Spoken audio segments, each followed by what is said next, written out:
Do you want to be a part of the CoCo community? Sure, we all do. So join this free weekly live talk show to find out how easy it is to watch at home and learn about your color computer. At the CoCoNation, more than 9 million men and women have participated in the community without setting foot outside their homes. And now at home in your spare time, you can see what's happening, or even join the discussion.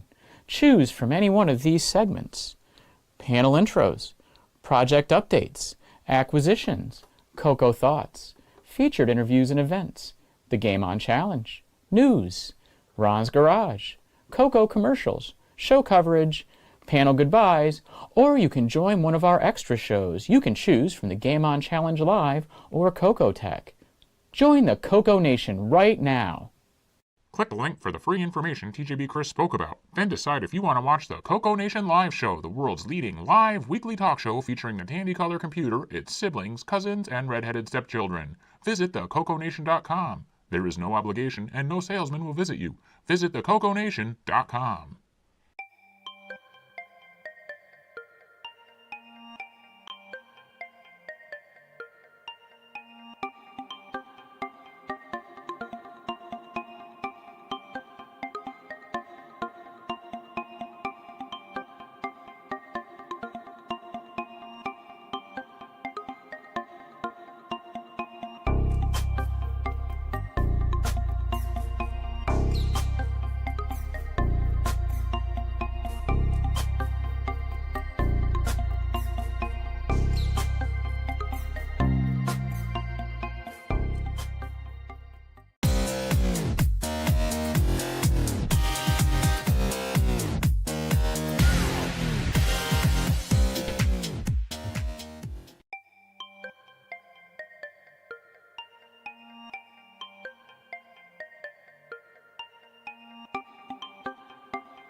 The CoCoNation show is an unscripted, live, and interactive broadcast.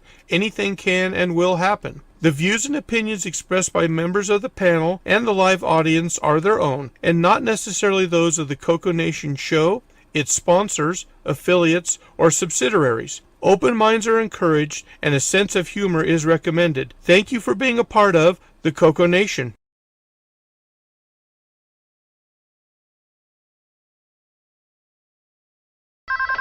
Radio Shack? Okay. What? The 80s called.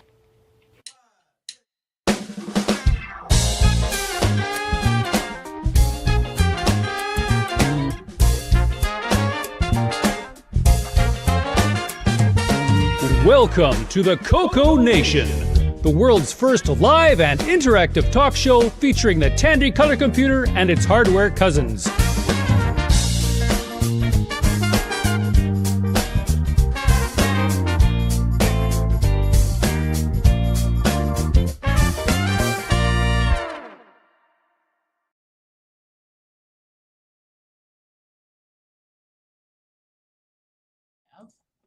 Here we go. Hey there, this is Marco today. Mark B is inconvenienced right at the moment, so I'm a stream engineer for today and the MC. This is the CoCoNation. We are on episode 398. Oops, mine says 396. I didn't update it. I'll fix that. We'll fix that in post. Anyway, let's introduce the panel because we got a bunch of cool things to do today. So, yeah, I guess I'll go off of, which one should I be going off of? That one, I guess. I guess I'm in the #1 spot, it looks like. Everybody agrees with that. And then looks like Bob Emery. Howdy, folks. Welcome to the show. And then we have Henry III. Hi, folks. Welcome to the CoCoNation. My name's Henry, and today I'm responding to your comments in the chat. Thank you, Henry. And next up, we have Ken Waters. Hello. And after that, we have our favorite Canadian, well, my favorite Canadian, L Curtis Boyle. Welcome to the show, everyone. Oh, you're #2, Ken. He called you #2. They're doing age before beauty, Ken. Just think of it that way. He said more with OS 9. So, and next up, Jason the Coca Man. Howdy, howdy, howdy. I've got my Diet Dr. Pepper. No shortage here, but no David Ladd. Not so far. Next up, Ron Delva. Hey, Ron Deluxe. Hey. Glad you're here, Ron Deluxe. And to be here too. Our very own Grant Leedy. Hello, everybody. Go Chiefs. And next up, Rick Euland. What have you done with the other Mark, and why is your base case moving in the background? It wasn't the cat. It's the other Mark, isn't it? You've captured him. Stuck him in a gig bag. Kevin Holloway, another Kansas fan, obviously. Hello, everybody. Glad you're here, Kevin. And next up is the other Ron, Wingnut. Hello, there, you there? Well, he is CoCo for CoCoFEST, or CoCo for CoCoFEST. And next up is Brian Weisler. Thank you, Brian. Hello, all. Welcome to the show. Glad you're here. And last of all, who we have at the moment is Exile in Paradise, Mr. Allen. It's just me again. Dave is probably asleep, and he wanted me to basically be him for the show, but I'm not going to even try that. So thank God. Got off lucky today. Ooh, Lord help us all. Okay, so Grant Leedy, you have news about CoCoFEST. Yes, so thank you very much, Mark. So basically, we are on a holding pattern right now because Randy was uploading the update to the server. We've been testing it on the test server. Everything's been going fine there, but he uploaded it to the server to, I guess he said merge the change, or whatever the heck that means. You guys probably know more about that better than I do. And then it apparently crashed or something happened. So he has to upload the backup and then try to merge it again and fix the problem. So I last update, actually, I just got another text message. So hold on here. We're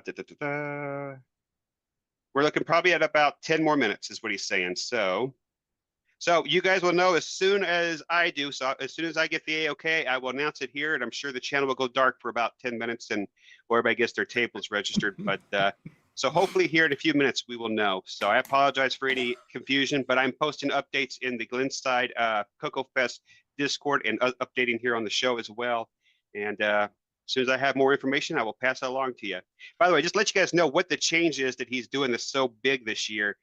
It makes it a lot easier for, let's say Curtis signs up for a table, and then a month later, Curtis can't go to the show for some reason, and he needs to get a refund. So it's going to process the email to the treasurer to issue him a refund and open up that table. And then Mark Overholzer, who maybe be in the overflow room, can now take the table that is in the main hall without having to contact me and wait 2 or 3 days to make that change. So hopefully all that will be automized in the background. So this is a pretty big update of what he's trying to do. So I want to say thank you to Randy Weaver for doing this and taking on this big update. So, I mean, it's a good update. It'll make things a lot easier in the background and a lot easier for everybody else. So, because we always get a lot of changes, especially about 1 to 2 weeks before the show. So, and if I'm not watching my emails, or he's not watching, or Randy's not watching his emails, then things get delayed and backed up, and it gets kind of messy. So this will hopefully solve that problem. So that's what's Mark, going on. don't you dare touch my table. Why is Marco in the overflow room? Because I am. So, Grant, what was this about the server being overloaded? Yeah, that's another thing that I overheard too. That a lot of people, I guess, are hitting the refresh button and trying to load the channel and everything. So that's so can maybe pause on that for a little bit, and then I can give you guys the update on that as well. So just stress testing it. That's all. I can understand, the next Raspberry Pi release, but CoCoFEST, I just. Yeah, well, I'm sure we probably don't have that much bandwidth on that website, but maybe we need to look at that. What's your hosting backend? Maybe we should update or upgrade from that dial-up connection for that website. Right. Oh, but the sound is so lovely. It's so soothing. It's as soothing as the green screen on the CoCo itself. So, Rick, you ready? Sure, why not? I just wanted to bring up a slight update to the CoCo Tech thing where we couldn't get anything working. And I believe I know what's going on. The boards that I made for the last CoCoFEST all work fine. The last 4 where I ran out of parts and I got parts for it, they're all broken. So I believe all I have to do is take off the LS30s that I bought and replace them and just to prove the point. Let's see if I could try. I would start the thing and it runs fine. It's not exploding. So the boards that we still have in stock are fine. The ones that I just made need to be reworked. This is Henry's Game of Life, right? That was written in CMOS? Yeah, this is our stress test. So it just bangs along. It's running the game in New York and playing the screen on the CoCo. So it's basically a screen dump. Yeah, well, it's terminal. Over Ethernet. So, this could be video or something. But anyway, I just wanted to say, yeah, we figured it out. I either got some bum parts or forgot how to solder in the last 6 months. I told you not to send them to me to solder. Right. That's labor. So what happens when you buy your parts on wish.com? These were DigiKey, but looking at them, they're really clearly and brightly marked in plain white ink, which is very suspicious because the real ones you can hardly see. Etched. Yeah, you can hardly see you have to hold it in the light at angles, and the new ones aren't like that. So I may have just got some bum chips, or like I say, I may have just overheated them and blew them up. Wow. So just that question for you, Patrick, and the other guys: is these tariffs going to affect us building stuff? Are they going to affect if they haven't gone to affect yet? Yes. By whatever percent, that's how much more we're going to have to pay to get stuff.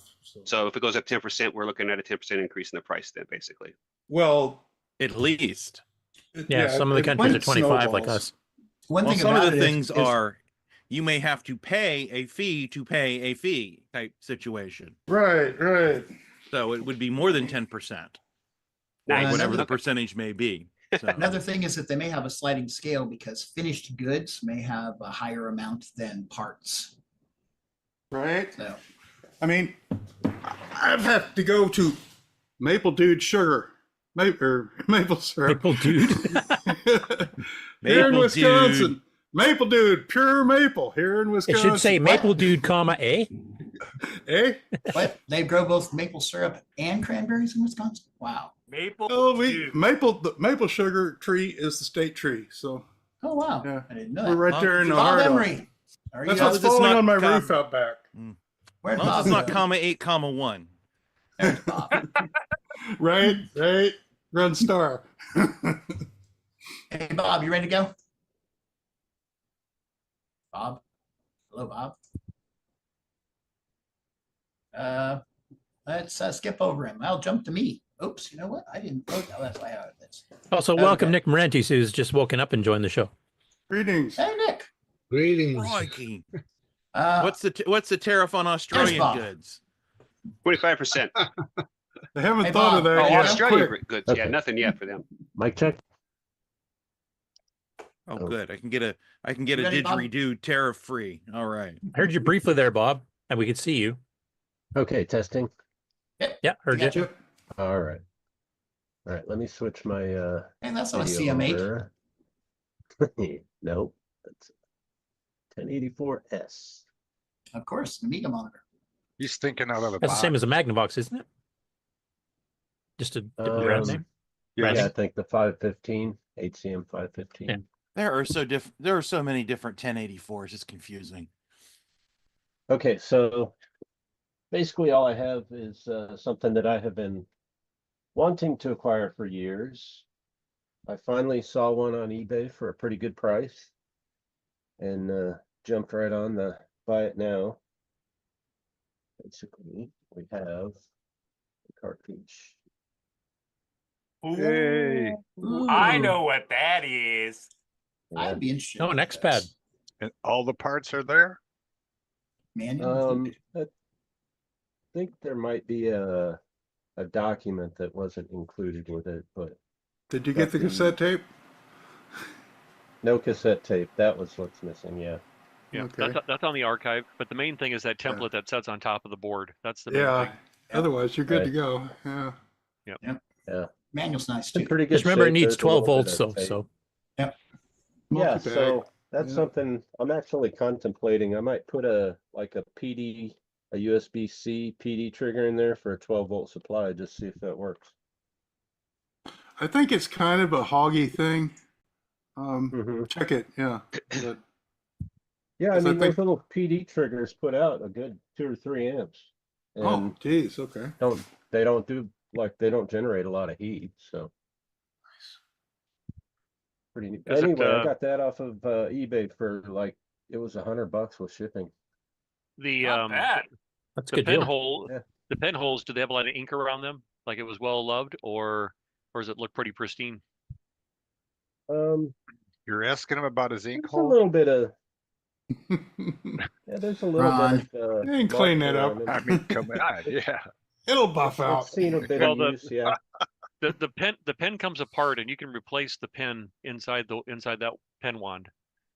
If the right. pen's not drawing, because the idea is that you can put a blank piece of paper on there, and Mhm. you can actually draw, Draw or if with you it. had something that was printed there, and then you can draw lines.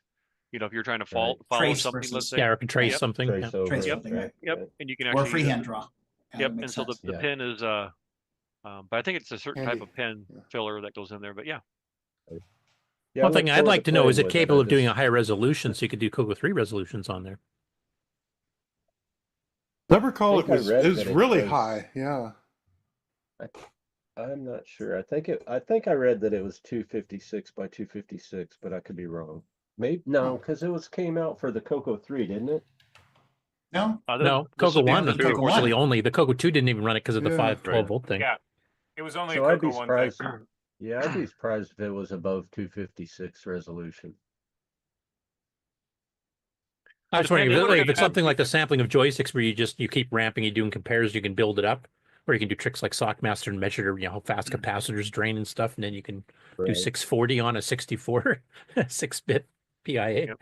Yeah, I'm sure Yeah, there's tricks you could do. If nothing else, you could do, software like Windows that you draw just in a window and then you can move the window around. Yeah, like Graphicom used to. Right. the software of the pen is pretty sensitive. You can actually get if you run the test program that comes with on the cassette, you can actually wave the wand around. You can hover it over the board, and the inductiveness, the capacitive inductive of the board, it'll actually pick up on the pen. You don't have to even be touching it sometimes. Yeah. Well, I remember Yeah, it had an actually, option where if you hovered above there, you would just print the dot of the cursor where you are, and if you pushed it down, it would actually start drawing. So it actually Yeah. can detect whether you're on the surface or above it. It's a nice First thing board. I I mean, kind of want to play with on it is maybe update that little Semi-Graphics 4 editor so you could just draw it directly with it. Might be fun. Yeah, that'd be coarse enough. That'd be easy. Should be really Well, easy to do that. There's a CoCo Yeah, Max version that works with it. Oh, that's right. Yeah, somebody patched it for the XPad. I forgot about that. Instead of having to buy the colorware Right. It works. dongle That would thing. definitely be fun Cool. to play with. I just need a bigger desk. Don't I we know what you all? mean. That fits in your lap. Yeah. Yeah. I can't relate. Okay. I was going to go next with the numbers from the virtual fest last week so far, I said last evening, and then I'll pass this on to Brian because he's got a couple things to show us as well. So I guess I'll. Now, will this just be on the YouTube, or is this including Twitch? This was just the YouTube is all I grabbed here. And just the CoCoNation channel, or including Glenside? No, I put up both Glenside as well as CoCoNation. And I did throw up the Twitch numbers. I don't know how long does Twitch keep the videos, like 3 months or something. So there should be some replay. Something like that, yeah. Okay. Yeah. Well, they don't keep them all the time. No, the videos disappear completely after a certain amount of time. Yeah, they got a I buffer. did not know that. Okay, so that's why so far YouTube has been a good long-term solution for stuff. So, okay, well, as of yesterday evening at 2300 Eastern Standard Time, that would be 11 p.m. for people who can't subtract or add 12. Looks like there's 169 views of Rick's video on his COCOIO and 63 on the Glenside one, which would be 170 and basically 60, which is what, 230? Okay, plus Twitch. Pretty good. That's pretty decent. Demonstrating the DS69B video digitizer, which is really cool. Joe AB, 157 on the CoCoNation and 69 on Glenside, which should be basically 160 and 70, which is 240, 230, 230, a little under. The Tandy 10, 218, which is a nice showing number, largest one so far on the CoCoNation, and 89 on Glenside, which is almost 90. That's essentially 307. That one I figured was going to do really well just because it's such a rare machine and basically nobody's ever seen one up close before. So, and we had 307 views on our show last week, and there was actually 38 on the Glenside channel. So Curtis and Brian and Paul Fiscarelli's presentation, 215 on the CoCoNation and 27. I guess it wasn't that popular on the Glenside one, but gives us 30, a little under 240 total. FujiNet, 143 on the CoCoNation's channel and 31 on the Glenside one. So 170 thereabouts. And this was nice. Strix 6309 based modern retro computer, 190 views on the CoCoNation and 32 on the Glenside Club. So basically 220. So that's after a week, and they'll be there for years to come, hopefully.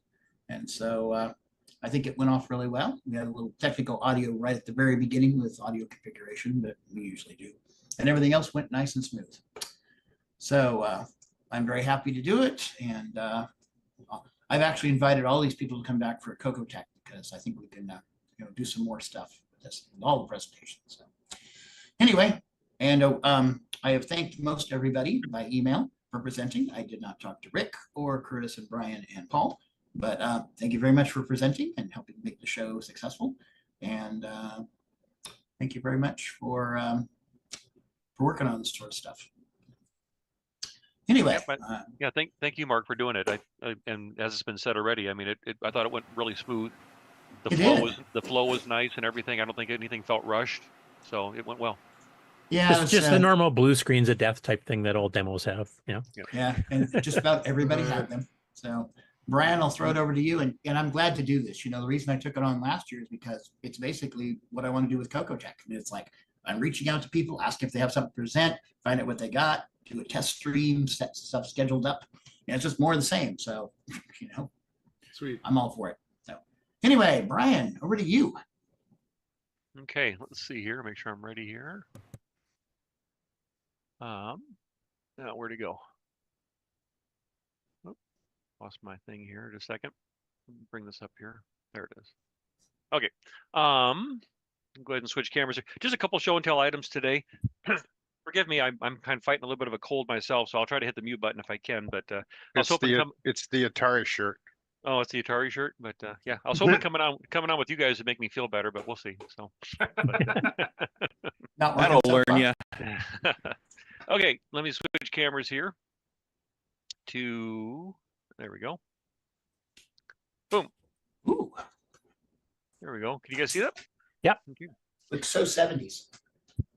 What's that? No, 70. So yeah, this one I've never seen one of these before, and it doesn't say CoCo anywhere on it, other than what kind of made me think about it that it might have been CoCo when I saw this was the 4-pin DINs on it. So I went out to the Color Computer archive, did a search for Cosmos, didn't find anything. Went to the archive.org, and I did find a couple hits for advertisements in the Rainbow magazine for this here, and it's like there's a lot of them back in the day. So it's a serial to parallel converter.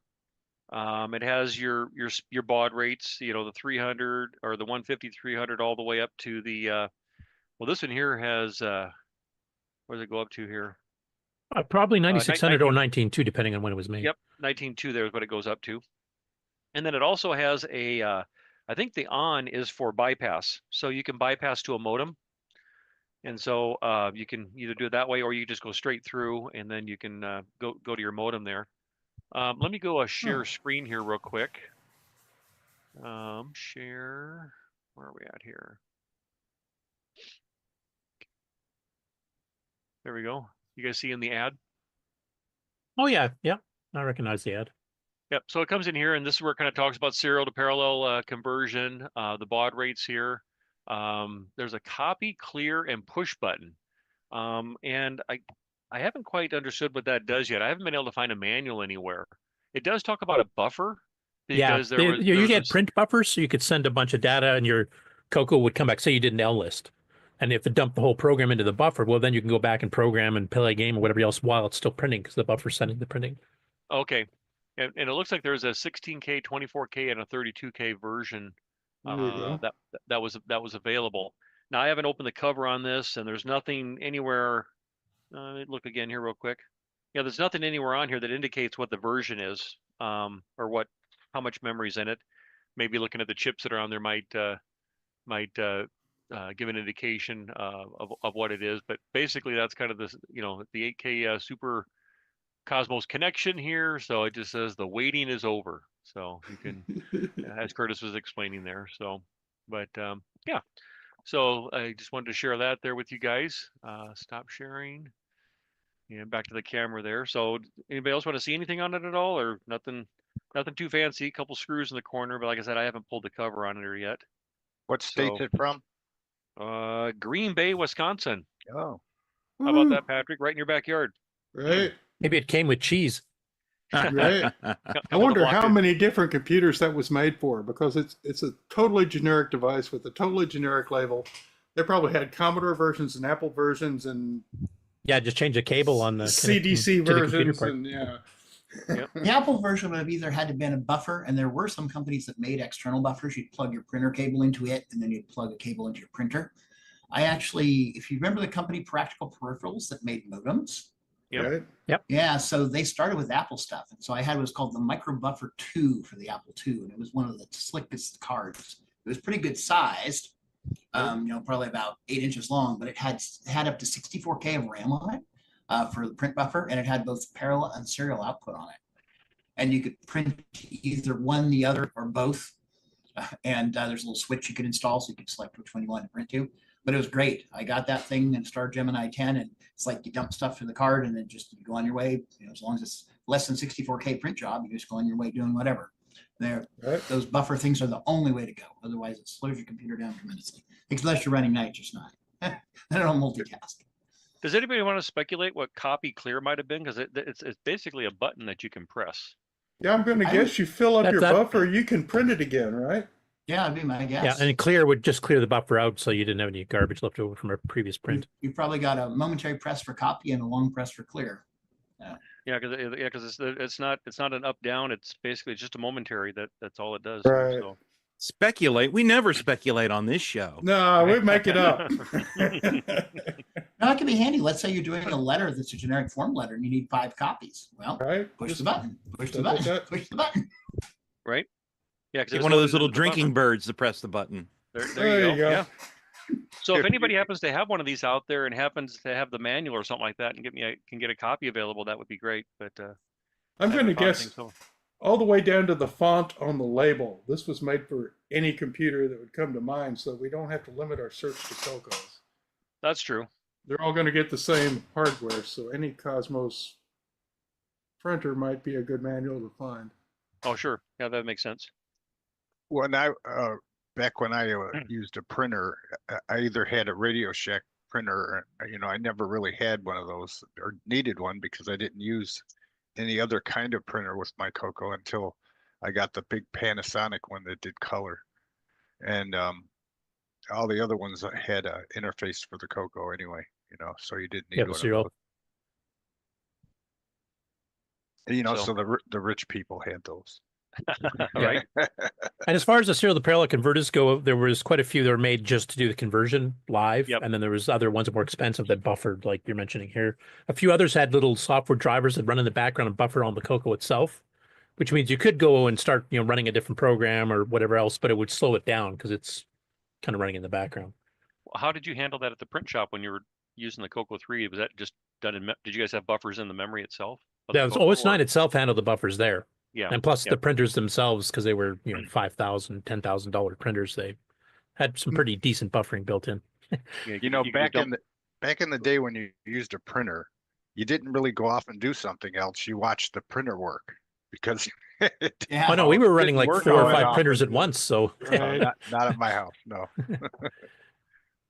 Go ahead, Brian. Well, nope, I was saying, if you guys don't have anything else, I'll show you the next thing here.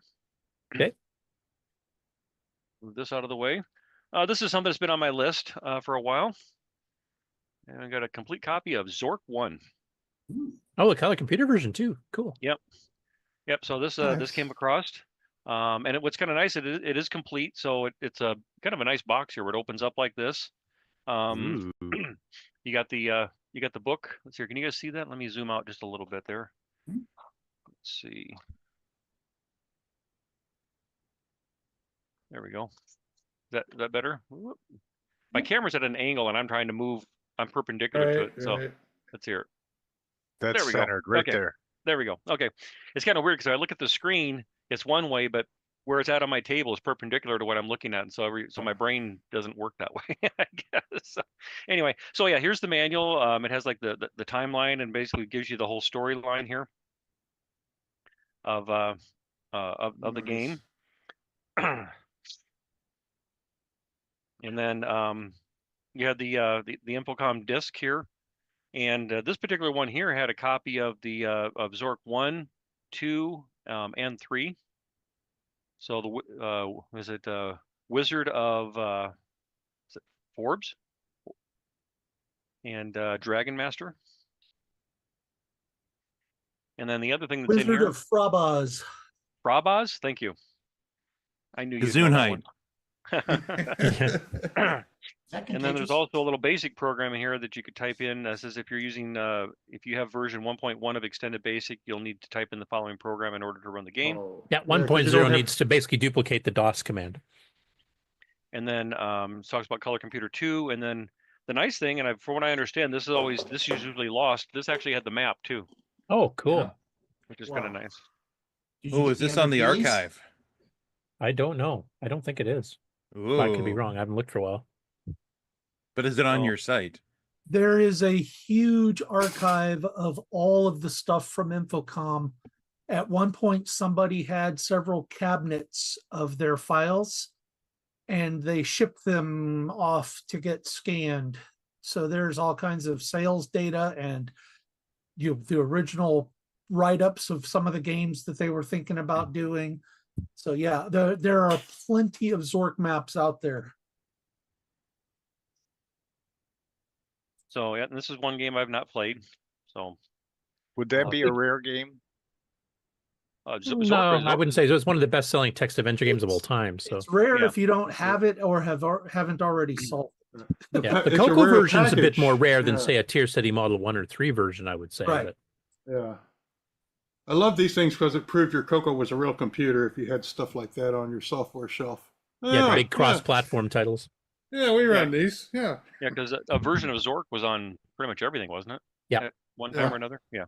So the CoCo crew actually did an interview with one of the writers of that, and he was really impressed because he was talking about the average Was it the game engine? What is it called? It's called Alan, what's the name of the engine they used to the Zip, the Zork interpreter program? Yeah, Zork interpreter. Yeah, it's like the typical Zork interpreter for like 6502 is like 8 or 9K, and I think it was like 6.5K for the 6809. Yep. They were able to. They were literally able to. Our indexing modes rule. That's all I can Yes, say. exactly. Well, They're you know, able to the write tighter 6502 has a register. A register. Literally. It's literally called that. Yeah. Yeah. The CoCo archive has Zork 1, 2, and 3, and it's got modified versions that run a 64-column screen on a CoCo 3 or a CoCo VGA. And if you have Nitrogen ease of use, we actually have the CPM versions of Zork 1, 2, and 3 that will play on 80 columns through an emulator. It's not a game on challenge game, is it? No. There is. I guess you could. There is a score. Yeah. But if you can go online and find all the complete maps and how to solve the game, it's not really fair. Oh, well, that's all I had for you guys today. The real score is how many times you got eaten by a grue before you figured it out.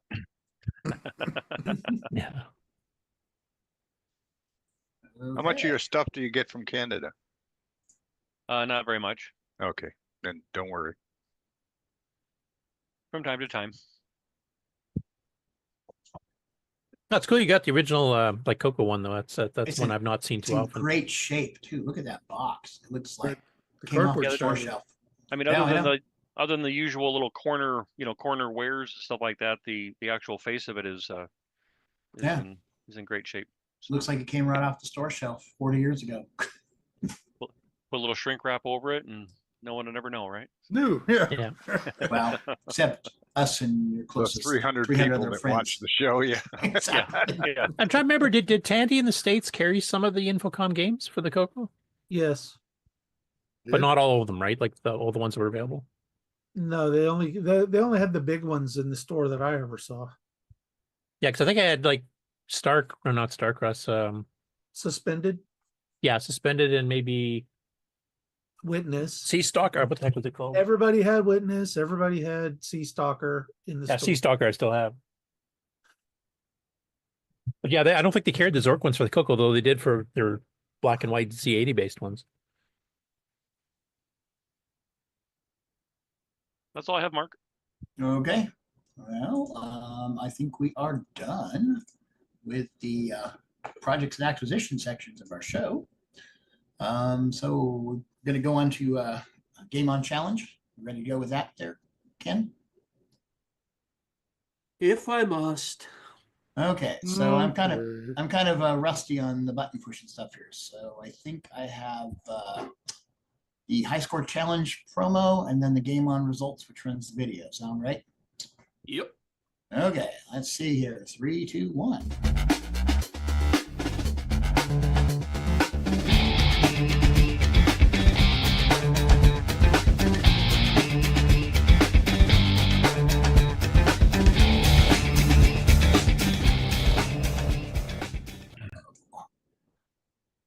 How are we supposed to know who to cheer Welcome for that everybody won? to the CoCoNation Game On Challenge of the Week results video.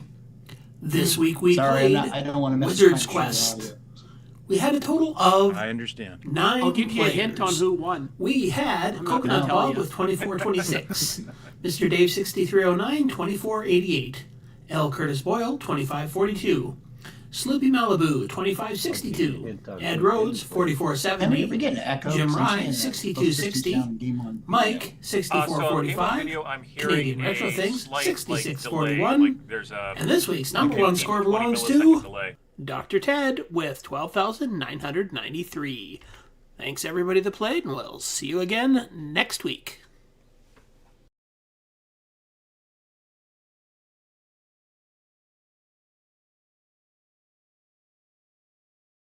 Now here.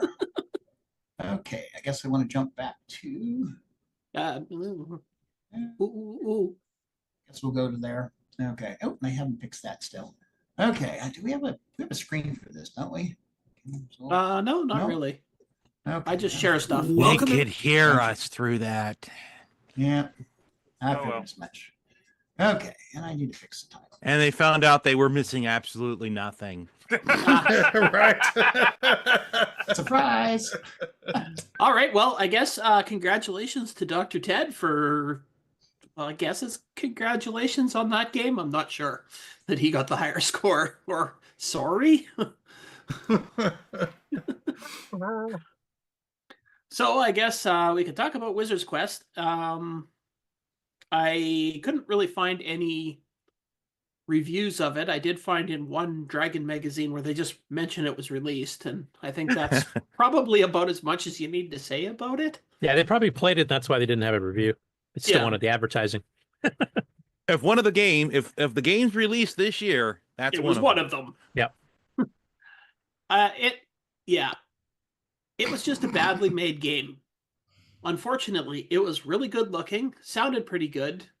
The idea of it was really good, and the execution was awful. Sounds like my ex-wife. Ba-dum-bum. As far as reviews go, you nailed it. Yeah. So what are the negative things, Ken? What are the negative things? Well, your sprite is so big on the screen. It's a positive that it's got good, it's a good picture. It's a really nice sprite on the screen of your character, except it's so big that you can't avoid any of the obstacles in the game.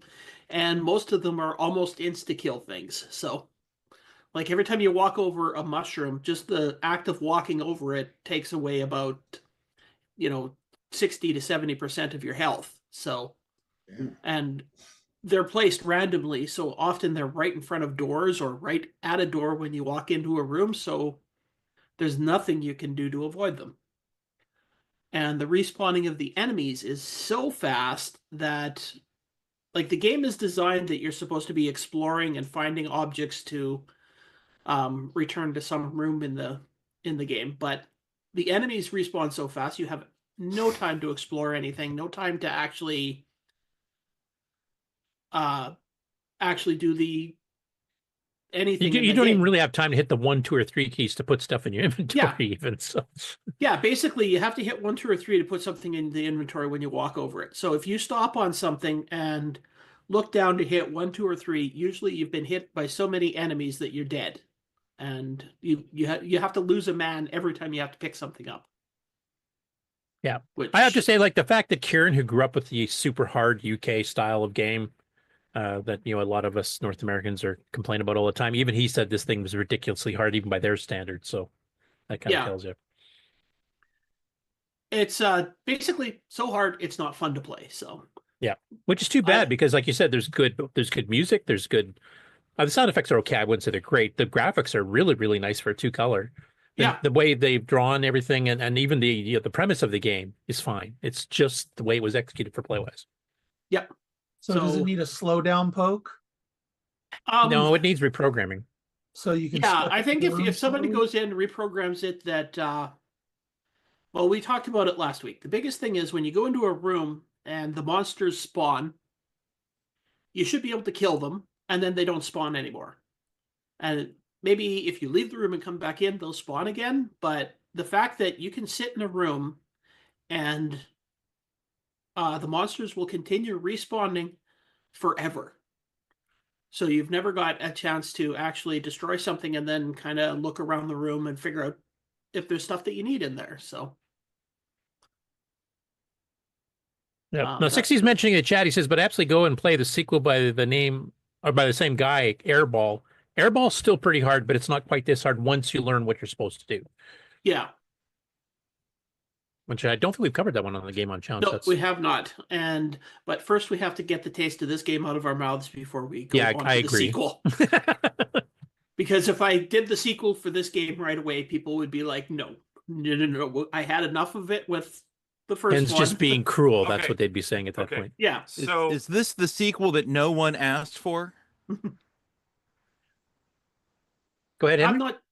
The biggest question that I have is which is worse? This game or Neutroid? I would say Neutroid over this game. Yeah, Neutroid's better than this game. Even the original Neutroid 2. There you go. Said that. There you go, Nick. We found a game worse than Neutroid. Now, with all due respect, I do enjoy Neutroid Reloaded. I found it, and that is I've never experienced any of the other Neutroids. My first experience with Neutroid was Neutroid Reloaded, and I really did enjoy that game. But That fixed everything, actually. That's the good version of Neutroid. We're only referring to the older ones that were bad. Except for the TRS-8 Model 1.3 version. Yeah. If he had stuck with that for the CoCo version, then, which is basically what Reloaded is, basically. He was so enamored getting color on the CoCo, because that was his first CoCo game that he wrote, if I remember correctly, that he kind of forgot about, matching the gameplay to the Model 1.3 version. Is that about right, Nick? Anyway. It's blinded by the colors. Yeah, I mean, don't forget Neutroid was my very first game on the CoCo way back in 1984. So I mean, I didn't have any experience on the CoCo, so I had to change the idea to make it easier. And what was that? Yeah, that was now. How many? What was that in your sequence of commercial games? What was Neutroid in your sequence of commercial games? Which number? On the CoCo, it was my first one. Okay. What about on the 1.3? The first one was a one called Cosmic Bomber, followed by you had Stellar Odyssey, Stellar Odyssey 2, Odyssey, and then I think I did Neutroid on the Model 1 in 82. Yeah, I think it's 82. Yeah, so 2 years prior. So anyway, yeah. So the check's in the mail, Henry, by the way. Thank you so much. All right, well, getting back to the games we're actually playing this week. So I don't think we need to say anything about Wizard's Quest. I would say my only recommendation is avoid it at all costs. Or if you're a skilled machine language programmer, go patch it up a little bit. Yeah, fix it. Like even just taking the respawning and delaying it for 5 seconds when you enter a room after you killed them would be a big plus. Yeah. And maybe don't have the mushrooms kill you quite as quickly as they do. Yeah, slow down the poisoning effect or whatever you want to call it. Because, yeah, I mean, I ran into a number of rooms where you couldn't enter or leave the room without hitting the mushrooms. So entering and leaving a room like that costs should not you kill a you. man. Yeah. And like literally no way around it. Anyway, getting on to the second game that we played this week, which was a much better game. And it was one of the original games that I had for my color computer, and that's Klendathu. And for those of you that don't know, I also did a video this week, which we're going to talk about later, about why it is annoying to me personally anyway. I don't know if anybody else finds it annoying how it's overlooked so much on the internet in every facet of this, because there's a lot more modern games that are based on the same source material, which is Starship Troopers. But basically, I've seen a few people talk about it in interesting ways, saying that it's kind of like, comparing it to other games, but it is just a fun game to play, I think. I agree. It's always been one of my favorites. The animations are really well done, which Leo was quite famous for. He was the TRS-80, both CoCo and Model 1.3 equivalent of like the rotoscoping. What's the guy on Apple that did all that? Mark should know, except he's busy. Rotoscoping. You are talking about the one and only. What is his name? Jordan Mechner. Jordan Mechner. Mechner, Yep, Jordan Mechner. Yeah, he used movie techniques in his stuff, both motion capture and rotoscoping and all that, and it shows. Yeah, I don't think Leo did any of that, Mark, but he designed stuff like a cartoon, like you'd have multi-frames, like not just step 1, step 2, and that repeats the same graphic over and over. He had like wings opening and closing on the Voyage of the Valkyrie, and the android Nimbus, robots turn around their heads, and it's just all kinds of stuff.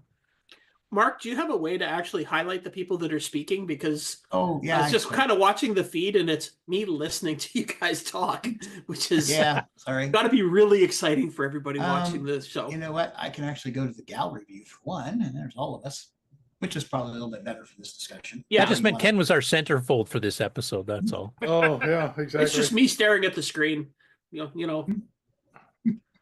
I'm sure you guys I'm sure you guys out there are really enjoying that. A nice big close-up picture of me watching the screen. It's our version of Play CoCo. You guys get the Well, let Mark be out of your gig bag and ask him how to set that track audio highlight speaker thing. Although I do also have to, I do have to say, watching me stare at the computer monitor is probably more exciting than playing Wizard's Quest. Well, I don't know. Wizard's Quest's exciting, but in a very annoying way. All right. Yeah, so Klendathu is definitely a very good game. The frustrating thing about it when I was first trying to get it running on an emulator is trying to figure out on my keyboard which key is the clear key. Yeah, that's critical. Because that's one of the most used keys in the game, which I don't know if there's any other game that actually... There's a few that use it for certain selections. I'll give you one example, actually, just from Chronological Gaming. He covered Beyond the Simian Moon. And you can get trapped. Like, you can go into a door, and if you don't have the right disc to get out of the door to unlock it, you're stuck. You can't never get out. And you hit Shift Clear, so you don't do it by accident by hitting the key. Shift Clear to reset it back to the beginning. Okay. And that's absolutely critical, because you'll get locked into rooms a lot when you start that game. You have to kind of map out which rooms you can get to once you get keys, which ones are safe even if you don't have them, etc. Or discs, I should say. And of course, Nitrous 9 and OS 9 use it to switch between windows, so you definitely need it there as well. Yeah. Well, you need it. It's just, trying to figure out each which emulator one it is. handles Yeah, it. How each emulator handles it, because most people do play these games on emulators. A few people do play them on the real hardware, which then the clear key is really easy to find. It's the one that says clear. Yeah, and it's a big difference between like laptops with some of those reduced keyboards that are missing a bunch of the keys, trying to figure out some of these mappings versus I've got a 105 key keyboard here, so no problem. Yeah, exactly. I had to go plug in my keyboard that I actually knew which one the clear key was from using Nitrous 9 with it. See, Nitrous 9 is even useful for gamers because we teach you how to use the clear key in your emulator. Well, it's true, man. It's true. Anyways, guess I don't see Sloopy here at all, so I will talk about our Thursday night show. Let's see if I can find. There we go. Share that. So and you notice right away everybody is playing Klendathu, not the other one. Yeah, right. I did during the stream sometime play Wizard's Quest for like about 2.5 minutes just to get a score. It's about 10 games worth. Actually, I did pretty good. That was actually one game for me. I stayed alive for 2.5 minutes. I was pretty impressed. I'm impressed and jealous. Not really, because the game's not that good. But yeah, as you can see, we're playing Klendathu. So the idea of the game is, of course, that you've got a grid that you've got to move around and drop in and fight the bugs. Burn them. No, Ken, I just noticed this actually because I missed the beginning because I was working, but everybody seems to have a different palette. Yeah, I'm not sure how that was like all three are different from each other. So is that just different emulators or? Probably, I would say so. And now, another thing that was brought up during the show was, are we going by the sum or the pay for the total score? And we're going by sum because if you don't manage to survive your first drop, so you got to try and survive 3 sessions of fighting bugs. And if you don't manage to survive the first one, you don't get any money, you don't get any pay, but you do get a sum score. So. And I'm not sure how it's translated because as I've played it, sometimes I've gotten a lower score but more money. Yeah, I had that actually on one of mine. Same thing happened. So I don't know how it's even translated. So we're just going by the sum score, which makes it a little more fair, I think. I think the pay, it depends on what type of spiders you're killing. Or what kind of bugs what type of bugs you're killing? Because I think there's 3 bugs in this game. There's the bugs that shoot at you. There's the ones that are basically the workers that just crawl down the screen and don't do anything. And then there's the brain bugs, or they're a different color. So. And they shoot at you, I think. And I don't know if they don't all shoot at you, but they do all kill you if they make it to the bottom. Yeah. The biggest tip I would have for this game is don't feel compelled you have to stay and try to clean out the entire thing. Like, get out of there. That's the main thing, because then you'll actually survive your 3 drops. And you also have to watch out that sometimes you do drop into the middle, like a nest. One on the side there. You just dropped in. You dropped into a nest. And it's Frederick there. That's already where the screen is already full of bugs, and if you try to fight that, you're gonna die. Just immediately clear your way out. As Fred just demonstrated there. Yeah. So if you survive, do they make you a citizen? It did. Well, yes, actually, I think they do. Let me just see if I can.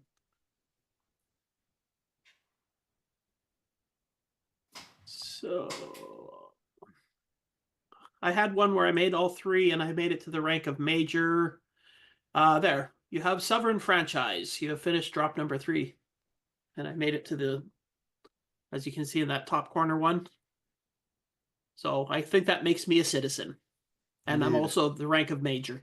So does the game still end at that point, or do you yes, it does. Continue? Okay. It ends after 3 drops.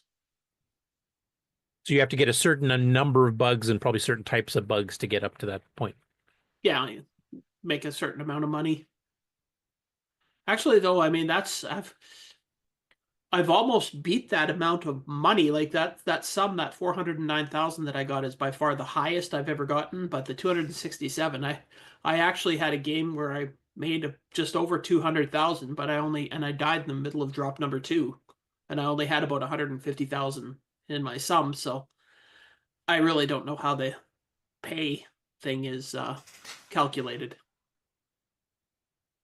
Although that's the basic part of the program, so we should be able to actually... Yeah, you should be able to figure that out. So yeah, for those who don't know or missed the live show, it's a hybrid of basic and assembly. Like, all the main arcade part of it is assembly language merged into the basic program, and then the basic program kind of handles the score screens and keeping track of your drops and how much you did in each one type thing. Sorry, I just have to move back in the thing before we were somebody there so rudely started playing Neutroid. So yeah, Sloopy wanted to be mentioned somehow. I know. Well, I could have been trying to wash the taste out of his mouth from Wizard's Quest too. So. That's true. Anyway, so this live show, as you can see, there was we had quite a few people, and as a matter of fact, at one point we were 3 Canadians, 1 American, so that was the highest ratio of Canadians I think we've ever had. We did have a complaint from Daddy Burrito about Klendathu, though. He said this game is so buggy. Yeah. But it plays pretty well still. I think that's just like Nick's comment about how his games don't have bugs. Yeah, it's on screen. That's because he hasn't written an insect-based game yet. That's the only reason. Yeah, that's what's... Boy, this crowd is so punny. Well, All right. It doesn't have to be insects. It could be arachnids or... Yep. Yeah. Anyways, if you want a good game of frying a few bugs, then Klendathu is your game. It is satisfying because when they shoot at you, you can't light them on fire. So when you finally get them, they start twitching and then go up in flames. It's actually quite satisfying. I don't know what that says about my mental state these days, but that's the most satisfying part of the game, is that when you light them on fire, they sit there and twitch. Let them burn. All right. Anyway, so Thursday nights, you can come and join us. This week, you're going to be able to come and join us and play Klendathu if you would like. But we will also have another game that you could play. Or if you don't like either of those games, you could play any old CoCo game that you want. Just be there, join us. It's in the Discord channel, Game On Challenge Live, Thursday nights at 8 p.m. Eastern. 8 p.m. Eastern, 5 o'clock Pacific. So, yeah, it's a lot of fun. And if you can't be there in person, you can join us in the chat, and we will try to monitor the chat. We don't always do a great job of that, but There's a bit of a delay. It's like sending messages to Mars. Yeah. So it's just a lot easier if you join into the game, and you don't even have to play a game. You could just join the channel and talk to us in voice. Yeah, you can provide color commentary. Yeah, make fun of us at our bug squashing skills. That's a really good game. It's actually one of my favorites from that time period, I have to say. And I hadn't played it in quite a while, up until you actually decided to choose it for the Game On Challenge. So thank you for picking this one, because I'd kind of forgotten how much fun it was. Yeah. Well, it was, like I said, it was one of the very first games that I had on my CoCo. I had the cassette. I think it only ever came out on a cassette, didn't it? Yes. I don't know why they did. Well, because of the basic hybrid thing, it's a bit more difficult to get basic running on a cart. Yeah. It's not impossible. John Linville's covered how to do that, but I think most people wouldn't bother. Well, it was never released on disc, though, was it? No. I don't think Tandy ever took a program they originally released a cassette and re-released it on disc. They just stayed cassette or they stayed disc. That's just kind of how they did it. Madness the Minotaur, same thing. They never converted it over. Same thing with carts. Not a cart, always a cart. Yeah. Well, except for EdTasm. Yeah. Well, the EdTasm disc got a whole bunch of new features too. That was an upgrade, not just. I guess there's a couple. TS Word, Dale Lear's word processing thing came on 2 disc sides. One was for Disc Basic and one was for OS9. So that's kind of 2 different OSs, which was fairly rare. So question in the chat, was Klendathu ever ported to any machines, other machines, or is it a CoCo exclusive? CoCo exclusive. CoCo exclusive, yeah.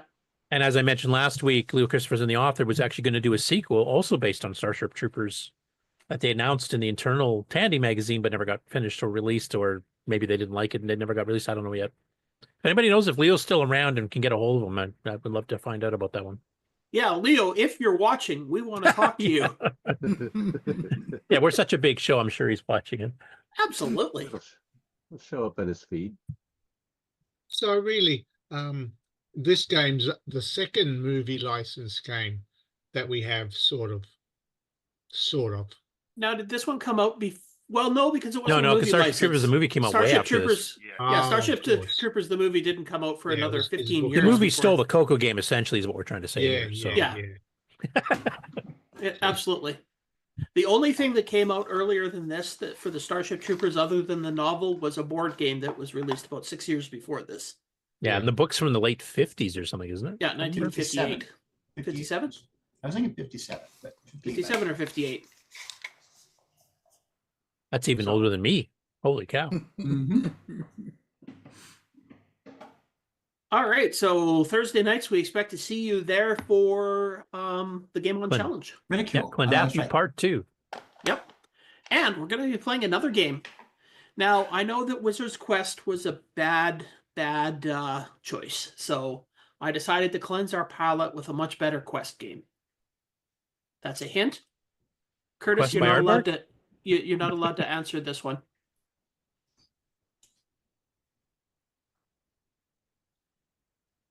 Oh, I know that one. Got keys. I'll have to invite the author to come by for that one because he's actually still active on Facebook and getting back into CoCo. So this CoCo 3 got too many colors to be. Oh yeah, definitely CoCo 3. Now it's not. There's an interesting thing about this that I'm forcing a few people to do that's going to make Curtis very happy. Yeah, Nick just mentioned it, I think. Did you? Yeah. Sorry. Sorry, I don't swear normally. Yeah, you have to download Nitrous 9 to play this game. It's included in any of you. You can actually go through the GUI, double click it, and just launch it. Is it like a modern program? Yeah. So this game is unfortunately a little hard to read the top because of the fancy writing, but it's Gem Quest. Now, is this one you've actually tried, Ken? I was going to ask what your opinion of it was just as a first start, if you have. I like it. It requires a 2-button joystick. Well, you can play it with the keyboard for the second button, but it's a bit awkward. Yeah. You've got a fire button. You need a fire button and a jump button. And what is there? There's 9 levels? Yeah, I can't remember how many levels there is, but there's multi-screens on each level, too. 8 levels with 9 screens on each level. That's what it was. Yeah, and So- your mission is to gather up all of the gems. And I'll be honest up front, I have never completed this game. So And I've played it a fair we bit. expect Dr. Ted to have finished it by Monday. Yeah. So for to those- actually, Go ahead. I was just going to say, to actually play this game, you have to fire up Nitrous 9. And like I said, if you type in G Shell and go into the games folder, Level 2 arcade games, I believe. I think so. Yeah. I'll basically say where it is if you're using G Shell when I post this. I just have to look again. But yeah, so the idea of the game is it's just it's a platformer. You just go through, you got to pick things up, kill the baddies, and find the gems. Yep. Now, this is a game I will mention. If you have a Gimme X, if you're one of the lucky few, I would not run the Gimme X version of Nitrous 9. It's going to run way too fast. Yeah. It'll be unplayable. The 6809 version probably is my recommended one rather than 609. 609 plays a little quick too at this point. 609 is a little quick, but it's It's controllable. bearable. Yeah, you can play it. Yeah. And before people expect miracles from it, this is written in basic 09. So it's not a machine language. It's not in C. But it will show you like how fast basic 09 can actually run some stuff here and flip between screens and stuff like that. So yeah. But it's a fun little game, and it's if you like those kind of platformer adventure games like that, then it's yeah. definitely If I remember the type of full game. instructions, I think I've got on the docs director. If you want to read the full background history of the lore, I guess you call it, and also instructions, etc. So. And yeah, it's basically a game of a lot of picking up keys so that you can go and open doors and. Yeah, there's one-way slides and a whole bunch of other stuff. There's more stuff that gets added each level you go through. They start adding new things, so it's quite a bit of an exploration game too. So for those of you that are unfamiliar with using Nitrous 9, it's time to learn.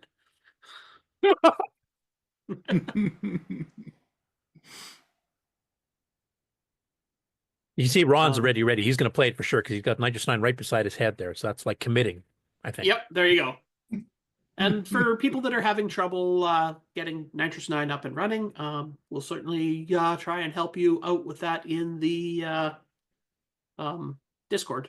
So yeah, it's pretty easy in this case because it's just basically type DOS and yeah, run G Shell, go to the right folder and double click GemQuest. And just as a personal plug, I did do a video a couple of years ago about how to set Nitrous 9 up on VCC. So if you look on my YouTube channel, you'll be able to find instructions on how to do that. It's actually easiest to set up on real hardware because you just copy the VHD file on there and you mount it in STC Explorer and hit enter and you're up and running. I can and well, it's actually on you just have to go one extra step on like say VCC. You just have to mount the hard drive, and then there's a little disk boot you have, floppy. Yeah. and then you have to mount the boot floppy and then type DOS. Yeah. And And it runs fine in MAME, runs fine in VCC. I don't know if it's running under XRoar because I think Kieran's still using an IDE interface emulator for it, and I don't have a distribution because I don't have anything to test it with for real ID, and I don't want to bust that by accident. Wayne Campbell wants to know what game is this? What's that, Mark? GemQuest. GemQuest. It's called GemQuest. Yeah. So to increase engagement, do you want to threaten them with a whole bunch of Nitro OS 9 games in the future? Yeah, I mean, so once you we get better this learn going, how to there's- do it. Yeah. Yeah, you got to learn how to do this because actually the one good thing about There's 7 more. the one good thing about Nitrous 9 is that it includes a whole bunch of games on it. It does. Once you can do it, you've got them all. Yeah, some of you might have played with it before because we have played stuff like Thexter, which is both a cartridge, it's been copied to disk, and there's a version under Nitrous 9. Yeah. So if you guys tried it that way, you're already familiar with it.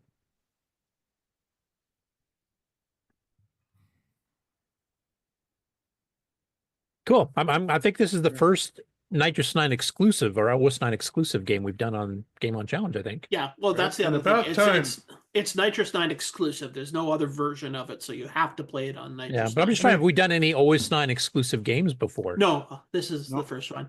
We've done like games Rescue that are- Fractalus or Cronus Rift. We've never done those, or We've done games that are on Nitrous 9, but also available in other like places. Come Guide to Be Ninja, or Yeah. I was going to say Tandy went OS 9 only in what, 87? 86? Mark would know, he whenever was the in the CoCo chat. 3 came out.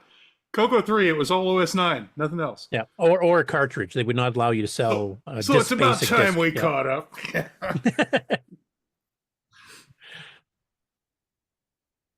And I think, if I remember, we have the source code for it too. Much thanks to the author Floyd Resler, who actually made the source available for quite a bit of stuff. And I think a few things we might have disassembled or decompiled with Wayne Campbell, who's also in the chat. His utilities for reverse engineering Basic 9 programs that are packed. So if you guys want to learn how some of the techniques were done to do that kind of stuff, there's source available in the source code directory as well. I will do some Basic 9 CoCo techs here in the future, and I will be covering graphics and stuff specifically. I want to see what some of the game authors in Basic can do with a Basic that's much better and much faster than Microsoft Basic. Heck, you can write a web browser in it, right, Rick?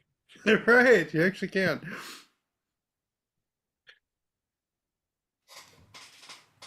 Cool. Oh yeah, if you guys have any questions on how to get it up and running, just hit up Ken or me on Discord. I'll have to make sure I actually join the show this week then, huh?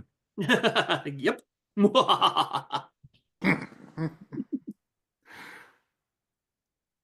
Oh, still waters run deep.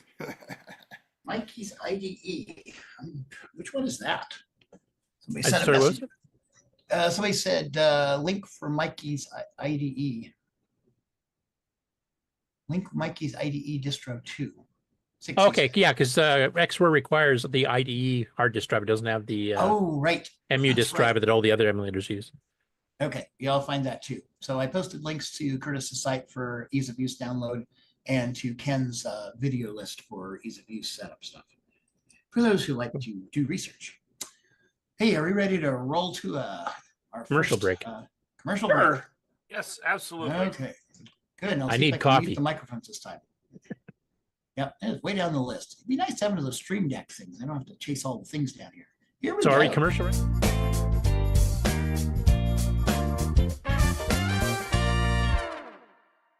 Hey, Amy. Hey, Taylor. We're watching the CoCoNation show. Yeah, we are. Woo!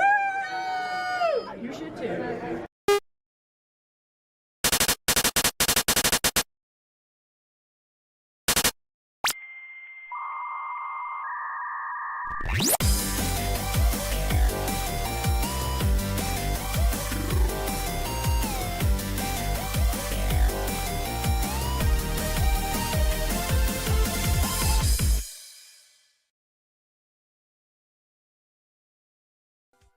Hello everyone, it's your good buddy, your good pal Amigo, and joined by that dastardly The Brent from ARG Presents. You're watching CoCoNation. I feel like that should have been longer.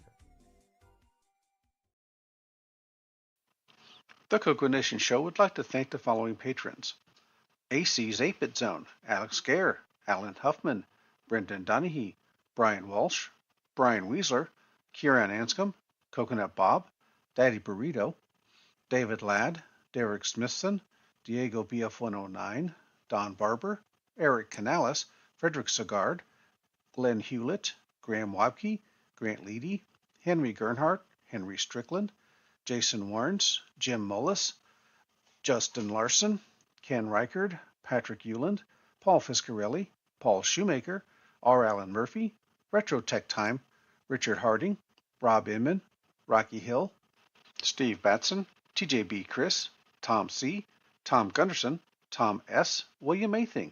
Thank you so much, patrons.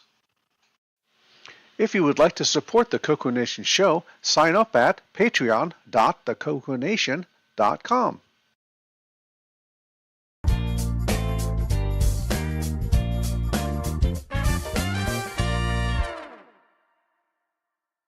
Welcome to everybody's favorite segment, Who's New to Discord? Caracticus says, "Hi, I'm just getting retro itch as I near retirement and picked up a CoCo 2 off eBay, and my first order of business is to learn how to recap it and increase the 16K RAM before I even plug it in. My name is Lorne and I'm a complete newbie here, as I've never historically owned one. Back in the day for me, it was TRS 80 Model 4D, then a 1000 TX. I got this Discord link from the CoCoNation website. The previous bios were edited for time. Thanks to Frederick Micro Hobbyist Sigard, Glenside Computer Club, Paul Fiscarelli, Paul Shoemaker, Tandy Color Computer 3, and the CoCoNation patrons for boosting the server. Please consider joining Discord and visiting the welcome section to read these bios in full and see what the community has to offer. Just go to discord.thecoconation.com. See you on Discord. So. Okay. Actually, we should jump to Grant Leedy here since he has breaking news about the Tandy List website.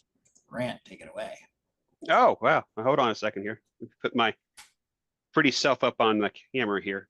Yeah, so we are just waiting on a Windows update. I just completed the testing for the site with Randy and everything's good to go. So now we are just waiting for a Windows server update of all things. So as soon as that's done, we will go live. Microsoft is just so jealous of the CoCoNation here that they just have to keep throw in these mind delays. there is Microsoft on a CoCo now. So yeah, but we had to fix all that. Okay, so as soon as we get the AOK, I'll let you guys know. Okay. Breaking They're news. mad because after all their updates, they're still no better than what we had then. But they do have 97% market. Okay, Curtis, you ready to do your segment? Yep. Did you want to play the intro for it or to go straight in? Yeah, I should find the intro. Yeah, hit the news. I need the practice, so let me find it here. Game on intro. Game on. Either I will show Ken live playing Gem Quest. Where is the intro for news? Game on, game on. Results, high score challenge. Ooh, Coco Thoughts is still there. There's news. News intro. There we go. Okay, rolling that news intro. When you want the latest in TRS-80, Tandy, Dragon, MC-10, and all of their hardware cousins. No matter what it takes, or where news breaks, from around the world to your nation. The CoCoNation News with L Curtis Boyle.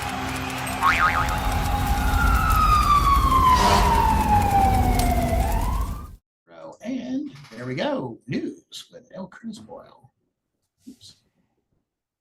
Okay, so you guys should be seeing press start. Yes. Yes. So first of all, big thanks to Henry on the panel here who notified me about this gathering. The New England Classic Gaming, NECG, is having their next meeting for 4 hours, kind of like the one we had in Winnipeg, kind of like the one we had that Bob went to a couple weeks ago as well, at the Norfolk Public Library. And this is Norfolk, which state? Massachusetts. Massachusetts, because I was going to say Virginia or something. No. So good thing I asked. People drive to the wrong state. I think they'll get mad at me. It's in Springfield. Yeah. It's like going to Toronto, Ohio. Yeah. So it's for a 4-hour meeting gathering. Is it, do they have themes for these things? Do you know, or is it just everybody just gets together and shows stuff off? We get together and we show stuff off. It's at the Norfolk Public Library, which is a great spot because it's free and it's also a community basis, so you get random community members who come in. But yeah, it's there's a few of us that show up on a routine basis. Still relatively young, still relatively early in the game to get together with people. And you know, if you're in the New England area and close-ish to Norfolk, Massachusetts, come on down. You know, it takes me probably about 40 minutes to drive there, and it's worth it for me. So yeah. Yep, and on this actually the same day this next week, so it's on February 8th, Saturday. So coming up. And conveniently, it ends right before CoCoNation begins. We finish up at 2, CoCoNation starts at 2. So you can drive your way back to your home base while listening to the CoCoNation. Can you extend it for about half an hour so you can do a quick walkthrough? I'll see if I can't get some B-roll footage or something to show off. Okay. I always like showing these ones because the small, nice, intimate gatherings are the ones that remind me the most of the old user meetings and stuff back in the day where we met in somebody's basement or a library room or whatever. So yeah. It scratches that nostalgia itch. Okay, after that, the weekend after that, so 2 weeks from now, is VCF Southern California, VCF SoCal. This is at the Hotel Fair in Orange, California. And February 15th to 16th. This will have a few people from the CoCo community, including Wayne Campbell. I guess Thomas Cherry Holmes is kind of an honorary member since he does FujiNet for the CoCo, which Henry's actively involved with as well. I'm presuming Thomas is going to be at this one showing FujiNet stuff again. Yeah, I haven't heard anything about. I mean, I think this is the one that's right in his backyard, so I do believe he's able to get to this one.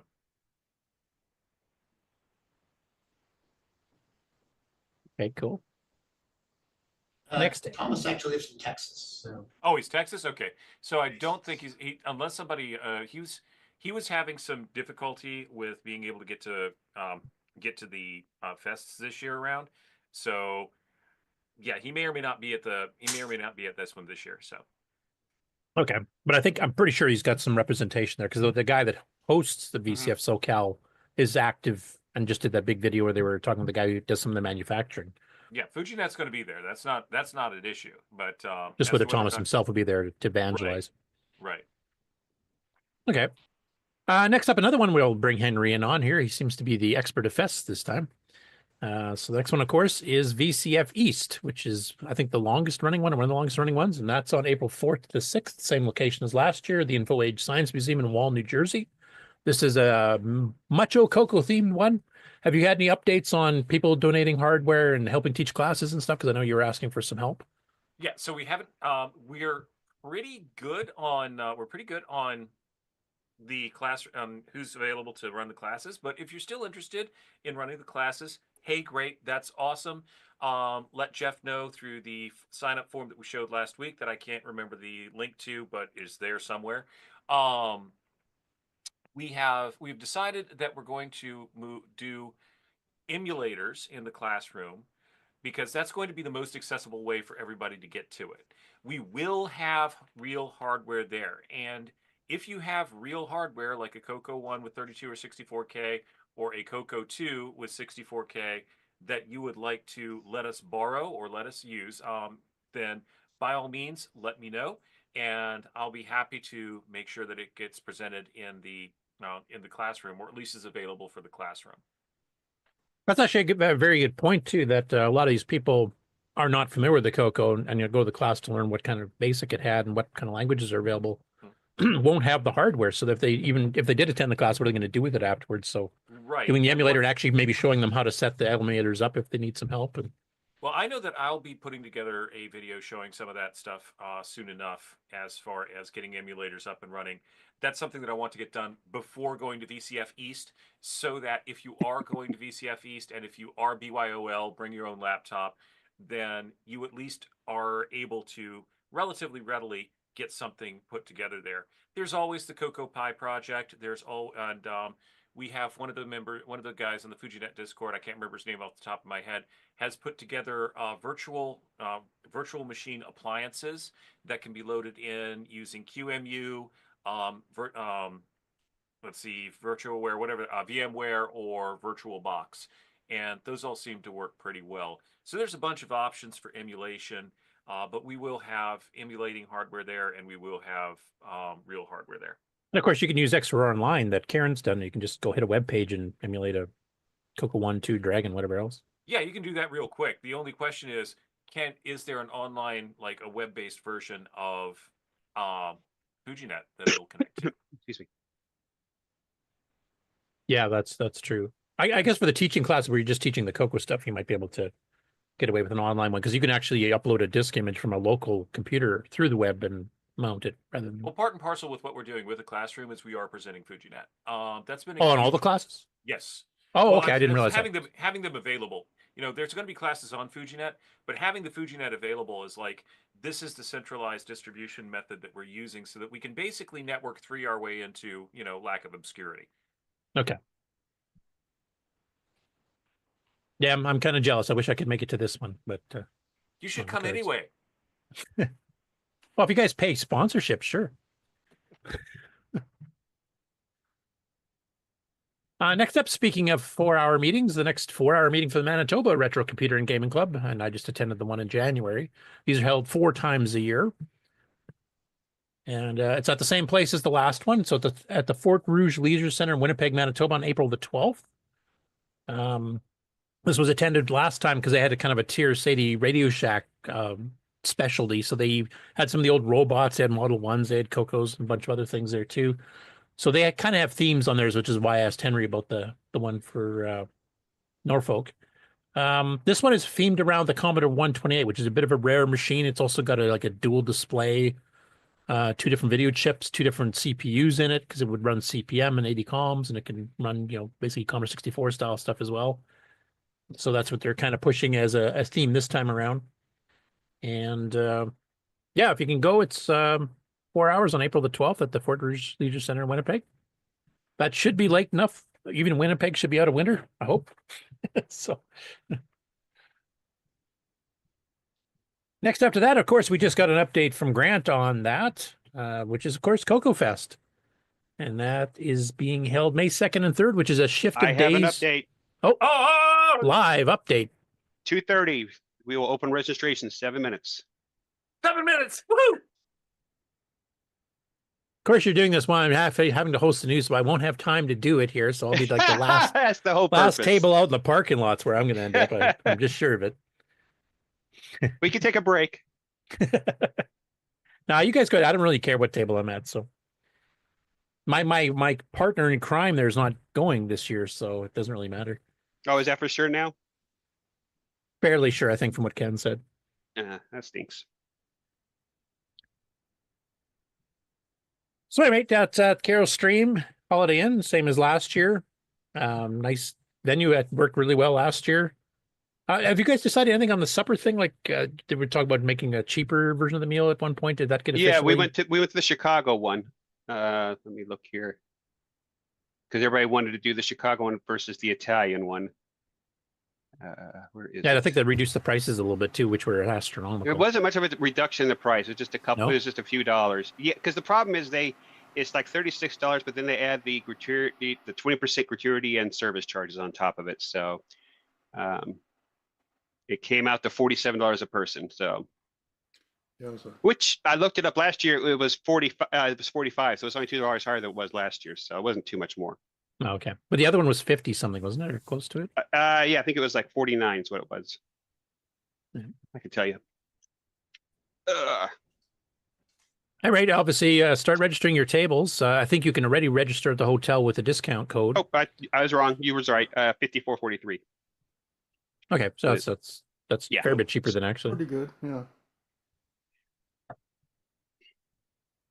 And tandylist.com, if you want to register a table, is that also where one would register to attend the show if they just want to be a guest? I'm sorry? For people that just want to attend the show and not actually get a table, do they also go sign up through Tandy List to pre-book, or that's do you correct. go So through the website? because we sign up ahead of time, we'll have a name badge ready for you. Otherwise, you'll just get a basic name badge where you can just take your marker and write your name on it. So, okay. So yeah, everybody who's planning on attending needs to register on that, and we'll have everything pre-arranged for you when you get there. Yeah, and then Just like as it far was as last hotel goes, there's a discount code you can get for the room rate. Yep, it is GC30, I believe is what it is. Yeah, G30. I'm sorry, G30. G30, yeah. Yep. Okay. So when people wear that, so they don't pay the full hotel price because it's a bit of a difference. Yeah, it's a pretty big difference too. Okay, next up after that is VCF Southwest. This is the one at Davidson Goodness Alumni Center at the University of Texas at Dallas. Is June 20th to 22nd. This is where you'll see people like Brendan Donahue of CoCo VGA fame. And also, what is his big product for the MC10 called that adds like a USB keyboard and a whole bunch of stuff. So he's a regular attendance there. Of course, this is where a lot of the people that worked at Tandy, because this is in the Fort Worth, Dallas area, which is where Tandy was. So Mark Siegel's planning on being there. You'll probably get to meet a bunch of the other people that worked for Tandy back in the 70s and 80s as well. They'll be wandering around the floor, etc. So I'm looking forward to this show in particular here because I will actually be able to meet with Mark in person for the first time. And should be an interesting one. And it's a fairly good size one. I think it's actually been getting pretty big the last couple of years, so that's good too.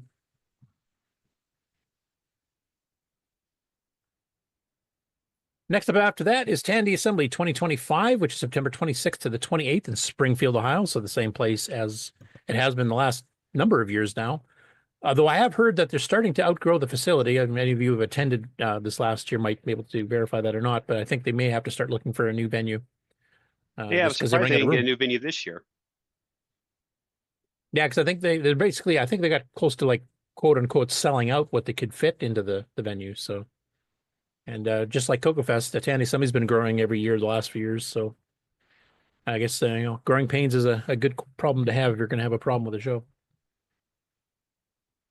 And last but not least is the Portland Retro Gaming Expo, October 17th to 19th at the Oregon Convention Center in Portland, Oregon. This is the one that Tim and AJ, we were planning on attending this year, though I think they're just doing it as attendees as opposed to having a booth.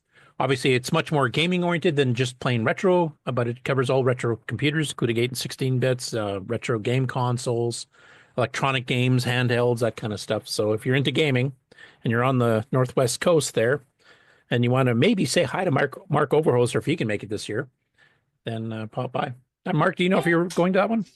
Yeah, I don't know. That's, it's only an hour and a half drive for me. So yeah, I probably should at least show up one time, especially. Now there's the interim VCF. You guys are having one this year? Yeah, they've had 2 of them. They actually had one in October and they have another one coming up here the end of March. And I probably should have had you added to the list. Yeah, I heard that on something. If you want to send me the details, I'll start including it at least over the next next month or so here, so we can get people to go to. Hoping to make it to that one too. Yeah, it's the 23rd and 22nd, 23rd of March in Seattle. We'll be at the. Yeah, just send me something into Discord or something because I'll never remember that by the end of the show. Yeah. Okay. Okay, so that covers the shows. And if anybody else has any shows that I'm missing, maybe some other retro gatherings that are localized to your area, we definitely want to advertise them and get more CoCo people out to them. So just send me or even Mark a message about it, and we'll get it included in the list on the show.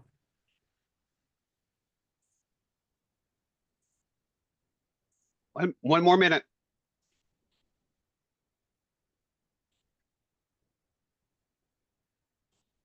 Everyone here waits with bated breath. Yeah, so am I. I'm waiting to make sure it doesn't crash. And the air is silent. All eyes are on tandylist.com. Yeah, I don't really care. I'm not going. It's going to be better without you. I wouldn't be surprised. You'll be the best CoCoFEST ever. I don't know, Ken. I'll miss you. Are you going to VCF Midwest at least? Maybe. We'll see. The problem with me not going to CoCoFEST is that Curtis will have nobody to talk to Nitrous 9 about for 20 hours before he gets there. It's up. It's there. And Curtis will be doing nothing but talk about Nitrous 9 once he gets there. So, Curtis, I think you're muted. I think he's trying to hurry up and register for a table. Looks like 2 are gone already. Center screen. Let's see. What do we have? Click here to register. Click here to see who's attending. All right. Do I click on this or do I just click here to register? There we Curtis, are. we can't hear you. Yeah. Yes. Mark, if you want to highlight Henry here, you can kind of show the procedure to register, unless you got some passwords or something showing up there, but kind of show how the show floor stuff is done. So let me back up one then. And here's the show floor. So, hey, Grant, when in the registration, do you want me to put my name or what I want the table to be named? There'll be a spot for vendor name. Okay. So I go to, let's see, I'm going over to the register for, yes, I would like to, vendor name. So that's where I put that. Yep, exactly. Yep. All right. And I will blindly agree because I'm fine with that. Main room tables are, other tables are that. And let's see, there's the coffee. 4 has not been taken yet. I will take that. Ha ha ha ha. Ooh, it's interactive. Let's see, what is 4? That's let's see. And for the break key, select Friday and Saturday. Yes, please. Dinner. I'd like dinner. I like dinner. And review my registration. All right, at this point, I'm going to be doing payments, so I'm going to go off of screen share. Not you don't want to, Go comp ahead and us all. share your numbers, and we'll see if they're lucky. That's all right. Share your numbers, and then the break key pays for your table too. Henry's paying for everybody. Yep, he's a sponsor for the entire Table, show this you get year. a table. You get a table. I do not have the available funds to do that. I'm sorry. Yeah. Here's a All couple right. suppers thrown in just for extra measure. Yeah. But with that said, it does look like I've got my my successful registration done. I've got an 8-foot table, which means that now I have to get a new table cover. Woohoo! Well, there is a table Great. cover included. Don't forget. Oh yeah, I know there's a table cover included, but I would like to. I mean, yeah, I can use that table cover. I was thinking about branding my own, but hey, there it is. All right, cool. No errors. So he did a good job. Woo-hoo. Yep. Well, if you go and refresh working. the map, Thank you, Henry, how many Randy. have been booked here while we've been on the air? Let's see. I'll go back over here. Holy crap! and- Yeah, there's a few more X's on there. Yeah, so we've got I'm right Wow. there. We have- Yeah. Why am I struggling finding where it's at on the website? Oh, it's just TandyList.com. TandyList.com. And then if you don't, yeah, That's what I've been at. I don't know what the deal is here. Make sure you don't have it cached or something. Control F5, Control F5. Shit. CoCoMan.biz will be where it was before there at table 3, next to right adjacent there to Konak. I'm still gonna do it. Yeah, I'm gonna still do it. Oh, I'm right next to Cloud9. Cool. Uh-oh. Someone's Site's gotta getting do slow. It does seem to be working though, and it's live updating the map, which is cool. Hey. Yay, Randy. Look at it go. Oh, Porta Coco. Get out of the way. There we go. All right. Oh. I'm done with that for the time being. Who's MDO Consulting? Some lower end. We're watching everything fill up real time. This is so much fun and such great content for our viewers. Especially the audio listeners. It's So- someone sharing their screen. Okay, so The Billy, I rapid think, fill up. yeah, okay, got Somebody it. needs to He'll be figure it announcer out. here. Yep. Alrighty then. Anyway, back to the news, but glad it's working, and we kind of pounded it and tested it pretty good there because the number of red X's that mark tables that have been booked went up by quite a bit. Yep. Oh, yeah. Seems you got that server load problem fixed, folks. Yeah. So pass on our thanks to Randy there, Grant. Yeah, no problem. Doing that right now, actually.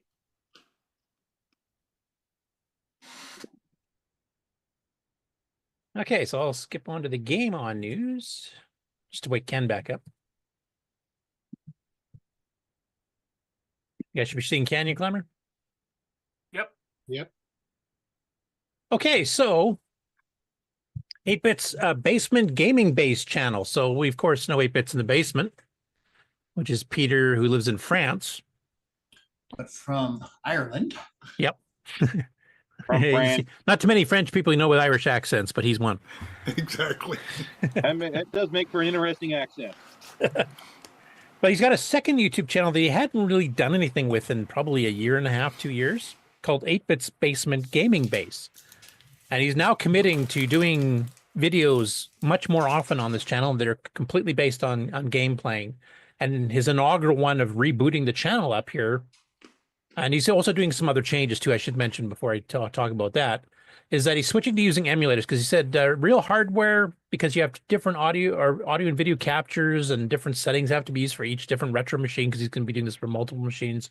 He said it was just too much of a pain in the butt. So he's switching back to emulators because then you get a nice crystal clear screen. So he's planning on he's going to try to get it up to 1 game per week. Now, we'll see if he was able to stick to that schedule because that's actually a pretty big time commitment, especially if you're playing games on all kinds of different systems that you have to get used to different controllers and etc. So the first one he did this past week here is to play Steve York's Canyon Climber from Datasoft, which was also sold as a cartridge from Tandy. So I'll play a little bit. We can kind of talk about the channel a bit, and then you guys can go watch the actual video. How you doing, everyone? It's 2025 and I've got a channel here that I haven't used in 2 years, and I want to zombify it and bring it back from the dead, more or less. So what I'm going to do is every week I'm going to present to you a game for a retro system, but we're not going to use the real system. That's what finished me on it last time. Capturing video from a real system is a pain in the ass. So what we're going to do instead is we're going to use emulation. And that way I'm going to try and get a video out to you once a week. It should be quite doable. So what we're going to start with is a game that I like a bit, but I'm a little bit crap at. And it's Anyway, I'll let you see how crap he is at it by going and checking out his actual video. And of course, the show notes with all links to every story we talk about here, plus as well the upcoming show links if you want to check out the channels for the various shows we talked about earlier. You can get them on the Discord. The show notes are saved in the special channel under the CoCoNation section, and you can grab them from there. Next up after that, a YouTube channel called PatmanQC, who's doing history of arcade games, is covering Arkanoid this time around, and it's just about a 40-minute video that covers the arcade original and it goes into the various official versions that are available. And this is one of the few where he actually realized there's a CoCo 1 and 2 version and a CoCo 3 version. Now, he seems to have thought that these were two different separate releases, like you'd buy one and then you'd buy the other, depending which CoCo you had, which is not true. Basically, it was a fat binary cartridge. So this was done by Steve Bjork. And with the CoCo 1 and 2, you get P Mode 4 graphics with artifacting, not quite as good as sound effects, etc. Obviously, the color's not quite as good either compared to the CoCo 3 version. But the cartridge will auto-detect what kind of a CoCo it's plugged into and then adapt which version of the game you get to play. And he actually does cover both versions, and he wasn't that impressed by the CoCo 1 and 2 version. He did think the CoCo 3 version looked quite well, so I'll just play a little clip from the middle of that. But if you want to compare, he's got a whole bunch. I think he has a list here. But there's a whole bunch that he covers here that cover a whole bunch of different machines from the UK, from North America, from Japan, and everywhere else.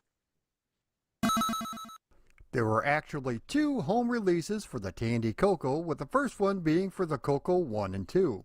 This one is not very good and looks more like Breakout than Arkanoid. The backgrounds are completely missing, having been replaced with a solid black color, and the blocks have that ugly pastel color to them as well. While the sound effects are not quite queef-worthy, they aren't very good either. Obviously, he's not too impressed with that version. We'll switch over to the CoCo 3 one. A whole lot better. Everything has been enhanced from the graphics to the sound to the playability, bringing everything quite a bit closer to the arcade original.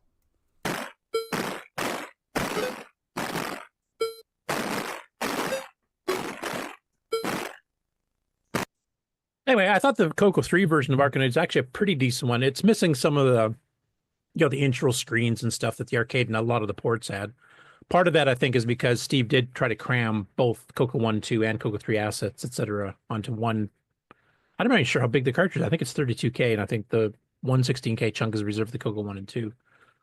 But it's a very definitely a commendable port. It's definitely not the worst of the lot by far. And even the CoCo 1 and 2 one, I think, plays pretty decently. I mean, it's not going to be a wow you in the face for sound and graphics, but the play is all there. You've got the lasers and everything else. Like, it's not just a breakout game. And you can, of course, compare them with a whole bunch of other systems here too, and see how the CoCo 1 and 2 and the CoCo 3 versions rank compared to the rest. Next up, another comparison video style thing is by Olipix Retrotech channel. And this is a rather large one. This is like an hour and 3/4 basically of going through the original arcade and then copies and clones. Now, because he's labeled it as such, and from my look at it, there's not a single official Donkey Kong on here. So this is just copies and clones, ones that play like it or are fairly obviously based quite a bit on Donkey Kong. It does cover multiple CoCo versions in here. It's scattered throughout, including Donkey King or The King. I think he was running the King version when he did his video. Donkey Monkey, though he had a hacked version of it that has the hacked in credits by somebody that had nothing to do with the game. And then I think he had the artifact color set wrong on it too, if I remember correctly, because a lot of people don't know about that little quirk of the CoCo 1 and 2. And then he did Monkey Kong by Ken Kalish. It's too bad he couldn't have shown off the transcode, because that would be much, much more impressive. But that's actually a transcode, not just a copy or clone. But there's some pretty interesting ones. Like, I didn't realize the Tier City Model 1 had 3 different versions of Donkey Kong clones. That was a bit of a surprise. And then you see some of the ones that use like Petsky graphics and stuff like that, which is a fixed character set to fake it. And some of them did pretty decent job, I have to say. So just from the people that just like Donkey Kong and want to see how a whole bunch of different micros and 8-bits back in the day did their interpretations of doing it unlicensed, This is actually quite an interesting video. And there's a list right there if you want to see all the different versions they tried. There's a lot of them. I was going to ask Nick Marentes here, if he's still on the call and still awake. Yeah. Still awake. Which of the Tier City Model 1-3 ones was your favorite? Because there's like 3 of those represented on here too. Yeah, I'm only aware of 2. One's called Liberator, which I didn't play much, and there was another one. Yeah, because they have Skyscrapers one here. Okay, I never saw that one. I don't know what that one was. Liberator was another one. Yeah, I think that's on here somewhere. And there was a Donkey Kong. I don't know if that. Yeah, there was an official one that I don't think got released at the time or something. Yeah, it was by Big Five or some of the Big Five guys. Yeah, Wayne Westmoreland and Terry Gilman. Yeah, Killer Gorilla is another one. Oh yeah, I do remember Killer Gorilla. That's an Australian one, actually. Yep, I think they actually mentioned that too. But since you haven't seen this other one here, I'll play it just for Nick or anybody else who's into Tier City Model 1-3s.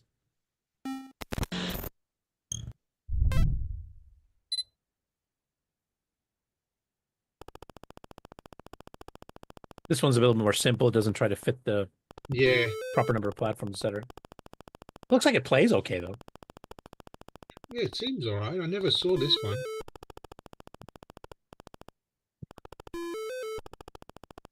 It's not bad for low res.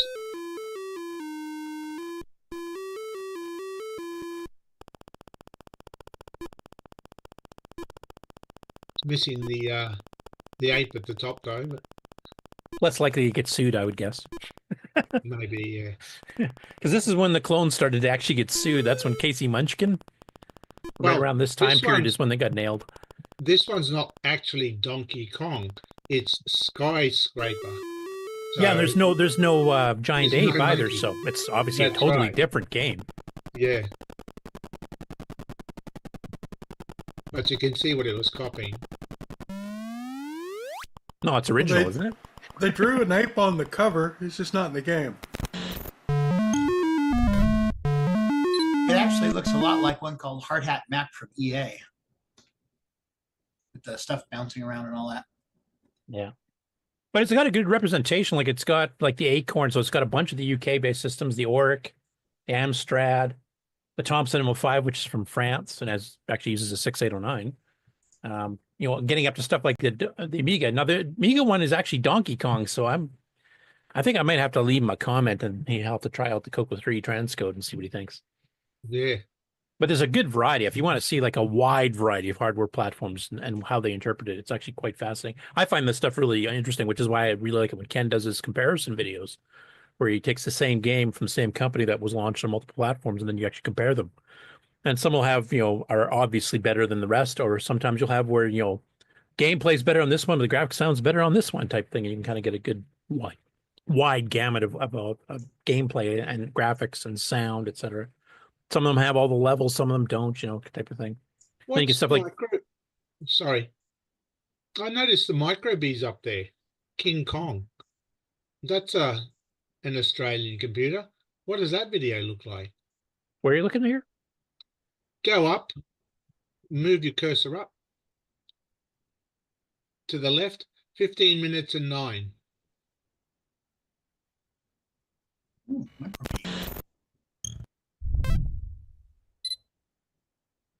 yeah, I will let this play for a little bit. I just got to run for a second here, just a second. Oh, I see. They use the programmable characters mode. Oh, well, that's all. I was just wondering if it was going to be like the TRS-80 one. Okay. I've seen enough. Okay, so these are character cells, and they're just kind of changing the font, so to speak. Gee, that ape is hot though. What has he been drinking? Right. We've seen enough, Curtis. What's your opinion, Nick? Away. We've seen enough. So, what, Nick? They cheated a lot? Not really, but it was.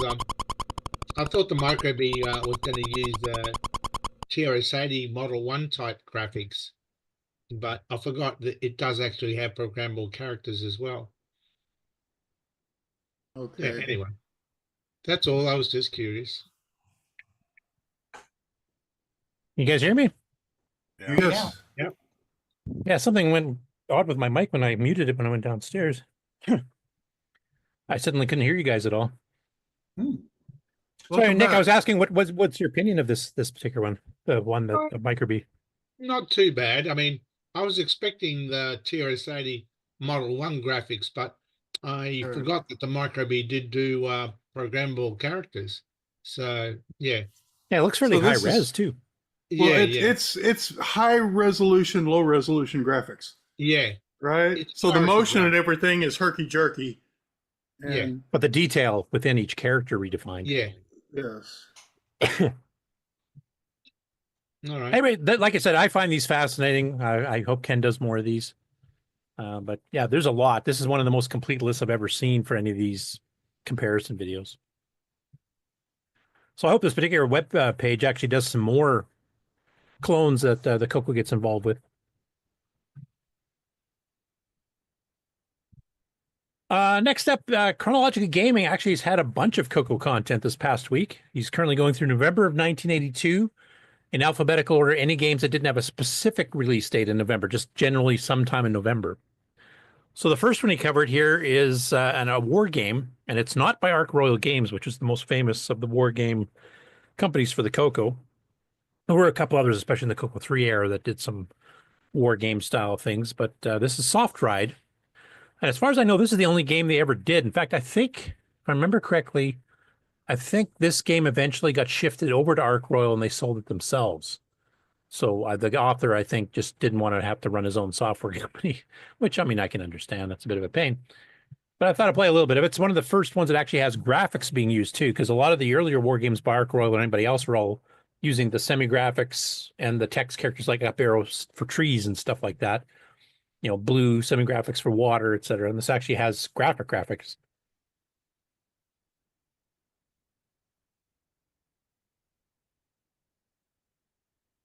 No sound. What's that? You didn't No show the audio? sound. Oh, why did that switch? First world problems. I'll just stop and restart. Share sound is still checked. Well, maybe it's the mode I have you in. Just make up your own sound. Your opponent. Can you hear him now? Says it's an important Yeah, it works new now. strategy game from. Okay, so just like my mic had Software. to get reset, this had to reset too. Important. Weird. I don't think I've heard that one before. Stop the rebel invaders or die. Oh, cause the doorbell rang. Jeez. Yeah, I'll fast forward just a little bit so you can see some of the graphics here. It's written in BASIC. We've played for this home computer. And as far as James Woodruff and Soft Ride, this is the first we've seen for any of them. We have never seen them before. So all you do in this one, fast forward a little bit here, and what you see on the screen, the game is actually playing in real time. As I'm moving the cursor around, you'll notice in the bottom left corner there are Confederate forces that are slowly moving up. The little pieces are slowly moving up. So if I just sit here, I will lose the game because it is a real-time strategy game, which is so. Which I think at this time period in late 82, I think that was fairly rare. I think strategic simulations on the Apple and a few others might have had a few real-time ones, but most of them are still turn-based, I think. Mark, do you know much about the war games on the, say, the Apple II back at this time? No, I didn't really play them. I probably should have, but I didn't really get into that many games actually. But yeah, it was Strategic Solutions. There was another company too. I'm trying to remember. Avalon Hill, maybe? They had quite a few. Yeah, maybe it was maybe Avalon Hill. Yeah, Apple, of course, is very popular because it was out for a long time and same platform, so there was a lot of stuff developed for it. I do remember around this time period, there was a game magazine for home computers that was strictly war games, basically. I can't remember the title of it, but they were popular enough at the time that it warranted their own magazine for a cross-platform, but just war games, basically. Hey, if you're interested in that one, you can go check that episode. Like I said, the links are all in the show notes here, and there's multiple episodes that he covered this week, covering CoCo games. The next one, I kind of mentioned this, I think, in the pre-show, maybe during the beginning of the show here, but Beyond the Simian Moon, which is a 3D real-time assembly language graphic, kind of arcade / adventure game combined type thing. And unfortunately, I didn't know this one was coming up right away, so I didn't get a chance to update my page. But I actually have updated the Beyond Simian Moon entry on my games page for the CoCo with some actual instructions and what the command list is. So it should be a lot easier to try to figure out what the heck you're doing. But the premise is you're supposed to escape from a spaceship that's orbiting a planet. And you wake up in your cell, and your cells, you've been locked in there, I think the instructions say for like 3 years or something like that. And all of a sudden the thing unlocked and you can wander around. Now there's one-way doors you go in and you get locked in. You have to get color discs to unlock them. And there's 3 different colors you can get. There's also fembots running around and trying to kill you. You can go up and down between floors. There's actually some items you can pick up. There's different kinds of suits for, defending yourself from blasts from robots. There's another suit for going into vacuum areas where there's no air. There's several different weapons you can pick up. So it's actually a pretty decent game. And this is early. I mean, this was released over half a year before Dungeons of Dagerath, which is the next, real-time 3D adventure style game. Definitely lower res, doesn't have as much ambiance. I don't think it's anywhere near as popular, but it was good enough they had sequels. So if you see the ad here, this is a later ad from like 83 sometime, but you can see Fembot's Revenge. That's a direct sequel to Beyond the Simian Moon. And then the Sentinel was going to be a third sequel, which was advertised in multiple issues of Rainbow, but it's not on the archive. I don't know if anybody here on the panel has ever seen it, but I don't know if this one actually got released or if it's just rare and we haven't found it yet, but I'm really interested. I would like to see that one. The original Adventure Trilogy, yeah, it's okay, I guess. It's from quite a bit earlier. It's from early 82 or maybe even late 81, but it leaves some to be desired. It's got a few kind of cool things in it, but it's not that good. But Simian Moon actually plays quite well. It's and they fine-tuned the interface for firing and stuff a lot better in Fembot's Revenge later on. But this actually has a pretty good chunk of stuff in it. So here's one of the original ads. And this is just after Nelson Software Systems split off Color Quest to become its own company. So basically, this was run by a couple of brothers, last name Nelson. They usually did business software. These are the guys that did VIP Writer and the VIP Library, back when it was still called Super Color Writer and Super, Database, Super Color Terminal, etc. That's what they were famous for. And then they had this games division. And you can see here they had the Combat game pack, which I've never seen. That's another lost CoCo game. They also had Tank Combat. They had Nibbler and Miss Nibbler. We've got Miss Nibbler, I think, we found, and it's on the archive, but the original Nibbler's gone. And then Adventure Trilogy, which is the second row, and that's 3 mini games is the best way to describe it. And then the top one is kind of what they envision this spaceship to look like, that you're trapped on, floating above this planet. And then they had some later ones here too, a later version of the ad. Oops. So here you can see the ad for Fembot's Revenge. That's definitely the sequel to Beyond the Simian Moon. Interceptor, which is a Defender clone. This one's not on the archive either, and I really would like to see this one. Comet Kazi we do have. But yeah, if anybody has that one, I would love to see that one too. And that one was advertised for months as well. Anyway, I'd fast forward a little bit to the actual gameplay. Now, he won't get too far in here because he didn't have a full instructions, but you can at least get an idea what the gameplay's like. In the top left of the screen. I believe the timer's there just to keep you on your toes because we're essentially working within a 3D maze. Everyone look, see? I can move to the right. Oh, there's a door. I can move to the left. So the game begins with us at a dead end. I'm going to back my way out. There. Oh, we have a sliding door sound effect. That's awesome. All right, so and whenever you look down the hallways, take a look at this. It is a 3D maze game, but it's not just a 3D maze game where we're meant to go leave or find our way out. This has elements that have adventure built in with them as well. So it's kind of mixing lots of different things together. Oh gosh, we already have one of the enemies on us. Are they? Oh, they're at the end of the hallway shooting us. Okay, let's. Nope. Go to the end here. I just like the look of this. So I'm just going to pause here for a second. Let's just explain. This green X and the blue plus, that's actually a portal to go up or down a level. And sometimes you only have one of those, which means you can only go the one direction. If you have both of them here like this, you can go up or down in this spot. And you basically have to go into these rooms. You have to do search, like a standard old, search, that we have in every adventure game, basically, because you'll find stuff like hidden on walls, and you'll find like suits and guns and all kinds of stuff.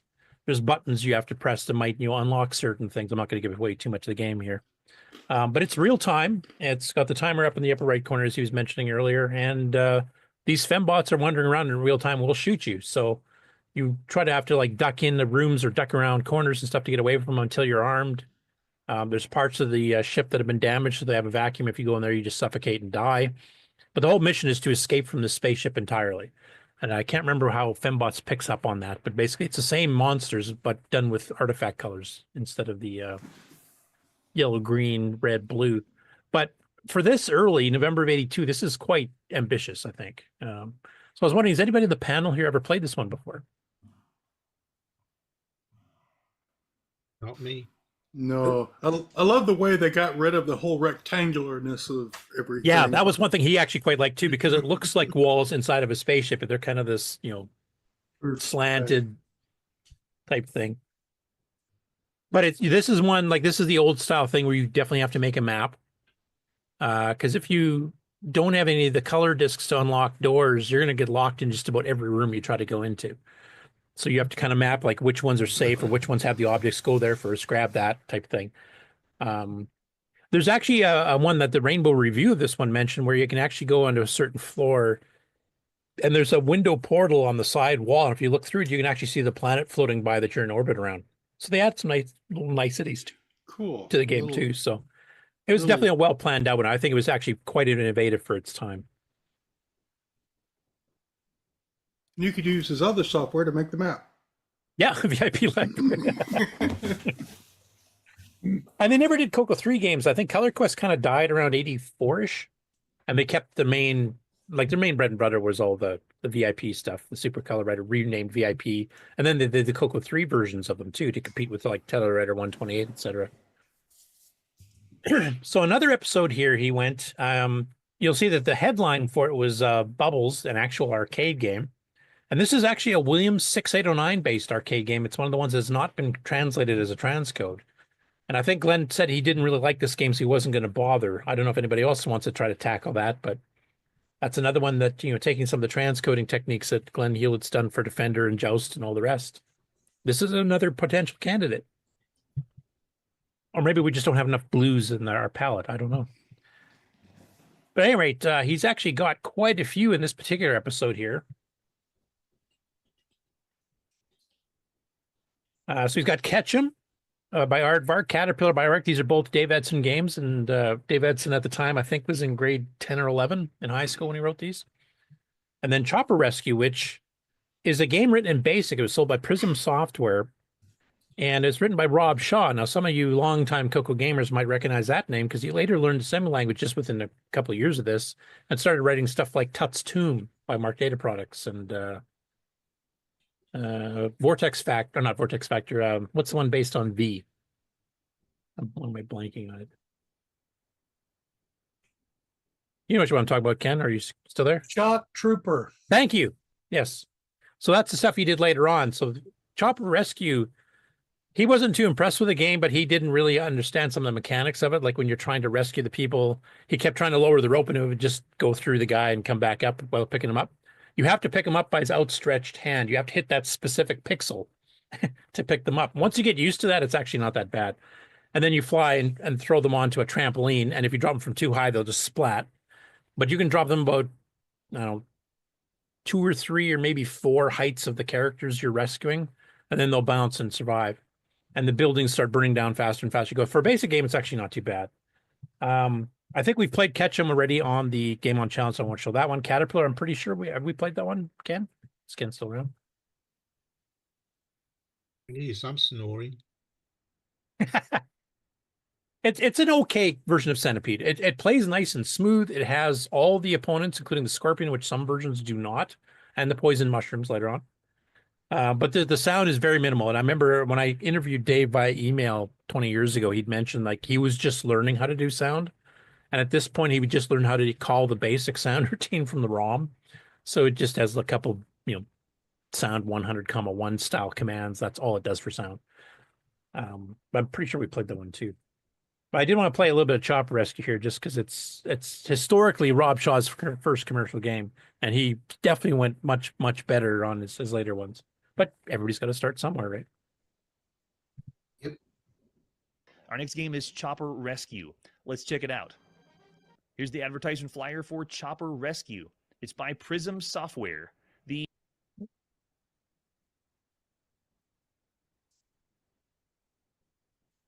Run to the chopper.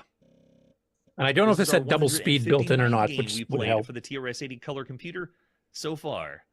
And this one is not to be confused with Chopper Rescue. That's done by Microprose and Sid Meier, which we have seen. So it's definitely not the same Chopper Rescue. Oh, yeah, he is going to do some awesome ones later.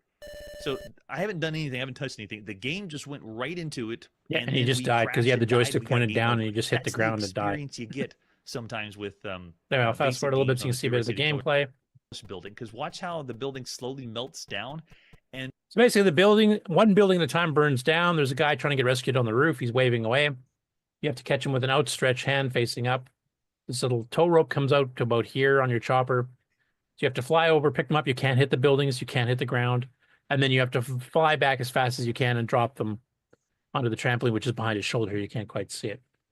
And as you rescue more and more people, the buildings start to burn faster and faster. So it's a nice little game. Actually, it's fun. It's whenever it gets not to the super bottom, smooth like an whoever you're ML game, but supposed to it's fun. has disappeared. But what you're supposed to do is maneuver your chopper right here over the top, and then you're pushing the action button, trying to get them. Come on, climb. What are you doing? Like I said, you have to hit the outstretched hand, which I explained to him in the chat, and he finally did figure that out and managed to rescue one. But has anybody in the panel played this one? Because if we ever get back to doing, plain old basic games on the Game on Challenge, this one's actually not a bad one to do, I think. And double speed on the CoCo 3, actually, it runs pretty decent.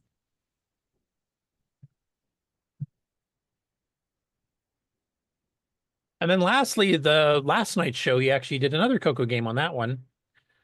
He couldn't really demonstrate the game playing, though, because of the type of game it is. So it's a chess game, and it was put out by a company that, like Color Quest, it was a company that was more famous for doing, like, terminal programs and utility programs and that kind of stuff. And they had a couple games.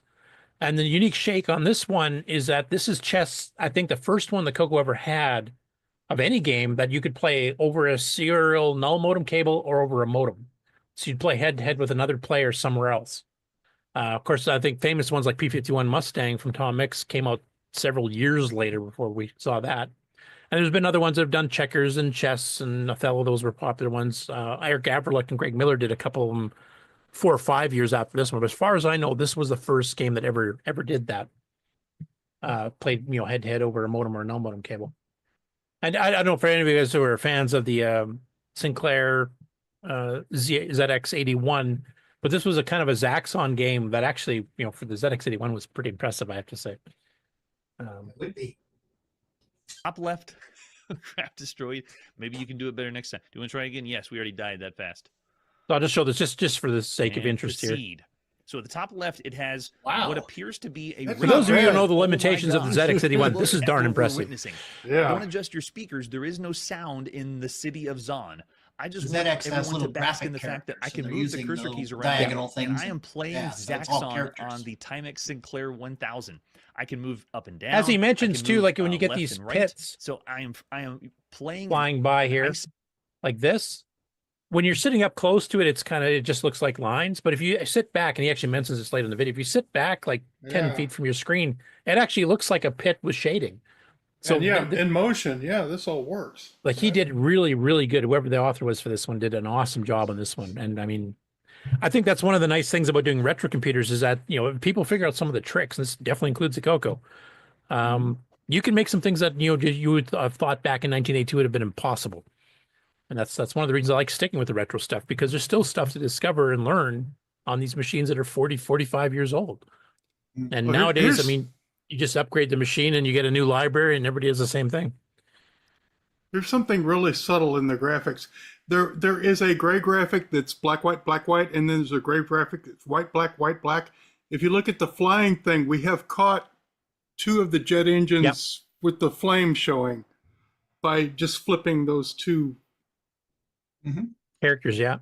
And Just later stuff on, when like it shows that, you how to you use the know? shields here, your ship gets covered with another crosshatch to show your shields are on. Just to show what we had to do back Isometric then, kids. Video game. Yeah. Sinclair 1000. It may not be exactly isometric. The firing's a little bit harder to see. It's isometric, diametric. And it has this little we just status call it thing too, where it axisymmetric kind of tells you what you're projection. coming up And against that's here what too, they're so you doing. can And figure I out what love is your this, that refueling this depot. exists. How did they make this look so smooth and fluent? You got me. All right, let's try some commands. I was impressed, I have to say. Anyway, color modem chess here. I'll skip ahead. We're going back to the TRS-80 color computer. This is color modem chess. You like? And you can tell by the title of the company that made it, Double Density Software, that they're not used to doing games. They sold disk utilities and terminal programs and all kinds of stuff, but it doesn't look too bad, and it's a hybrid basic ML one. And I've actually figured out what these commands will do just from looking at the source listing here. But basically, you're playing against somebody across a modem or across a no-modem cable, so you could be in the same room on a second CoCo, or it could be, you know, in Australia. You could be named Nick Marentes. You can play chess against him. You'd be And losing. what's that? You'd be losing. Ooh. Well, that sounds like a challenge. Not for me, because I suck at chess, but it's even got some, I think it's the X key or something you can actually tell, like every once in a while you get, especially back in the days when you had acoustic coupler modems, you might get some garbage because, you know, mom picked up the phone, the second extension, not realizing you're online. So you can actually force it to do a refresh resync between the two at 300 baud. And I mean, this would have been really cool. I mean, I never was much of a chess player, and they later on did Othello and checkers versions of this same type of thing too. And of course, we later got stuff like P51, which was demonstrated at the Fest recently. And I think Dave Phillipson's still selling the null modem cables if you want to give it a shot. But just the ability to play against somebody else with a graphical game, because I mean, there was a few BBS games you could play back then, but they're pretty low res, usually text based. So this is kind of the starting of the internet based games, I guess you could almost say. Not quite, but historically, I think it's very significant. What was that? Network games, yes, it would be. Yep. And to be honest, I kind of had forgotten this one existed. So when I was doing research for both my pages and Chronological Games pages, I did not. I thought our first modem-based games came out in like mid '83, and I didn't realize they're actually out in late '82 already. So that was kind of interesting on my part because I didn't know about that. Next up, Nostalgia Vault, which has been doing a whole bunch of gameplay videos here for the MC10 and the CoCo, has done a couple more MC10 versions of some of the Inner games, so which we've just played some of these recently, so I'm not going to play the videos here. But if you're interested in seeing what the MC10 versions look like, which run at 128 by 96 by 4, he's got basically the first level or so of Hopman and Anti-Air. So one's kind of a scrolling platformer, and the other one's, it's more of a space shooter style game. Anti-Air actually is pretty interesting too, because when you shoot the aliens, they drop objects. Some of them are bombs, which you hit you on the ground and you get too near it. When it goes off, you die. Or they put these giant gem things that block you from moving left to right past that point. And the only way to get rid of them is to try to hope that you can shoot a ship right next to it that drops a bomb, which will then blow up the gem so you can get past it. So it's kind of just looks like Space Invaders at first glance, but there's a lot of subtleties to it that make it a much more interesting game than Space Invaders is. Next up, I wish I could play a good chunk of this one because it's quite interesting. So Spriteworks, of course, is the guy who wrote them for the MC10, and you can see the title screen there. Now, we covered TJ Ferreira's channel when he did his review of the game, and he kind of figured it out. You know, he read the directions, didn't fully understand them, and then by the end of his half-hour video, he actually did kind of get into the game. So the author of the game himself, Jay Mundy, who goes by Spriteworks, actually kind of does a reaction video to TJ's review video, but he actually gives a lot of commentary on some of TJ's stuff that he thought, I guess I didn't make that plain enough, the manual, or, that definitely got misunderstood. But he also explained some of the details of some of the tricks he's doing in the MC10 to do certain things, how the game works in some subtle ways that's not in the manual. And then, stuff like, he actually has one screen where he describes in the manual, I think the saucer comes in at night and you can see it over top the lake with the trees in the background. And to do that graphical effect, what he actually does is he tells the MC10 to go into P mode 4. Now, for those of you who know the hardware of the MC10, there's not as enough address lines hooked up to the VDG to actually do P mode 4 properly. You can only ever have up to 4K of RAM for a graphics screen, unless you solder extra wiring in it. And P mode 4 takes 6K. So what it does is it wraps around and ghosts it again. So he just placed it. So he placed some the random garbage that actually is the basic program itself shows up in the middle, which he calls trees. And then the UFOs ghosted, and when it wraps in the 4K RAM at the bottom, and he said that's the reflection of it on the water. So he's came up with this complete BS story, but then you're actually seeing a 256 by 192 kind of screen. And he goes into a lot of technical details on that, on how he did certain effects, etc. Some of the limitations of the basic that's on the M6 128 and the the SDX32D or something. I can't remember the name of the other one. The SD card readers you can see on the back here that Atkinson made. But he goes into some details on the programming. He goes into details on the game design. He goes into details on effects. So if you're just wanting to learn some cool things about the MC10 and how to write for it, then I would definitely watch it. It's an hour-and-a-half video, slightly over that actually, but there's some pretty cool stuff on it. I'm just saying, like, TJ, of course, is rather bombastic in his reviews. He's quite energized. Is that a polite way of putting it? And, Jay actually has a lot of fun watching his reaction and just laughing his ass off, basically, as he's, slowly trying to figure out the game. But I'll just see if I can find one little bit when they do the intro with that P mode 4, just to give an example of some of the technical detail he goes into. And by the way, I have received a copy of this game boxed with the full DVD case, etc., that I will be bringing to the fest as a door prize or a draw. I haven't quite figured out which way we're going to do that yet, but if you have an MC10 and you actually want to get this game with all the packaging, the full color instructions, etc., printed out, then you definitely want to come to the fest.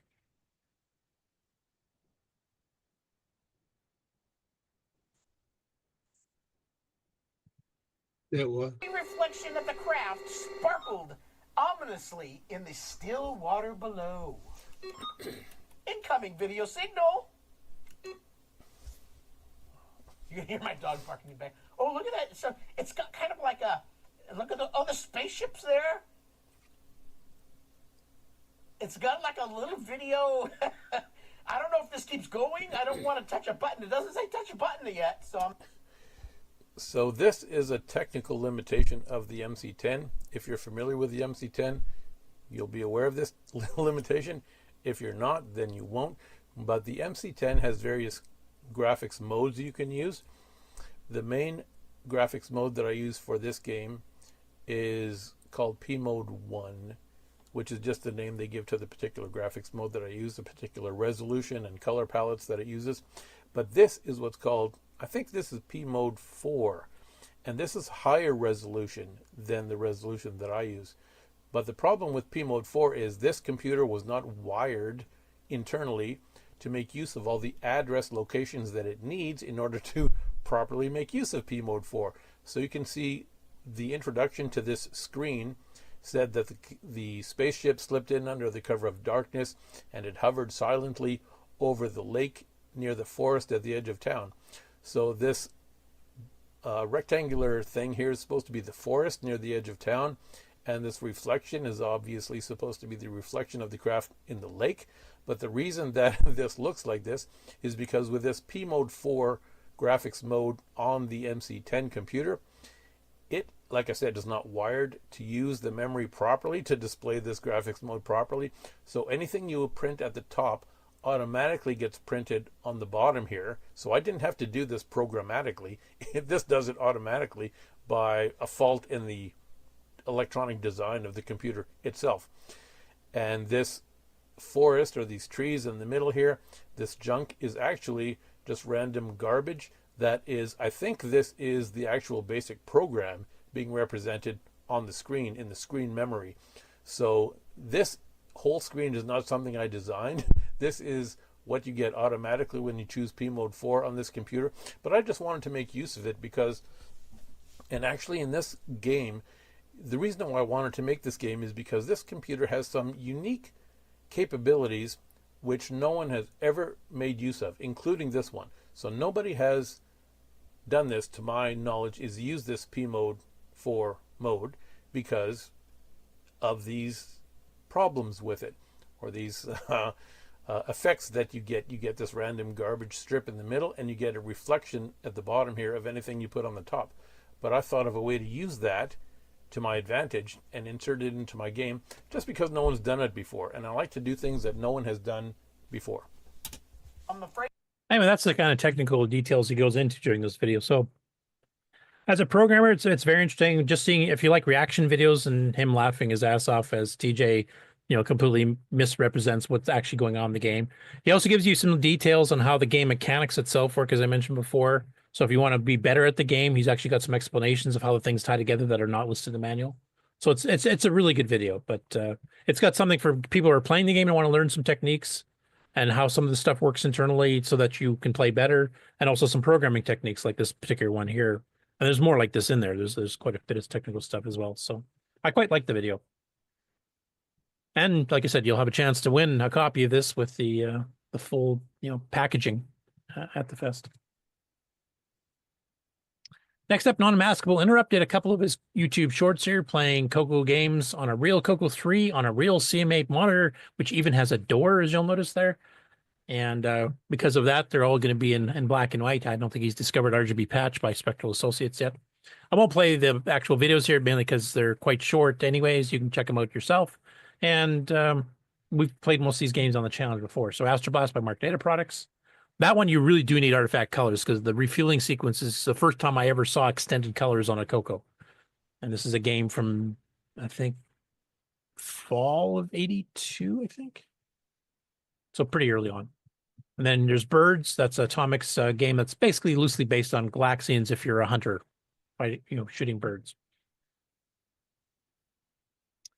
Is Ken still around? Because I think he could probably do a lead-in for this one if he wants to.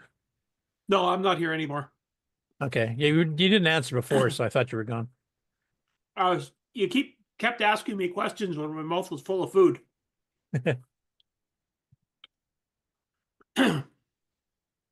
So basically, I did a video looking at the game that we were playing this week or last week and this week, and that is Klendathu. And basically, I just talk about how one of my pet peeves is that you go on the internet and there's all this information about Starship Troopers and all the video games that have been made about it, and none of the places actually mention Klendathu. Yeah, and you actually did like a web search trying to find any here that. Yeah. Like there's like an entire wiki of Starship Troopers stuff, and it never mentions Klendathu. It mentions the board game, but it never mentions the original video game. And it's kind of interesting because even it's actually doubly wrong in that it talks about how the 2005 game is actually, they call it the first Starship Troopers game, when in fact there is actually even a 1998 game that they mostly miss. So yeah, and I have to agree with that. I hadn't heard about the board game. Like you found the board game that was published about 6 years before Klendathu, like in '76 or something. Do you know who made that one? Out of curiosity, you might have mentioned the video. I just can't remember. No, I did not mention it in the video, but I just see. And if you're a closet pyro, this game's awesome. Avalon Hill published it. Oh, okay. Same guys that did some CoCo games, actually. And they did it in 1976. So I wanted to thank you for doing the deep dive here on the history of the old Starship Trooper games, and then Klendathu itself, of course, and the fact that it's kind of a hidden gem because people just don't realize it was ever done. Yeah. And if you're going to be a completionist about playing Starship Trooper games, you cannot miss the CoCo game. Yeah. It's like a lot of them when they're trying to figure out what is the earliest movie tie-in game. We kind of discussed that a little bit earlier. But Poltergeist was one of the earliest. And that one gets overlooked all the time, too. Mm-hmm. Hey, go check out Canadian and Retro Things on YouTube. Do you still do Twitch at all, or no? I haven't been lately. I mean, it's always. I know you had some bandwidth issues at one point, yeah. but it's in the back of my mind to start doing it. Well, a lot of it actually has to do with my computer, just not being able to keep up. Oh, okay. So it's not your bandwidth anymore. It's more the host machine. The hardware. Yeah. So hopefully that will change soon. Cool. All right, definitely go check it out. And of course, if you want to play the game and join the rest of us, Game On Challenge Thursday. This is the last week for doing Klendathu to be officially included in the hop scores. Of course, you can play it later on if you want as well. But definitely join us on Thursday, or if you can't actually join us live on Discord, you can join in the live streams on both Twitch and YouTube and check out and make send comments back and forth. Next up, this one was actually promised last week. This is a release by a channel called Game Huggers on YouTube, but it's called Joshua Turbo on Twitch. And he seems to be more of a Twitch guy, and he's kind of copying the videos to YouTube like a week or two after the fact, and he does live streams on it. Now, he mentions in this video that he actually grew up with a CoCo 2, and he remembers stuff like Dungeons of Daggerath and Color Cubes and a few others. And in this particular case here, he dedicates the entire 1 hour to Downland. But he's using, I'm not sure what he's using, actually. He has these little pop-ups that he can bring up. I don't know if he shows it on this particular video.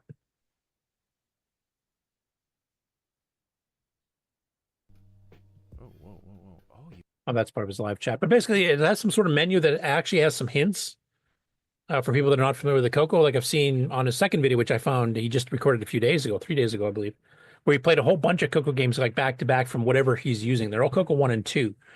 Now, I don't know if this is off of a MAME front end or if this is from a different emulator. It doesn't appear to be real hardware.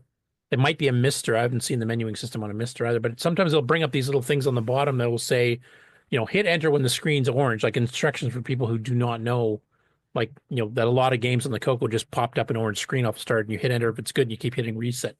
If it's not, you have to change it from blue to orange. Or just some general directions like, this key is used to start the game. So I've actually subscribed to his channel because he's covered the CoCo a few times now over the past 2 weeks. And I'm hoping to get into the chat because he has comments on his YouTube channel disabled, so I can't, do any commentary to help him with some of the games, etc. So he did his full hour of Downland, got, a few screens into it. And then the one I discovered that he did on Twitch earlier, he went through a whole bunch. He played a little bit of Downland at first, and then he started getting into a whole whack load of games. So he covered like Zaxxon, Temple of Rom, which he'd never seen before, and he was quite impressed with. Skiing, which he's also very impressed with, never seen before. Berserk, Tut's Tomb, Whirlybird Run, Dungeons of Daggerath, but hasn't played it so long he can't remember any of the commands, so it was a pretty quick video. Quicks, the Tom Mix one, The King, which is Donkey King. Gold Runner by Dicom, Miss Maze, Marble Maze, Polaris, which he figured out how to fire from one of the subs, but not the other two. So he would just, once the one was empty of bullets, he just stopped. Black Sanctum and Sea Search, the graphical adventure games from Mark Data. So he actually went through a whole bunch of stuff here to kind of play with them, and then it's, instant impression of it type of thing. Some he'd seen before, some he'd never seen before. So I'm going to, like I said, I've subscribed to him so I can find out next time he does a live stream. If he does CoCo again, I'll find out what kind of a system he's using to actually record these and play them on. And then maybe give him some suggestions on some stuff he may have never seen before that might be pretty impressive. But he's pretty impressed with some of the stuff he picked just at random. And I just got to find out if he has any, CoCo 3 emulation, because I'd really like to see what he thinks of the CoCo 3 stuff. And he's younger. I think he's like 40 or something. So he's almost a generation below some of us. A younger at 40. Yeah. Now, next up, Tim and AJ. This is the first time in 6 weeks they actually did recording. They usually pre-record multiple shows, so you can still get a weekly fix from Sibling Rivalry. And in this case here, AJ started a new job, which took a lot of her time. So the last time they did pre-record, they pre-recorded like 6 episodes. So this is the first time in 6 weeks they've actually done an actual recording here. And they returned to the CoCo for the first one here, and it's featuring a game that I think Nick knows. I saw it. Now, I'm not sure why. I know some of the SCART adapting, the VGA adapting things don't quite get the colors right because they oversaturate and it kind of blows out some of the subtle colors. Or it might be the capture device that was doing it, but the initial screen of Popstar Pilot, I might as well release reveal what it is, normally has a moving checkerboard a blue checkerboard moving underneath the title screen. And in here, it just looks like stripes. So some of the subtle shades are missing. I don't know if, did you notice that, Nick? Yeah, I did. When he starts the game, when it transitions, you quickly see the checkerboard come up. Oh. So, yeah, I don't know exactly what's causing that, but maybe it's the capture device. Yeah, because it looks like the red's working right. It's got all the different shades of red. So it's not just that it's blowing out the one color. Yeah. Because he usually plays this on real hardware, which is why I'm surprised it's happening. That's why I'm thinking it's the video capture, either the output device or the capture device that's not quite doing it right. But you can tell they obviously didn't read your directions. Because they have no idea how they got auto fire. And I noticed that. the bane of all game programmers, like directions. Nobody reads directions. All that work I did, and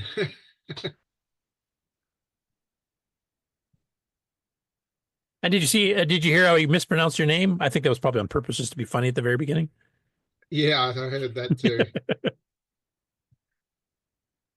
Anyway, as usual, it's a lot of fun watching these two playing games. And this one, AJ won all 3 rounds, which doesn't happen too often. But mind you, that neither of them got very far. no, well, if you don't read directions, it's kind of hard to, because you have to know what certain balloons do, or if you want points, you got to know about the 4 white balloons in a row. And well, the fact that the game has 5 different levels, and they only ever showed or talked about about the first quarter of the first one. Yeah. They didn't know what the tokens were for. No. Yeah. But they both had fun. I mean, that's the main thing. If you can play a game, even if you don't have the directions, you're still having fun with it. And this was your first game when you returned to the CoCo, wasn't it? After a 15-year break or something? Yeah, Popstar Pilot, yeah. Yeah, because I think the last one you did before that was Gatecrasher. Yep. There you go. Check that one out. Leave some comments. I think they're coming to CoCoFEST again this year too, so that'll be cool. And the last one I want to mention, Jim Jewett, whom we talked about the last few weeks, because he's kind of come back to the CoCo community. He's actually dug out a lot of his old games he did back in 81, 82. Some text, some graphics, and he seemed to favor a lot of space-themed strategic games. And this is another one of those. So he found an old space text-based game he wrote called Empire X, and he actually put on the CoCo group on Facebook has uploaded the disc image for that if you want to give it a shot. I did not have time to try it myself. Last week I had a chance to quickly look at some of them. So has anybody on the panel had a chance to try this one? It was just released like literally last night, so I'm guessing probably not. But just in case, has anybody tried it? Text-based game. I'll take that as a no. But yeah, I'm going to try to see if I can check it out later this week here. But he's been uploading a lot of these here lately, which is kind of cool. Digging out stuff that he wrote himself back in the day, probably never got published, through a software publisher or a magazine. So these would be brand new to us now, but written like 43 years ago or something. So I'm glad some of these lost treasures are being found. And like I mentioned earlier on some of the stuff from Color Quest, we're still missing a bunch from there. And there's a whole whackload you can see on my timeline page on my CoCo Games page that we're missing. I think even as of how far I've gotten there, which is like mid 83, we're missing dozens and dozens of games already that just don't exist anymore. At least not that I've been able to find. So I'll eventually, once the games pages are more caught up, I'm going to actually publicly publish a list of missing games. And if anybody has any of these, please, send them our way or make copies of them off cassette or disc or whatever you have. Get them archived. Yeah. Even if you just have the instruction sheet, there's a few of those. At least we have proof it existed, because sometimes these may have been announced in an ad and never released because the project got canceled, the company went under, person got a new job and left, or who knows what. But anything, original instructions, the original photo of the tape, even if you don't have the original tape anymore, but just something to prove that it was there and existed, ads, etc.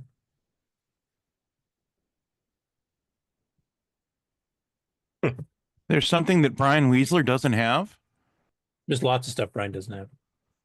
I thought he was trying to collect all that vaporware. Well, he is, but it's vaporware, so it's hard to find. Mind you, he made up for it, as you guys saw in our segment last week. He made up for that by finding some source code for a bunch of stuff we didn't have before, and a couple of unannounced game projects that we never even knew existed. Okay, so do we want another ad break for going to the main news, or do we just go straight through it? We can run another ad. Give everybody a break. Okay. You mean there's more? Oh, yeah. I haven't even touched the regular news yet. We got tabs, man. We got tabs. We'll need 2 pillows for this show. Yeah, this gives time everybody to get comfortable, get their pillows, and get a snack or whatever, and get your warm milk and get ready for news. Well, we'll be back right after these messages. Hi, I'm John. And I'm Aaron of the CoCo Show. And you're watching or listening to the CoCoNation, the live and interactive talk show featuring the Tandy color computer and its cousins. All hail the CoCoNation. Future Vision Research is your source for FujiNet platforms, including the FujiNet for Tandy color computers. The FujiNet cartridge supports CoCo models 1, 2, and 3 and comes with HDB-DOS DriveWire 3. Load files from SD card or connect to Wi-Fi and load files over the internet or your local Windows, Mac, and Linux computers. Applications from the FujiNet team allow you to follow news from all over the world, catch up on Mastodon messages, and even track the International Space Station. For more information and to purchase your own FujiNet devices, visit fvresearch.com.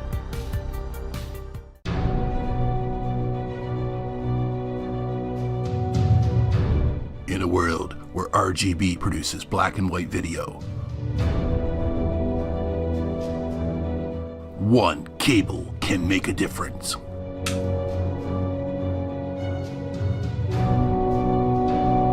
Switcheroo. CoCo3SCARTcable.com. A little brush of joystick to really bring our CoCo experience to life. And now I'm thinking a flourish of blue to accent our CoCo scene. And this scriptset blue might be, but as I'm looking at it against the canvas, it wouldn't be the right blue for me. We don't make mistakes on this show. We just have happy accidents. Now let's go for baseball blue. A nice hue to accent from our CoCo, but not overpower the scene. Hi, I'm TJB Chris, the Bob Ross of the CoCoNation, and you're watching the CoCoNation live show. Now isn't that fun?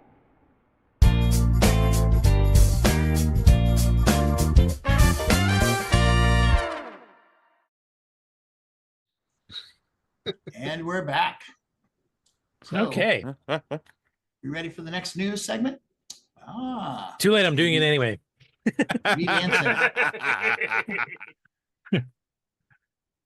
Okay, so George Jansen, who's been doing the CoCo 3 assembly language learning series, is actually starting his next batch, which is all lesson 15. And he's released 2 of the parts this week, and I think there's a third and possibly a fourth still coming. This gets into what he calls palette automation. I call it palette animation, but either way works. And this is using a technique that is unique on the CoCo to the CoCo 3. You do have the ability to flip palettes between the 2 different color sets on a CoCo 1 or 2, which you can use for like strobing effects and explosion effects where you've got the entire screen flipping colors back and forth. But on the CoCo 3, you have the ability of actually changing each individual color to any other color the CoCo 3 supports out of the 64 colors. And if you say run a bunch of pixels together in a row with color 1, 2, 3, 4, 5, and then you define, say, all of them to black except one, you make it red, and then you just rotate which one's red going through, you can make it look like something's moving across the screen without actually drawing anything. And because this affects every single pixel on the screen of that color at once, you can do all kinds of fancy effects. And actually, one of the ones he mentions in his first part is Xenix, the Jeremy Spiller game. So if you take a close look at Xenix while you're playing, the explosions of the alien bugs, which is kind of a shimmering debris field type thing, and even your ship's flames of the rocket exhaust, and when your ship blows up, is all rotating reds and yellows and oranges and stuff to make it look highly animated with a lot of detail, yet it's literally not drawing that much. Most of it's palette animation. And because it affects everything on the screen at once, that means if you're blowing up bugs and you've got, the flames of your ship going or your ship blows up, that's all being animated by the same single storing of a register. So that's what he's kind of going into in this particular series. Part 1 is where he kind of explains the concept of it. And then he goes and gives some examples here. And he's actually used GIMP, which you Linux people will definitely know.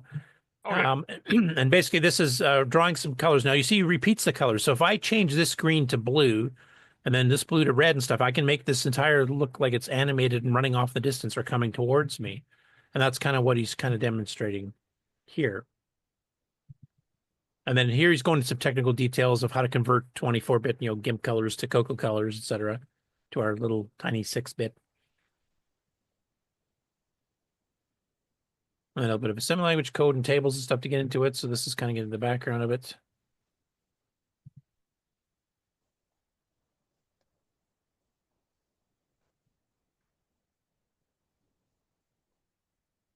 So this is more the background one. So that's a pretty lengthy one, but it's kind of explaining the technique itself and how it works and what you could possibly use it for.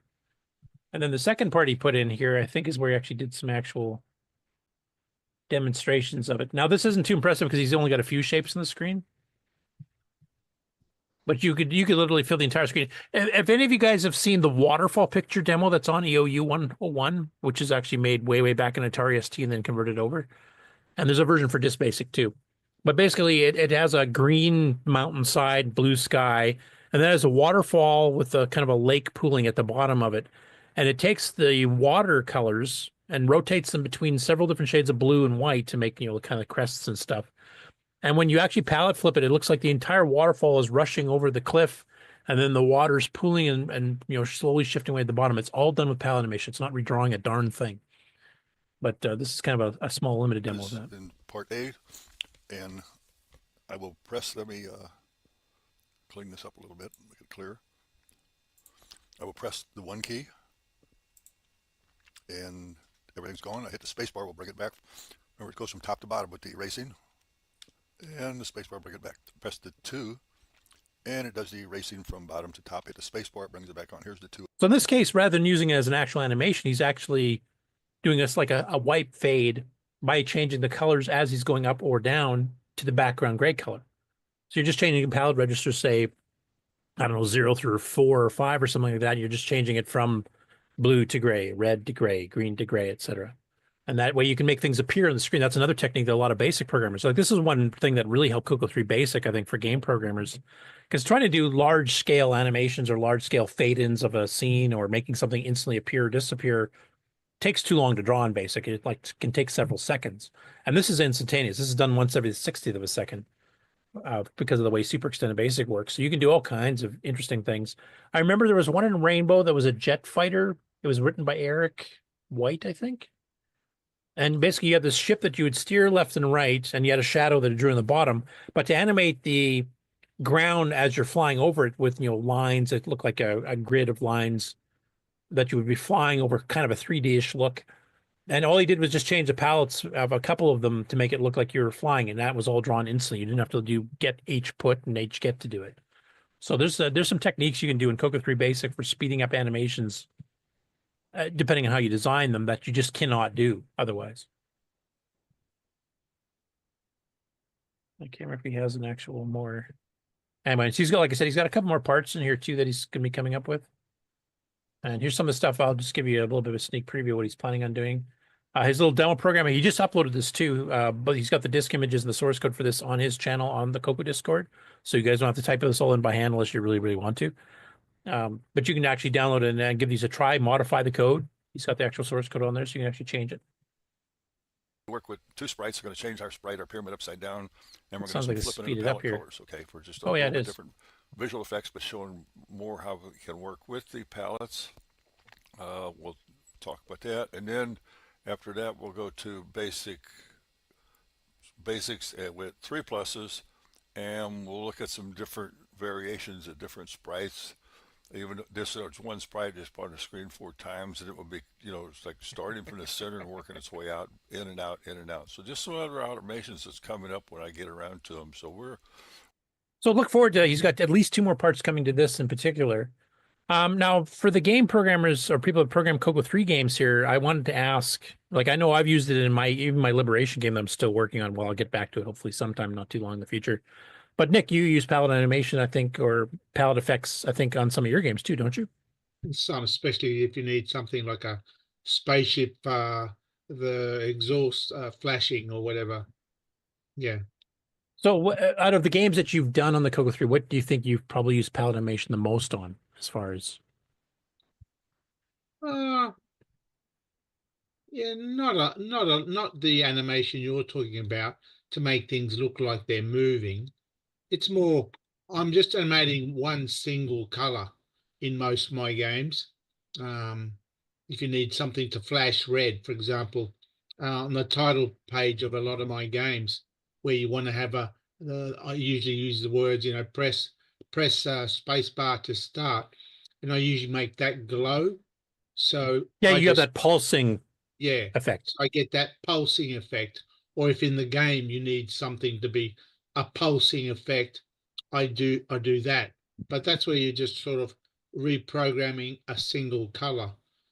Anything else like to do an actual animation as such, I don't really do that too much, because the palette animation means that the more colors you allocate for the animation, the less colors you've got for the rest of the animation, for the rest of the game.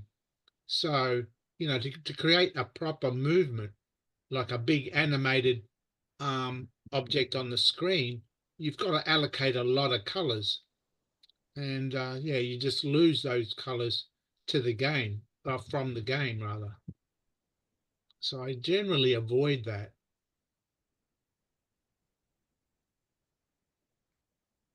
Okay. Well, while you were talking about it there, I just brought up the waterfall demo just so people can know what the heck I'm talking about. I'm just going to see if I can change.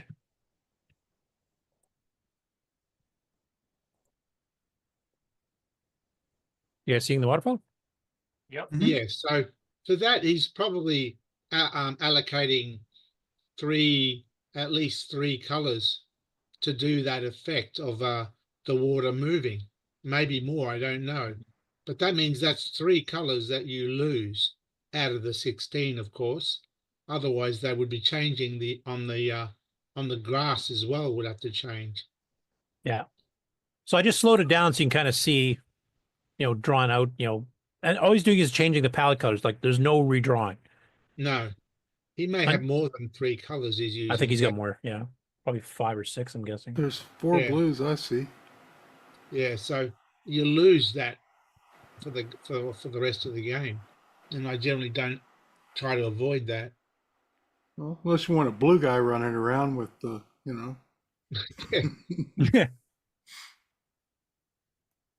I mean, you use it for like levels. Like if you have a color theme for each level of a game where you don't need as many palettes because you'll be switching them in the next scene anyway. So I'm going underground to above ground or something. But just to give you an idea here, and I don't know how well this is going to come across the stream. It might be a bit too fast for the screen sharing here, but you can do this speed in basic. Yeah. Because it's basically just like 5 palette commands every 60th of a second. Now, obviously, in this case, it looks better if it's going slower. And if you added some background sound of water rushing, this would be a pretty cool little demo. Can you help with that, Grant? Just go to the toilet. No, I'm good, thank you. I'm good. It's cool I how was the trying to slide. say that without saying that. Yeah, I think Paul Thayer is agreeing with you in the chat there. He says, I don't typically use this because I typically use all 16 colors at once. And I think that's kind of what you were saying. You might have one reserved for a pulsing effect or something. Like in my Liberation game, the robot eyes pulse as well as I think there's some text I pulse at what level you're on, the name of it or something, where it's just one palette, but I just keep changing which colors in there. And I go between different reds. So yeah, it mentions he does palette switching on one color, which is exactly what Nick was using for the same thing. He said, I've used palette changes for highlighting menus text as well, but I've never used it to do animation. Yeah. And then 60 said, does this basic version of this waterfall demo play sound? Yes, it does. I just didn't have it handy at the moment. This is included in EOU. So when you guys go to play GemQuest, if you go to the pictures directory and go to VEF, which is the native format for OS9, and click on wfall.vef, you'll get this. Hit the space bar to animate, and then I think the less than and greater than keys will speed up and slow it down, so you can actually play with it a little bit there. But yeah, in basic, you can do some pretty interesting things. And if you only reserve, say, 3 or 4 palettes for animated stuff, and you reserve the other 12 for the actual background and sprites, etc., you still can get some pretty decent animations. And still have a fair bit of color in the screen. Remember the CoCo 1 and 2 and the Dragon, you only need 4 colors. Yeah, I wish you could change the individual palettes. I would have made a big increase on what the CoCo was capable of doing. Yep. We do have the 2 color sets. I mean, you can instantly switch the screen. Like these 4 colors suddenly become these other 4 colors without redrawing anything. That's where you use them for like the explosion effects. And you can also do the technique that like Steve Burke used in Canyon Climber when you blow up the dynamite on the first screen, where you're not switching palettes, but you're switching the screen mode on the fly multiple times, and it stretches out the pixels vertically. So you get that kind of mountain shaking earthquake effect. So you can do some interesting things in the CoCo 1 and 2 just by changing, what mode you're in, changing which color set you're using. And then if you get to really advanced timing techniques, you can start changing the color sets per scan line like Dragonfire does, and then you can actually get more colors on the screen. Anyway, I just wanted to kind of show that. The toilet flush.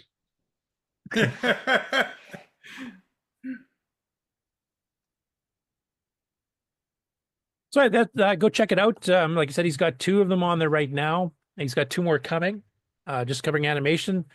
I'm glad he's continuing the series because the one thing we have been short on is tutorials on CoCo 3 programming specifically. The Gimme chip adds a lot of things that we did not have in the CoCo 1 and 2, including timer interrupts and palette changes, MMU block mapping stuff we just covered before. And that's all brand new stuff. If you've programmed the CoCo 1 and 2 before, you won't know anything about that stuff. So it's good that he's doing that so that people have a reference. Next up, we kind of covered this last week about these new joysticks that are basically new versions, modern ones, 3D printed to duplicate pretty closely what the original CP400 joysticks were like. That's the Brazilian CoCo clone. Well, one of the Brazilian CoCo clones. So Erico Monteiro does a lot of semi-graphics. Speaking of animations, he does some awesome semi-graphic stuff. Has received his, and he's actually got a side-by-side comparison here between, and we didn't have this last time, of the original ones, that's the one on the left, to what the new ones look like, and I'll zoom that up a little bit here.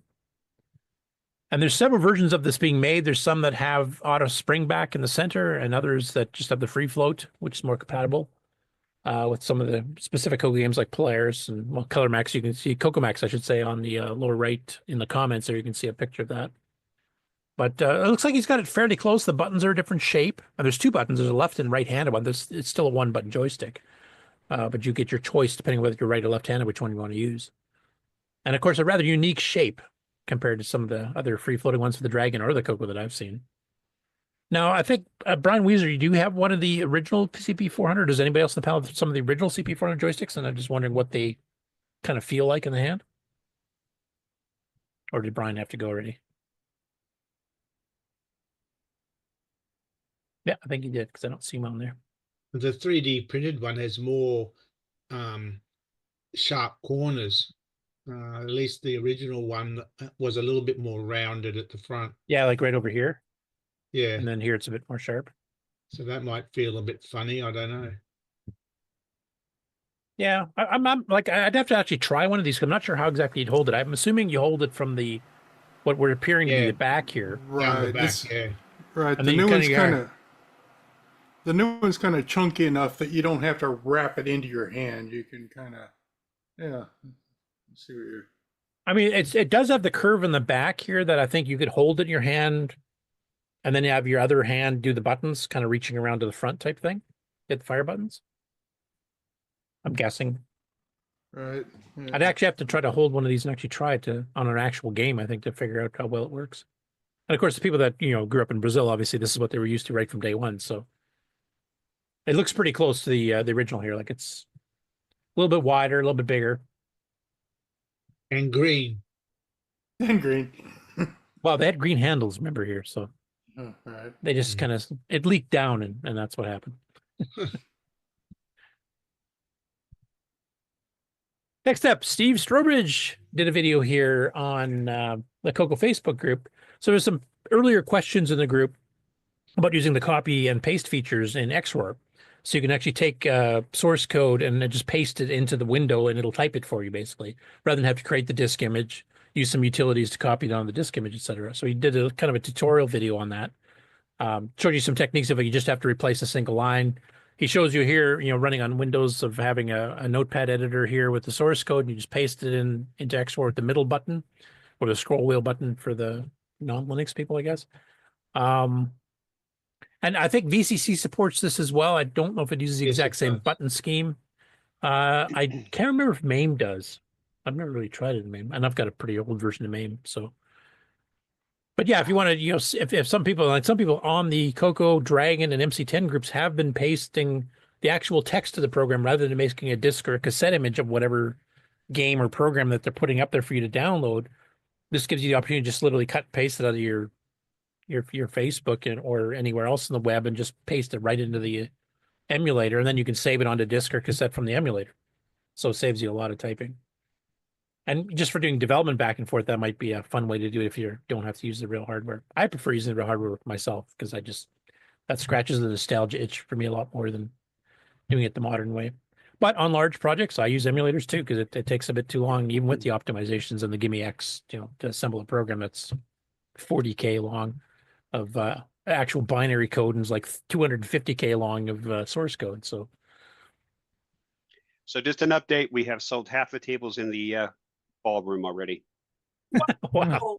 Well, see, I bought a full table, not a half table. Don't try to scam me now.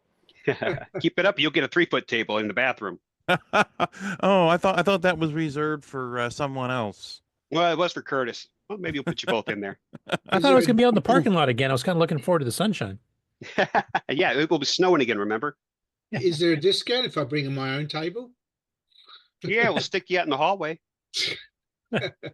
You can bring a TV tray.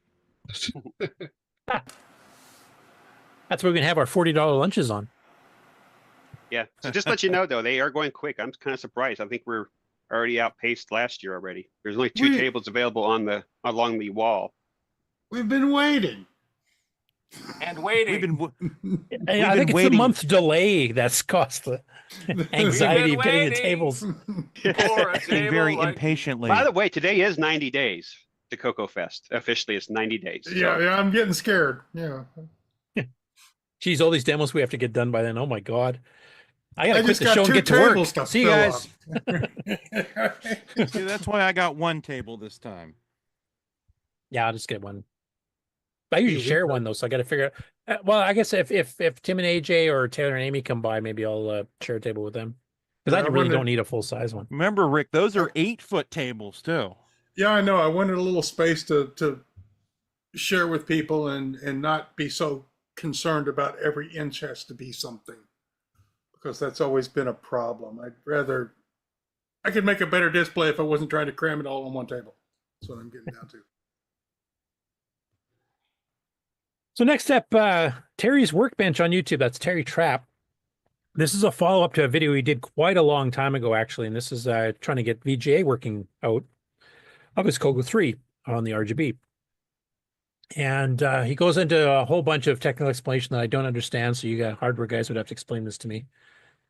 I'll play a little bit of the intro so you can kind of see, and then I'll show you kind of the results from it. Hey guys, it's Terry. So I did a video a few months back about trying to get video scaling from the Color Computer 3 into a capture card. And I had a lot of difficulty with that. The first thing that I tried was like the BGS 8200, which is a really inexpensive scaler that you can get. It works with like everything. It works with everything. No one has trouble with that thing, doing upscaling. You know, it's like there's a lot of people that complain about, you know, the quality of the video, this, that, and the other thing, but I couldn't get the thing to work. So I went and bought another scaler, which is this little guy right here. And let's see, who manufactured him? I don't know. I'll put it down the link below. I always forget the name of the company, but couldn't get this thing to work either. Same problem. And what I determined after just kind of scouring all over everything, as far as the specifications, both the GBS 8200 as well as that other scaler, they will not accept horizontal and vertical sync from a 15 kilohertz source and it sync properly. You'll wind up with like all, you know, it just won't. You'll wind up with all kinds of problems. Anyway, I'm not going to play the whole video here, obviously, because it's almost a quarter of an hour long, but he goes through a bunch of the technical details. Comes with a little converter thingy. Then he runs the transcode of Pac-Man. Oh, no, this is Nick's Pac-Man, sorry. The best one. Yeah, by that modest programmer from Australia. Yes, yes. But it looks pretty decent, like his eventual solution here, and he'll go through the hardware details that he had to custom make and then which upscaler he's using. Yeah, so curious to see that. What was that? I'm curious to see that. Yeah, well, like I said, the link's in the show notes here. He also goes and shows Nitrous 9 running just to kind of show what the 80-column text looks like on it. That's a little bit washed out, but not too bad. I mean, also green's a horrible background color to choose. And then he tries running OS Term by Von Keda, which is one of the best terminal programs we had. But that looks really clear. So, I mean, definitely the color choice on 80 columns makes a huge difference. In fact, we'll get more into that when we get to TGB Chris's video, because he did one too. But anyway, it's up and running and working now. So definitely go check out the video, you hardware guys. I'm sure you guys can leave some comments and suggestions or questions to Terry on his Terry's Workbench channel on YouTube. Next up, this was kind of an interesting one. So a guy named John Goodwin, he says, I just joined. He's talking about joining the CoCo group on Facebook. And I'll just read his little description. You can see the picture here if you're watching the video version of it. It's a picture of him with the Exchange BBS t-shirt on from 1983, and he actually ran a BBS on his CoCo 1. He said, thought I'd say hi. CoCo 1, as you can see, coded in BASIC, of course. In my glory days, I expanded the BASIC programming language to include new commands for BBS programming, which I called BBS BASIC. Reburdened my disk ROMs with an expansions. I add 5 granules to the disk, so 40 track basically support, and speed up the drives using a better stepping rate. Also buried my parallel printer expansion into my controller ROM. So basically he did his own custom version of the ROM with some specific commands to help the BBS disk drives and stuff, like a lot of like ADOS and some others did, but also some stuff that was specific for modem, which is kind of an interesting concept to do, and not one I'd actually seen before. So that's kind of interesting. And then there's been a whack load of comments coming in from other people that ran BBSs on CoCos and some of the hacks they did there. And Bruce Moore kind of got involved with that because he did some BBS stuff. I didn't bother commenting, but I ran a BBS from 83 till 89 on my CoCo as well. Alan Huffman of Subetha Software, he actually did one. I remember it was cassette based. So he basically used a bunch of arrays and stuff there to keep track of very small messages and stuff. And it was all running out of RAM. So he basically just loaded the BBS and RAM and no disk drives, no nothing. He just went and away he went. I didn't do that. I had multiple drives on mine and I patched them for 40 track and 6 millisecond. And then when I got the CoCo 3, I had, dual RAM disks added on. And then later on, I did a level 2 BBS by Keith Alfonso of AlphaSoft that allowed multiple users, online games, multi-person chats, not just sys-up chats, but if you had like 2 people logged into 2 different phone lines plus me, we could all have a 3-way conversation. A lot of cool stuff in there. But I kind of miss the BBS days. Obviously, the internet and Discord's much, much wider ranging than the BBS could ever be, but it was kind of fun when you actually wrote some of this stuff for yourself. Anyway, the discussion is really interesting. I would definitely recommend checking out if you have any nostalgia for BBSing back in the day. Next up, Marco Spedaletti from Italy, the author of UG Basic, Micro Games Basic, has made a new version that he's got for the CoCo 1 and 2. He's actually got the specific, or CoCo 1, 2, and 3, I should say, a specific download page for it. The manual's been updated.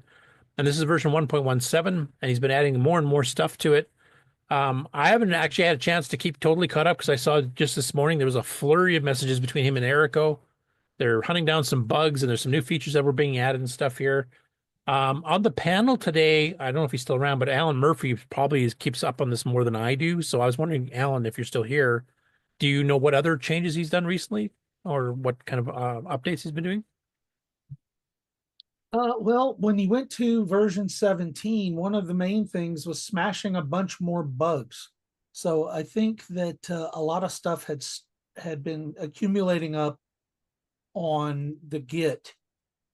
And so he went through and synchronized the manual and the version in just a big bug smashing run, because there was like some fundamental math stuff that he was messing with.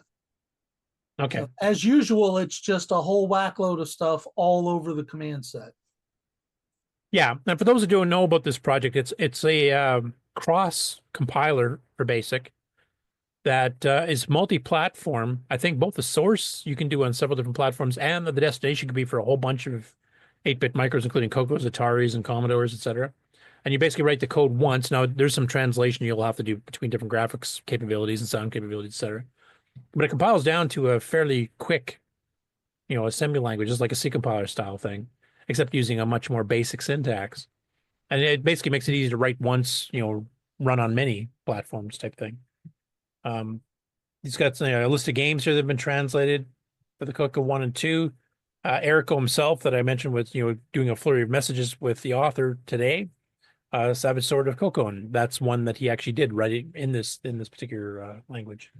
And there's like a Sokoban 64 Plus, a hang word, a 10-liner that was actually an entry in the 10-liner contest. There's another one of those coming up soon. Yeah, And Erico has a bunch more ideas that he's going to be baking into the Savage Sword of CoCo. So, yeah. No, I did see when Erico and him are going back and forth. Currently, it sounds like it's only currently supporting the 1-bit sound on the CoCos.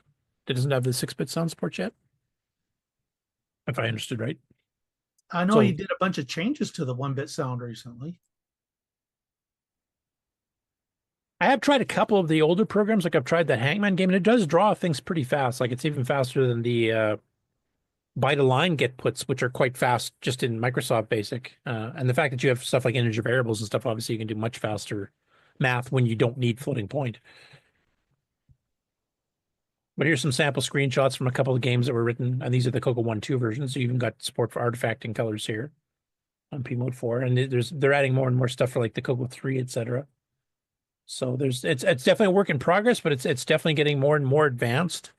He's got sprite support and software and a whole bunch of things. Here's the graphics modes that are supported, the CoCo 1 and 2, fonts, calling inline assembly code if you need to. He's also been going through the old Simon's Basic for the Commodore 64. So David Simons went and took the original Commodore 64 that he had and added the rest of the BASIC, kind of like what CoCo folks would be used to. And so Marco has been going through Simon's Basic and kind of lifting some of the ideas and building cross-platform versions of those same ideas into UG Basic. That's where a whole lot of the stuff is coming from. Cool. It's hard. Honestly, it's hard to keep up. It's extremely hard to keep up. By the time you finish downloading an update, there's another one. Yeah. And as you said, like sometimes it's to fix a flurry of bugs. And when you're doing cross-platform to multiple targets, that's going to happen. You might have done something that fixed up and optimized, the Atari version of something, and it broke the C64 and the Dragon version or something. So it's a project I don't end up having to write. No, he's pretty fantastic into it and way deep into how it all works. And another thing that came up was the Timex Sinclair 2068 group found out about UG Basic, and we're like, gee, boy, this would be nice. So I'm like, hey, Marco, you interested in the 2068? and he threw out a whole bunch of info about how to get 2068 into the support, and I relayed that over to them. So we'll get even more. And if you dig around on Marco's site for UG Basic, he actually already has all kinds of stuff documented about, oh, you got a platform you want to get supported. Here's the kind of stuff I need to know. Here's how you get in contact with me to do that. You know, it's fantastically capable, and it's growing in multiple dimensions constantly. And there are lots of little bugs, and it moves very, very fast. And I know that some developers have had some problems trying to keep up with integrating UG Basic to their IDE, but UG Basic has its own IDE that is in the Windows operating system. So if you run Windows, you can kind of keep up with the mainline development using that IDE, and it stays pretty much right on track. You don't have to wait for a second set of development to come along for it. But yeah, if you run into anything weird at all with UG Basic, reach out. Marco will sometimes before your mail before he's finished reading it, he's already got the editor open trying to hack on something to fix it. Now, I did want to mention something, Alan, that I don't know if you're aware, because I don't think you're on Facebook, right? Good God, no. Because Marco himself went and posted directly into the CoCo group about 1.17, where the new manual is, where the download for the CoCo version specifically is. Thomas Cherryholmes reached out to him and said he would like to get, because it's a cross-platform target, he wants to integrate FujiNet into it. Yep. And he's working with Marco on possibly getting that working, which means you might have basic commands that directly talk to the FujiNet and for all these different platforms, and then you'll be able to make. Marco has a FujiNet-like service called Dojo that is part of UG Basic already. So it would not surprise me if the two of those guys get their heads together that you end up with Dojo and FujiNet and UG Basic all supporting each other on all these platforms. So yeah, this could be the start of a FujiNet programming IDE, and it would be great. Right at once. Yeah, because I mean, the FujiNet project itself basically concentrates on getting the networking parts of it working together. And then you write demos or small games with graphic routines you have to kind of do on your own for each platform. You have to learn, like, how does an Atari do graphics? How does a C64 do graphics? How does a VIC-20, a PET, whatever. This here is already, the graphic stuff's already all pretty well done. I mean, he's adding to it, obviously, but this is all finished. You've got an entire language here, and if you just integrate that in. System and multitasking system called Dojo, which gets him half of the way towards being able to support FujiNet right up front. So I'm hoping that collaboration works. I mean, sometimes people just can't collaborate, but sometimes they do awesome. I hope this is one of those awesome ones. Anyway, if you want to try it, like I said, it's a moving target, but 1.17 is an official release. Most of the bugs have been worked out. The manual is up to date for it, so if you want to learn how all the different new instructions work. And as Alan mentioned, if you're running Windows, you actually have a full integrated development environment ready to go that comes with it. And then you can target multiple CoCo 1, 2, and CoCo 3. Like if you take a look at some of the other games that have been done, like Hangman and stuff, there is actually a CoCo 3 version with 16 color graphics and a CoCo 1, 2 version with just 4 color graphics type thing too. So it's taking advantage of the CoCo 3 stuff. It's not fully taking advantage of everything on it yet, but it's getting there. Next up, Grayson Walker posted what he's calling a Q&D maze render. I'm not sure what Q&D stands for. I don't know. Quick and dirty. Sorry? Quick and dirty. Quick and dirty. Yep. Okay. 5 steps deep, and he's doing it in P mode 0. So it's pretty low res, 128 by 96 by 2, I believe is the res for that. And he actually pasted the actual source code onto the Facebook CoCo group. So this is one of those cases we just talked about. You could just paste that right into XRoar or VCC rather than type it in. And this is what the output looks like. I think it goes to 5 or 6 levels deep as far as the distance goes. Creates the maze and then draws it in like a just standard extended basic type of stuff there. So if you want to download that and give it a shot, he said basically this is just the initial proof of concept just to make sure he's got it all working for generating the maze, etc. But he has some plans.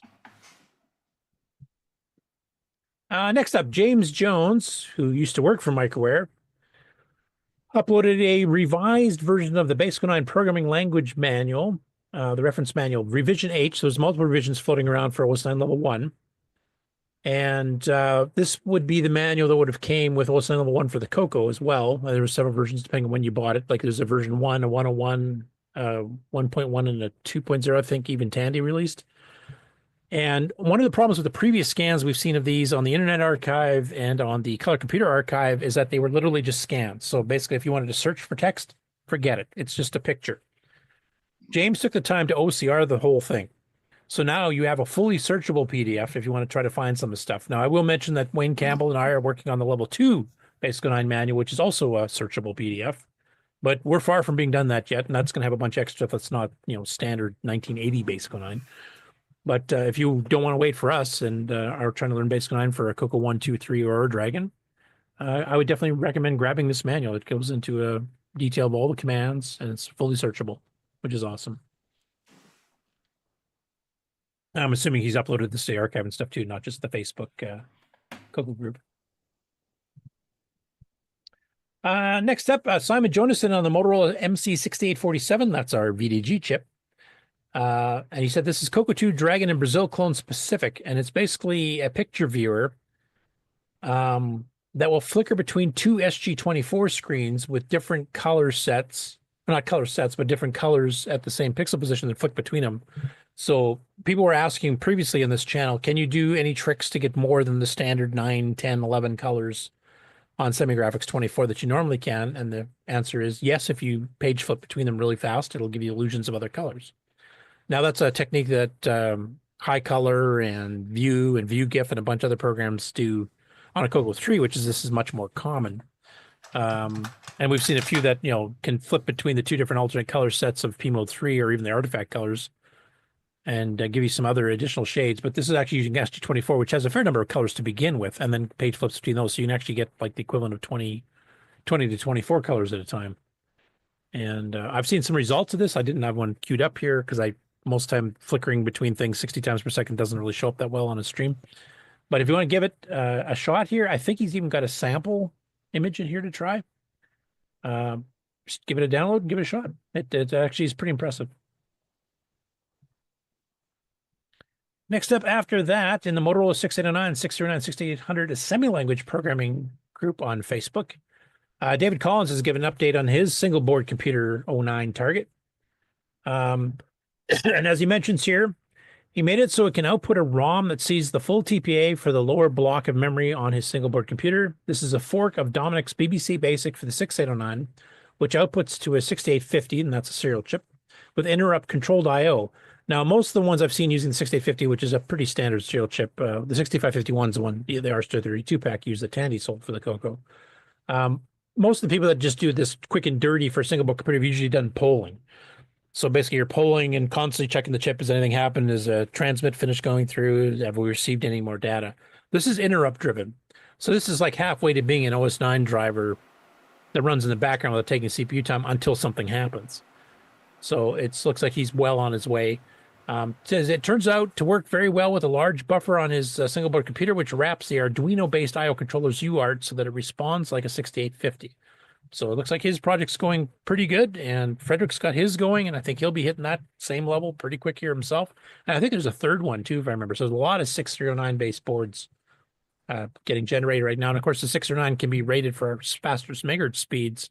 So some of these will be running like 3.5, 4, or even 5 megahertz too, which is, I've seen how fast they give me X runs at 2.86. I can just imagine what 5 would look like. Yeah, the third board would be Ken Wilmot's SST 6809. And he's got a variation that is an MC10, and he's got a variation that is an HC11. And yeah, I showed the SST 6809 on the show a couple weeks ago. Cool. Yeah, maybe we should maybe see if we can organize a special where all the people doing these single board computers, because some of the, especially the hardware people or the more technically minded software people, might be interested in some of these machines. Especially since some of them are talking about not just doing terminal based or duplicating CoCo mode. Some of them want to go like far above and beyond, and maybe it might be just a fun platform to fiddle with.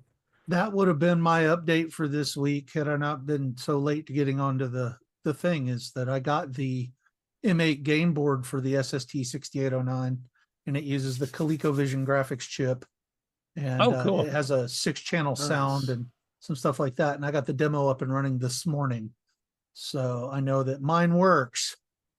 So I'll try to show that up next week. Awesome. I'd love to see that. Next up, a YouTube channel called In My Spare Time. I think he's on the CoCo Discord. I just can't remember his name, his handle type thing. But basically, received a CoCo 2B 16K standard basic, and he actually upgraded it to 64K and upgraded the ROM. And this is one of the motherboards that actually has the 24-pin or 28-pin.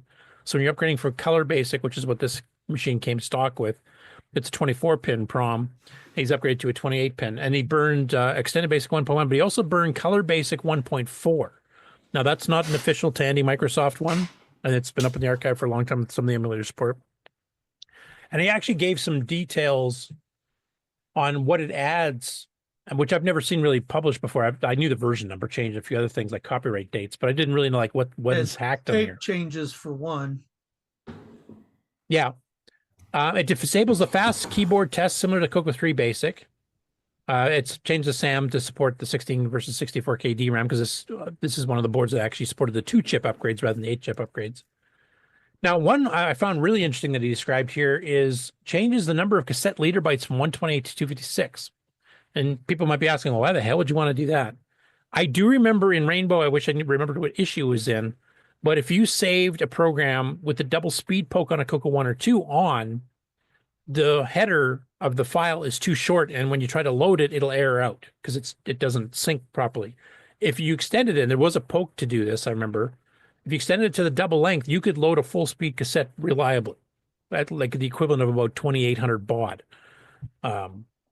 And I did do this a number of times back in the day. I actually found one of my old cassettes that I saved these double speed on. So I think that's what this patch is specifically for, so that you can use poke 65495,0, run the ROMs at 1.78 megahertz instead of 0.895, and then you can load and save off cassette at much faster speeds at almost 3,000 baud.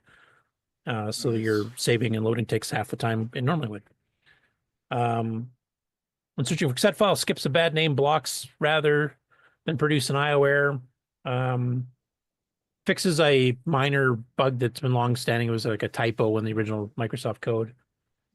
Does a slightly more efficient patch to whatever this does with a single store. Basically, it saves a byte, maybe a cycle. Replaces the Microsoft Easter egg bytes with zeros. Not quite sure what they did that, but for those of you that want to run cassette, that patch there, I'm pretty sure is for doing the double speed cassette, and that might be worthwhile to people that are using cassette. Anyway, I'll just show a couple pictures here. That's the EEPROM burning stuff. Here's the 2-chip upgrade. So he's using the 4464s. These are actually the same chips the CoCo 3 used for a 128K. So if you have a CoCo 3 and you upgraded from 128 to 512 or higher, keep those chips. Because every set of 2 of those, and there's 4 of them in a stock 128K CoCo 3, is the exact chips you need to upgrade these CoCo 2B boards to 64K. So you can actually, it's 2 64K upgrades basically for free that you can give to somebody that, you know, wants to upgrade a CoCo 2 that they've gotten with these 2-chip upgrades.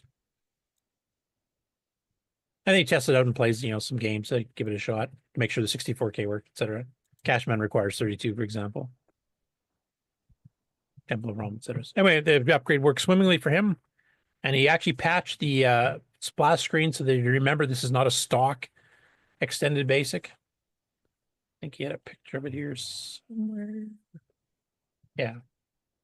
Extended color basic plus 1.1 plus 1.4 for Microsoft 82 and 85. So he's basically patched the screen so when he boots his machine up, he knows exactly which version of the ROMs he's got in here. Nice. Next up, TGB Chris, who I believe is still in the chat here, did this rather interesting one based on a column that Marty Goodman did in Rainbow. And this is from the very last issue of Rainbow, May 1993, the newspaper style one, when they had the sad CoCo cat on the cover because Rainbow was getting discontinued. And Marty Goodman was asked about using other Tandy monitors on a CoCo 3 instead of a CM8. So Chris had read this article, and one of the ones they mentioned that you can get to work, though you don't get all the colors, is a CM11, which is an RGB digital, basically. And I'll play a little bit of the preamble, and then I'll show you a little bit near the end to kind of compare how it looks compared to CM8. And if you're doing text, especially 80 column, it's actually a much better display because the dot pitch is a lot better. Now, if you're playing games, certain games on a CoCo 3 run good enough that you can recognize what's going on because you don't have anywhere near as many colors. But if you have some subtle color changes, you might not be able to differentiate certain things. So it's not a for everybody type thing. Now, there is talk that Marty Goodman had mentioned that if you rip out the digital circuit inside the monitor itself, you might be able to get it to run as a high dot pitch analog monitor. Now, he didn't do that in this particular video, and I don't know if he has any plans to do so. I'd be kind of curious how well that would work and how hard it is to do. Because having a much better dot pitch, I'm not sure what the dot pitch on the CM11 is, and if he's still in the chat, maybe he knows off the top of his head and let us know. I know that CM8's is 0.52. Or 0.54. The Magnavox 8515 is 0.42, and my NEC Multisync 2 is 0.28, which is awesome. And this one looks to be probably closer to the Multisync, honestly. Hey everyone, I'm TJB Chris. Welcome back to the channel. I'm glad you're here. And tonight we're looking at one of my Color Computer 3s. This is one of 3 that I've got, and this one comes in and out as I need it. Anyway, we're going to answer an often asked question about this Color Computer 3. In fact, to see this question, we need look no further than the very last issue of the flagship magazine for the Color Computer, The Rainbow, the Color Computer Monthly Magazine, published by Falsoft. In the May 1993 issue's CoCo Consultations column, a long-running question and answer column, with questions answered by Dr. Marty Goodman, we find the following question. Anthony Lee Dawson of St. Petersburg, Florida at the time, writes via the Delphi online service. Can a Tandy CM11 monitor be used with a Color Computer 3? Marty Goodman writes back, the CM11 is a relatively high-quality CGA, RGBI, or 4-bit digital RGB monitor. You can make a cable to go between it and the CoCo 3 by wiring like-named pins together. Using this approach, the CM11 will display text screens and show a total of 6 colors plus black and white, or as we define colors in the now times, 8 colors. He goes on to describe the wiring diagram between the two things, the two connectors, as well as the pinouts, and then goes on to note that the numbering scheme between the connectors is different, and therefore you must be careful. It notes that you ignore the intensity line, and this is important, and we'll talk about this more a little later. However, the wiring, as I mentioned, is not straight through, and if you want to get true analog RGB out of this monitor, you would have to basically gut the digital circuitry and try and feed directly into the base level signals within the monitor, something that he says should be fairly easy to rip out the CGA conversion circuitry, but this is not the project for your average tinkerer, he finishes. So with this question in mind, let's go over to the Color Computer 3 and we'll take a look at the CM8 and we'll talk a little bit about RGB. With the CM8... So what he goes through here is he compares what an RF output looks like and does it in 32, 40, and 80 columns. Then he does a composite, which is not a hell of a lot different than the RF, to be honest. Probably because RF, I think, is a lot cleaner now because we don't have a lot of, TV stations broadcasting all over the place over those frequencies. Now they're pretty empty comparatively to what it was like when we were younger and growing up with the CoCo. And then he does the 80 column, and then he does the RGB analog on the CM8, and then he does his little hack job on the CM11. So, here's some, RF style or composite style 32 column. Here you can see the 80 column. It's really starting to mix these together. Like these are almost half defined. The M, you can't even see the difference between the peaks and the emptiness. It's a block with the corner shut off. Yeah. Yeah. The capital I and the L in color, depending on where it is on the screen, suddenly, doubles width and pixels because it's kind of bleeding over. Not the greatest. Here's at the CM8. Now the Moire patterns stuff is just this camera trying to register, 60 hertz NTSC signal, basically. One thing, it doesn't overscan off the left, and that was one problem with the CoCo 3. Now, a 320 screen does fit properly on a TV, but for some reason, the CoCo 3, it jams off to the left so far that you actually lose some characters, and I had that problem too. I did have one TV that actually you could adjust the horizontal position on it like a lot of monitors did, but most TVs didn't at the time, at least not the ones I had. But one we had at the house actually did, and I could actually shift it back so you could actually see the whole darn screen. But you can see how much clearer this is. In the M's, you can actually see the dots or the pixels between the peaks of the M's, etc. And if you switch to 80 column, like that's night and day compared to what we saw in the composite and the RF. Though you notice the M here is starting to run out of, and this is because the dot pitch is pretty low. So it's not quite sharp enough to give you a really clean, but it's still fully readable. And if you pick different colors, obviously it's going to be better. Now I'm just reading in the chat here from Chris Duras. He mentions that it appears that the CM11 is a 0.41 dot pitch. So actually that's a little bit better than the Magnavox 8515 even. Slightly better than that. Yeah, that's what I'm seeing too. Everything seems to be pointing to 0.41. The specs on the CM11. And here's this little converter board to go from the RGB connector on the CoCo, which actually has some unconnected pins, etc. And the sound, which is another thing that's missing. The CM11 doesn't support sound. And then it's converted to the DB9 cable that's going to the CM11. And there you fire it up the first time. You can already kind of tell even the 32 column looks a bit cleaner and crisper because of the better dot pitch.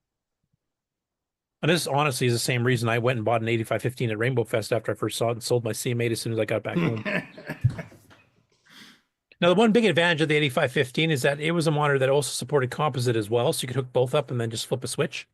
So if you wanted artifacting on games, you just go to composite. If you wanted, nice, clean, crisp 80 column text for your word processor or OS9 or whatever, you can just, flip the switch on the front and instantly switch to the RGB.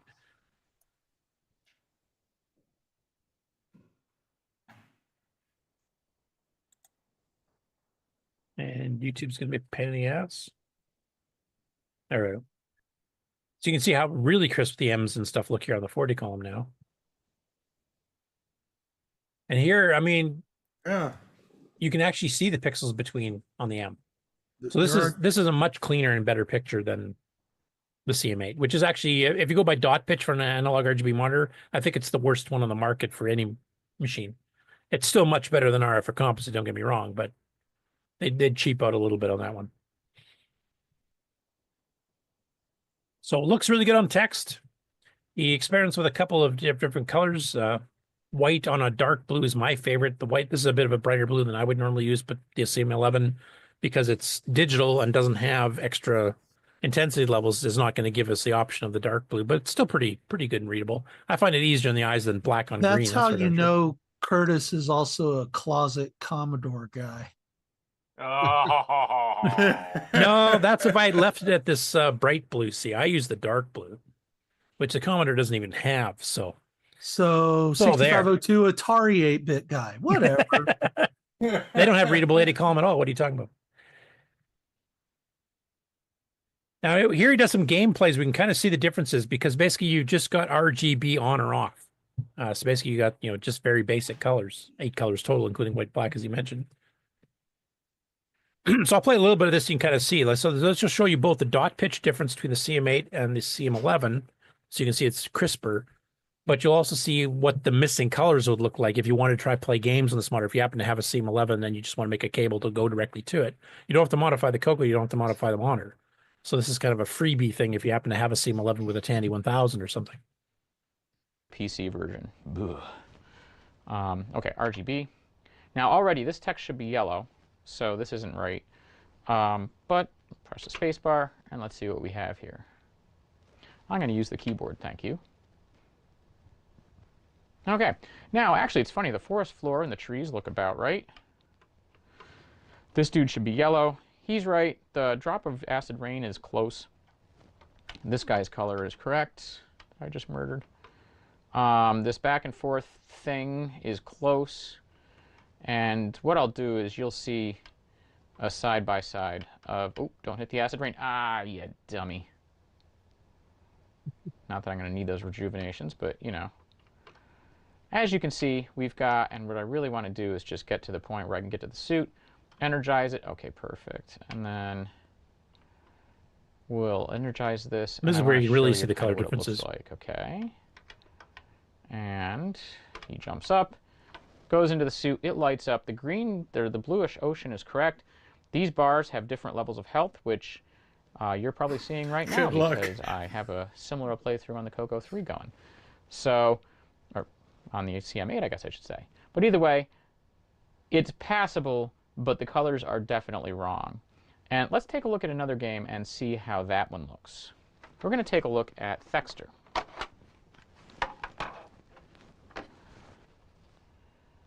Okay, here we go. And this looks good. The blue, the red, the white, and look at the 80 column text, white on black. That is fabulous. Now already I can see as the demo started to run an issue. And let's go here. Okay, this looks pretty close. There's no yellow here in the shield graph, the display, or the energy graph. There's a yellow between red and green. But hey, otherwise, I mean, this game was heavy on the reds and the blues. The acid pits lack definition. But I mean, overall, I mean, it's super clear. This game actually renders a little better. This game isn't very bold in the palettes, so I'm not going to play all the way through to level 2 to see what some of the other enemies look like. But overall, I think this really does. And compared to the CM8 rendition of this, you can tell that it's different, no doubt. But honestly, it's not too bad. So now, let's wrap this up. So there you have it, the CM11 monitor. And for the wrap-up, you'll have to go watch the actual video. I'm not going to play it for you. I see the real value of the CM11. You can steal the door and put it on your CM8. True. But anyway, if you have a CM11 around and you have it like on a Tandy 1000 or 3000 or whatever it might be used on, it might be worth it making a cable, because if you're going to do anything programming-wise or text-related-wise, it definitely is a huge improvement. And as he showed there, like quite a few of the games actually don't look too bad. I mean, you lose some of the colors, but sometimes that's, you know, a bad thing, and sometimes it's not that bad. It's just a cosmetic thing. So I think depending on the game, some of them will work fairly well and some of them won't, because you won't be able to recognize certain things because it will get washed into one color. But just getting the better dot pitch, 0.41, like I said, that's even slightly better than the Magnavox 8515 or the Amiga monitors if you want to hook those up to a CoCo 3. So that turned out really well, and I'd be curious. I don't know if he has any plans to do so, but I'd be curious if he actually decided to tackle the difficult problem of ripping out all the CGA, you know, digital crap in the monitor and actually tying it in direct and, you know, get a 0.41 dot pitch with full analog would be pretty cool. That's the other question. Is it as simple as putting the tube out of the CM11 into a CM8? I mean, the dot pitch is strictly I don't think you'd have to do anything with a tube, would you? Well, no, the dot pitch is strictly how nice the picture tube is. So if you put a nicer tube in a CM8, would it just work? Not necessarily, because the tubes may not be compatible. Adrian on Adrian's Digital Basement has talked about this in the past. I was just hoping that Radio Shack was so cheap that they would have. It might be possible, but you're dealing with is the drive for the yoke the same and things of that nature. They may be fundamentally different. So probably the easier thing to do overall is going to be to rip out the CGA guts. And given that Radio Shack was cheap, they probably did quick and dirty redesigns whenever they had to change suppliers. So you never know what you're getting. Yeah, I will mention TGB Chris just down the chat. He says, I don't plan to rip out the CGA. 1000 S. The old boy. Uh-oh. Well, no, I'm not saying that, TJB Chris, I'm not saying that you should by any stretch of the imagination. Just because you can't, you know. Just because you should shouldn't mean you should. Yeah, just because you could doesn't mean that you should. Yeah. I don't suppose there's any way to make the intensity lines at least give you 16 colors. Oh, to get the intensity line to do something? Yeah. Yeah, you probably have to you have some sort of microcontroller or something to convert that or something. So you could do a DAC, or you could do an ADC effectively on Average or something like that. You could take the lines in, you could get the thresholds on the voltages, and you could work out what your intensities look like based on the RGB, you know, average intensity, blah blah blah. I'm sure you could do that. It wouldn't be too. And then you get 16 colors instead of 8. Yeah, you get some of the subtler shadings between the colors, but nowhere near 64, because one intensity line isn't going to do all of that. So, like you say, like Henry says, might as well just rip all the digital out. Yeah, you'll be able, like you said, you'll be able to get 16 colors, but intensity is a digital signal. So all you're going to get is light or dark. You might be able to get that yellow that was missing, but that's about the size of it. Right, and light black and dark white, so you get some grays in there, but yeah. And Micro Hobbyist on the chat says, I heard that the Commodore 1084S is adaptable to CoCo and is comparable to the CM8. I've heard that as well. I think I've seen YouTube videos that pretty much say the same thing and go through and do it. Yeah, I think it had a better dot pitch than the CM8, though. Like I said, that was one of the worst in the industry for an analog RGB monitor. Right. So, well, but you really wanted a multi-sync, which none of us could afford. So there. Yeah, I picked mine up used, so I got lucky. Mine was, I think, $75 back in the day. So, and I'm guarding that one with my life. Very period correct war, isn't it? The wood grain. Oh, absolutely. Oh, yeah, TGB. Chris's whole setup is meant to be retro, early Tandy days. So that's the entire point of the rope. Yeah, I mean, even the clock in the wall, that's like vintage from that time period. That's 70s, yeah.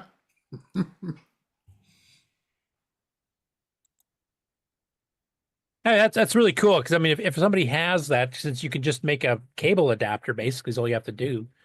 And like I said, if you're doing text-based stuff, like if you're editing source code and stuff, it's actually a pretty darn nice monitor that if you already have it, it's for free, right?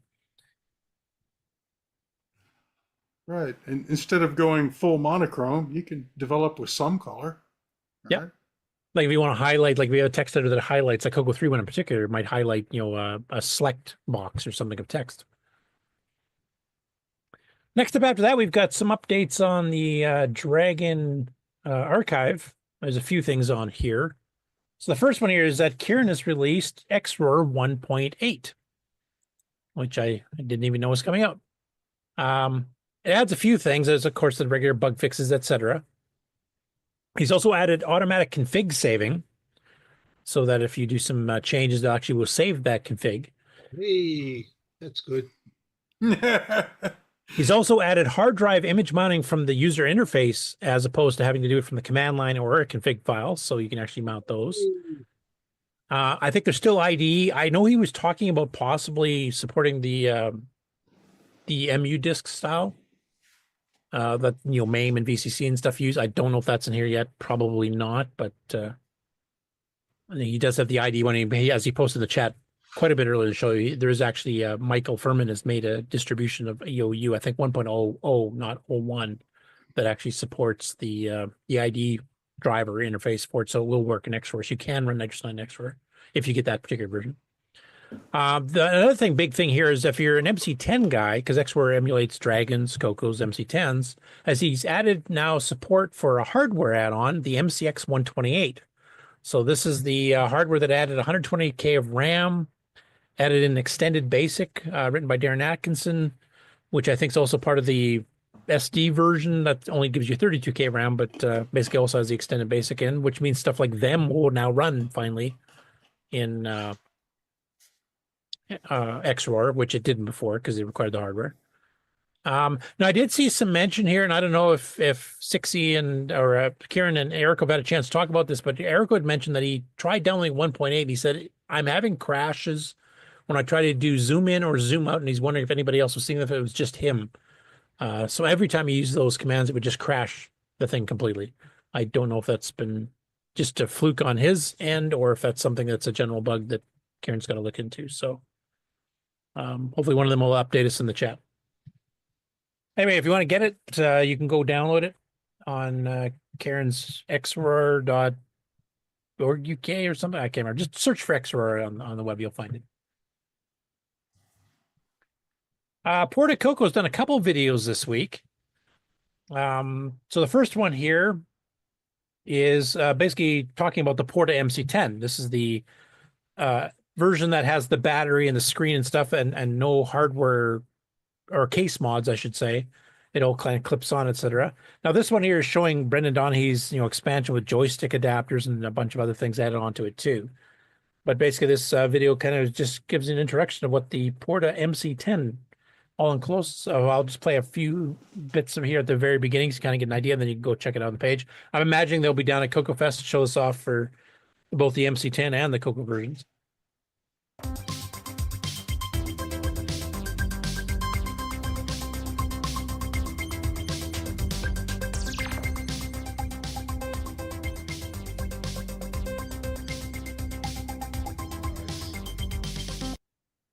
PRS-80 MC10. Key features, no wires. Uses a commonly available Ryobi Plus battery pack that you can purchase at any Home Depot store. It also features 0 case mods. Just plug and play with 4 screws. If you've already installed the PyKey 10 and a comp mod. Other key features, it's very durable. Has long battery life, longer than any current laptop on the market. Has your power gauge available to you as well to understand how much time you have left. It's still has a very compact design. It's a portable retro fun. Again, clam shape design. And you know, Steve even has room for the SD card reader upgrade and stuff. Plus, they want the Brendan, joysticks and everything else there. So that's a maxed out MC10. Plus, now it's wireless and runs on battery. And it can run for probably a couple of days. I'm guessing, judging by saying it far outlasts any current laptop. And the tool battery is such a genius move because all the battery balancing and explodiness and all that stuff is taken care of. You just slap your Ryobi battery and your Ryobi charger, and when it comes out, you're safe, you're good. You've got another, 2 days of runtime? Yeah. And it's got like the monitor built in that you can fold shut, just like it's like a really thick but small laptop almost. It's nice. Very well done. Yeah. And then here's his kind of commercial for the Porta CoCo that he just released a little video for us. This is showing a full CoCo 3 running in this type of stuff. So I'll just play it because it's only 35 seconds long.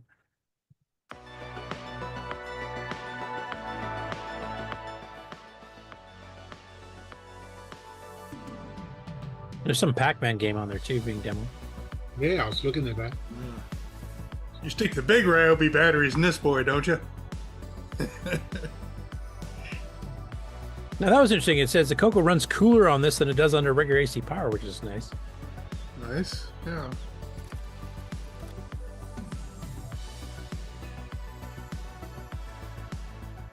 All right, stick in a CoCoIO. You're ready for a LAN party. So you can take it to the beach. Yeah. You'll definitely get the girls with this. That's all. Yeah, better than Ferrari for sure. Yeah. I think you'll end up with the beach to yourself, which will be great. Little large for the airplane, though. I don't know. Have you seen some of those 17-inch and 20-inch laptop gaming PCs? Yeah, that hunk of lithium will get you on right away. Yeah. Yeah, don't worry. You'll never get stopped by customs with carrying this. Not real advice. And then the other one here is kind of an introduction to the MC10. So this one's titled The Terra City MC10 Tom Upgrades to Make the MC10 Great Again. And this actually goes through some of the third-party stuff. So it talks about Derek Atkinson's SD adapter with the 32K RAM and the extended basic added to it. It goes into Brendan Donaghy's upgrades with joystick ports, etc., and the wireless keyboard and stuff that you can hook up to it as well. So it kind of just goes through and covers all of this. I won't bother playing the video because it's 3.5 minutes long, but you guys should definitely go check it out if you just kind of want to get caught up on what the MC10 is capable of with some additional hardware add-ons. And of course, the Porta stuff, then you can actually attach a little portable screen and a battery and run it off battery for days. Next up, we got Jim Gary, who ported Adventure Shell #1 to the MC10. This was originally written by David Williams. And this was originally published in Your Computer magazine, the June 1986 issue. This is quite a bit later than some of the other stuff he's been porting from that same magazine. So Jim added some color to this. And it's basically meant to be a shell of an adventure game program. It's kind of like Advmaker by George Murr from Rainbow, August of '82.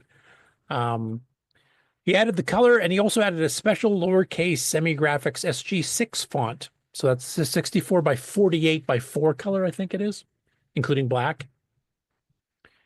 And it's basically a very simple, shell skeleton program for doing adventure games. and he just plays the one that kind of is built in. Now he likes this adventure game engine enough that he's thinking about doing an actual full game that he's going to write himself based on this engine, kind of like I did with RingQuest. So I'll show a little bit of it here. Here's his lowercase font using the Semigraphics 8.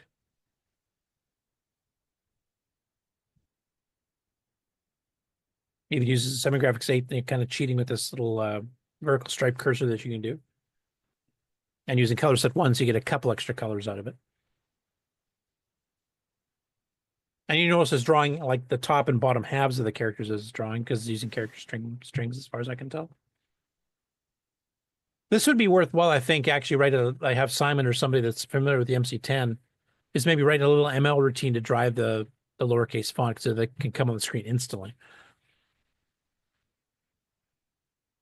It just basically shows a little bit of the engine. You can wander between rooms and you can look at objects and pick things up and stuff. It's very simple. Like the game, if you even want to call it that, it's just more of a demo. There's a couple of rooms.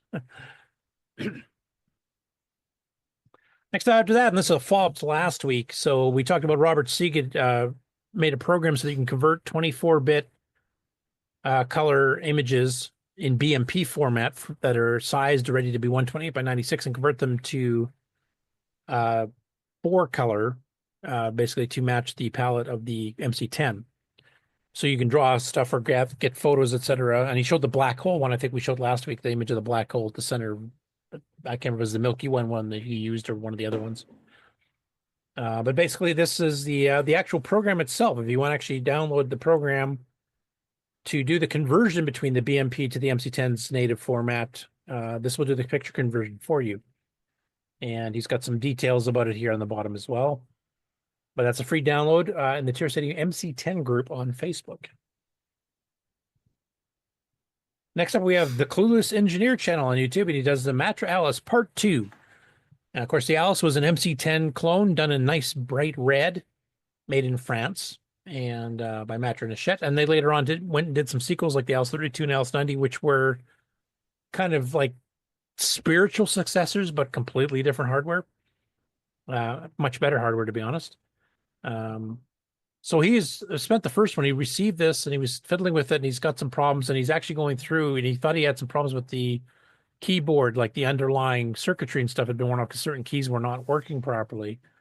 And by the end of the video, all the changes he did, fixing up broken traces, etc., keys that don't work didn't seem to work. They don't produce. So now he's thinking it might be the I/O ports on the 6803 that handle the keyboard that might be having the problem. Which I think.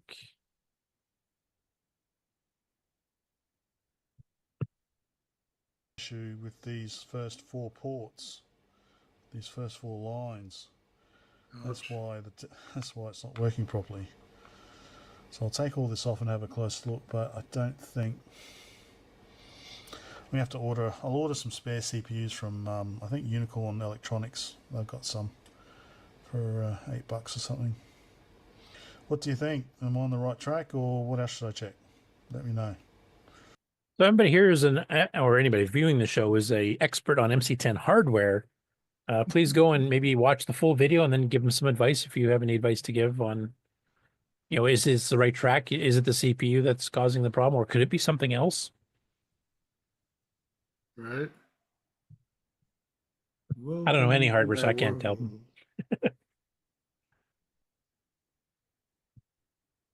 Next up, this is kind of an interesting one too. So we've covered the Mastertronic Archive before. This is a UK-based software company that produced games and other programs for a variety of 8-bit platforms back in the early to mid-'80s. And this is an enhanced, expanded version of the history of Mastertronic. So it goes into the principles, the people that started the whole thing, some of the initial people that did the programming. And you'll notice it's like 7 pages of history going through this. And this included the Dragon. They sold some stuff for the Dragon too. But I've also found out that since then, Neil of RMC channel on YouTube, which used to be Retro Man Cave, but it's now just more Retro RC, bought the rights to the Mastertronics because actually the trademark and stuff on this had lapsed. And they're actually planning on now producing games for retro systems that they will sell using the logos and everything else. And they'll, do some of the publishing and stuff for you. If you write the game, they'll actually do the distribution, etc. I don't know what the fee thing is, or the split between the author and them, but they're trying to basically resurrect a retro programming company for selling stuff in the UK for a variety of platforms. And they're asking anybody that wants to sell, instead of having to print stuff up yourself or create everything on your own, that they can help you get your game published or your program published. And that definitely could include Dragon stuff, because Mastertronic did do that in the old days themselves, and it's not limited to that. Obviously, you can do Spectrum and Orcs and whatever else you want to do.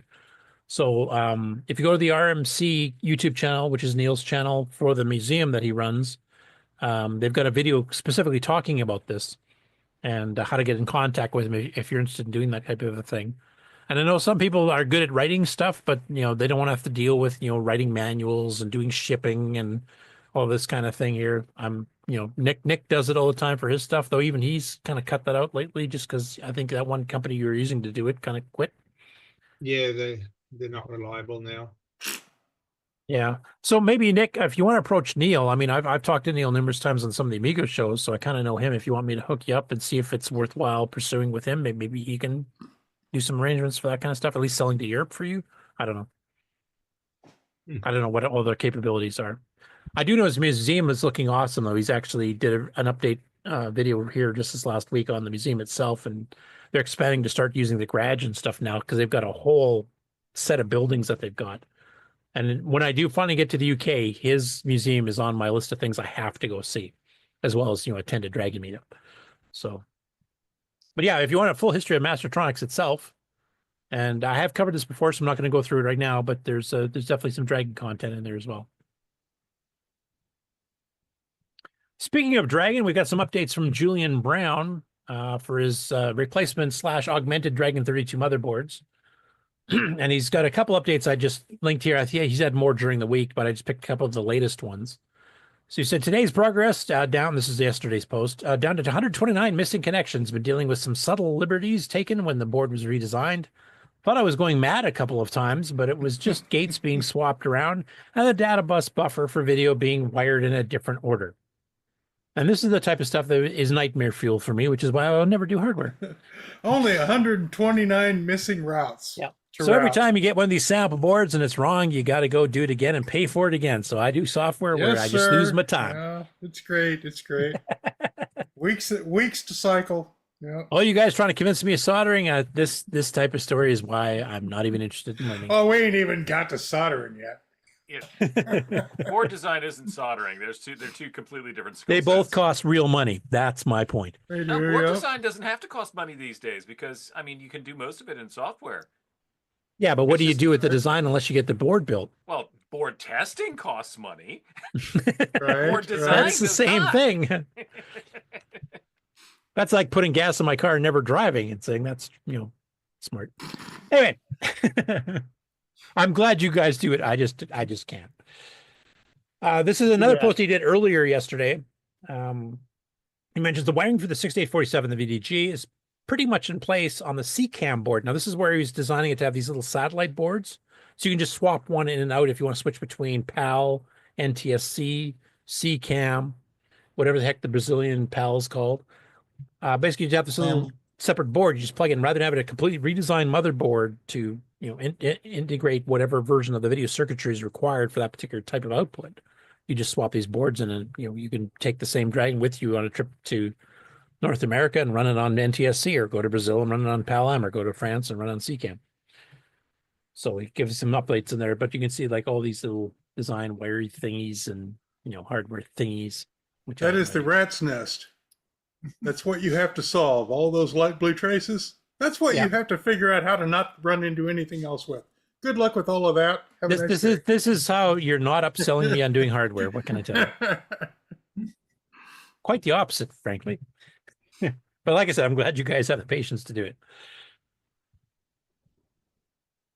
Next up, this is the one I was alluding to in the pre-show. I don't know if I mentioned at the beginning of the actual show, but basically Richard Harding, who's kind of the archaeologist of the Dragon scene, mentions a recent pickup. He said the Dragon 32 that is the missing link between the Pippin prototype and the production Dragon 32s. Currently, this is the second oldest known Dragon in existence, with Duncan Smead, one of the designers of the Dragon, his Pippin prototype being the absolute earliest. This one is date stamped the 27th of May of 1982 on the bottom sticker, with the official D32 release date being August of 82. This is months before it got released. Also on the sticker, which appears to be initials, and there's some speculation in the comments as to whose that was. But he mentions points of interest and differences between this D32 and production units, and it's pre-production. Issue 1 main board, all production units are issue 2, Mark II, etc. So this is definitely earlier. Main board and power supply unit boards are both poorly hand soldered. No production serial number labels on the main board. Most chips are dated 2 to 3 months earlier than a very early serial number Dragon. He does mention a little bit later on that the SAM had been replaced at some point, and it's dated 1983. So this prototype was used at least until 1983 by whoever had it. Has double stacked half good 64K gold top RAM chips. Most of them actually had the full blown, fully running 4164s. The ROMs currently fitted are the same as a production D32. It's got a lighter case color. There's a photo I'll get to shortly here that kind of compares the two here. Hasn't yellowed, so they might have been using a different plastic too in that pre-production model. I think, Nick, you've mentioned like there's some certain CoCo 3 case in Australia that never yellow either because they use a different plastic. Yeah, the latest ones that were released. Yeah, if you've ever seen bromine or bromide, it's violently orange. So to make it white at all was a miracle, and to keep it white, I guess, was a little more than. Yeah. He also mentioned that joystick ports are labeled the wrong way around, right and left are swapped, and they're also imaged differently. The actual text engraved in the plastic is actually imaged differently too, which you'll see in a photo shortly. Case has minor molding imperfections compared to a regular Dragon 32, excuse me. No cartridge port internal cover, as one of the screw mounting lugs for the cover is missing, along with mainboard support ridge it joins onto. No serial number, and the power supply board is issue 3, which is the same used in production units, but the board material color is different. So now we'll zoom them up here so you can kind of see the labels kind of a little bit ratched on it. Here it is from another angle. Sounds pretty typical for a hardware project. It's mostly right. Yeah. Right. Here you can see the color difference though between it and a regular Dragon. So definitely a whiter, and it hasn't yellowed at all, really. And here you can see the difference between the left and right joystick. So here it has left and right, but you can see this is embossed. So there's a box around it that's raised, and then the letter RRL is actually raised beyond that. And the box is totally gone on the production. They probably Unless I got this backwards. I might have this backwards. Oh, because they had to sand the mold down and move the left and right. Yeah, it could be. Injection molded, obviously. Yeah, right. Void for those. Fill it in and put the L in the R. Actually, it looks like I'm wrong here. It says pre-production models on the top with the incorrect joystick. So this is the pre-production. This is the final. Oh, okay. So they punched it out and then put the left and right beyond that. Anyway, I'm sorry. That's fine. Yeah, they probably took the mold. They probably had to cut out the wrong letter, and then they had to put the new letter in. Yeah, get the new letter in. There's the actual board. That mold. Gotta reuse that. And here you can see the gold top RAM chips he's talking about. Not some of the early CoCo ones use this too, like actual Motorola RAM chips or something. Yep, ceramic gold top. Yeah. And these, I think he mentioned, were double stacked too. So these are two like half blown 32K, like some very early CoCo 1 32K RAM upgrades had. That kind of got fixed later. And you see issue 1, which all the production ones say issue 2. Okay.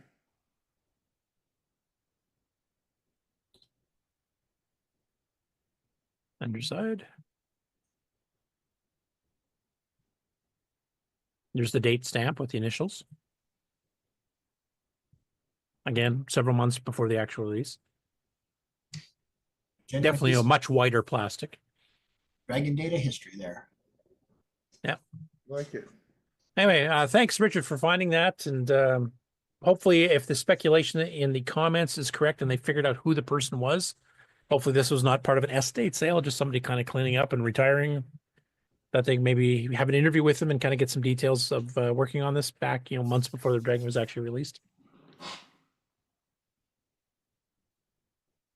Next up, there's a bunch of utility updates on the World of Dragon forums, all done by Zephyr, and I did figure out his real name a week or two ago, and I can't remember it, so my apologies, but we'll just go by your nickname because that's what everybody's going to see on the forums anyway. So the first one here is a re-upload. So he had done a modified Dragon ROM, which allowed auto-running basic programs from tape, amongst other enhancements.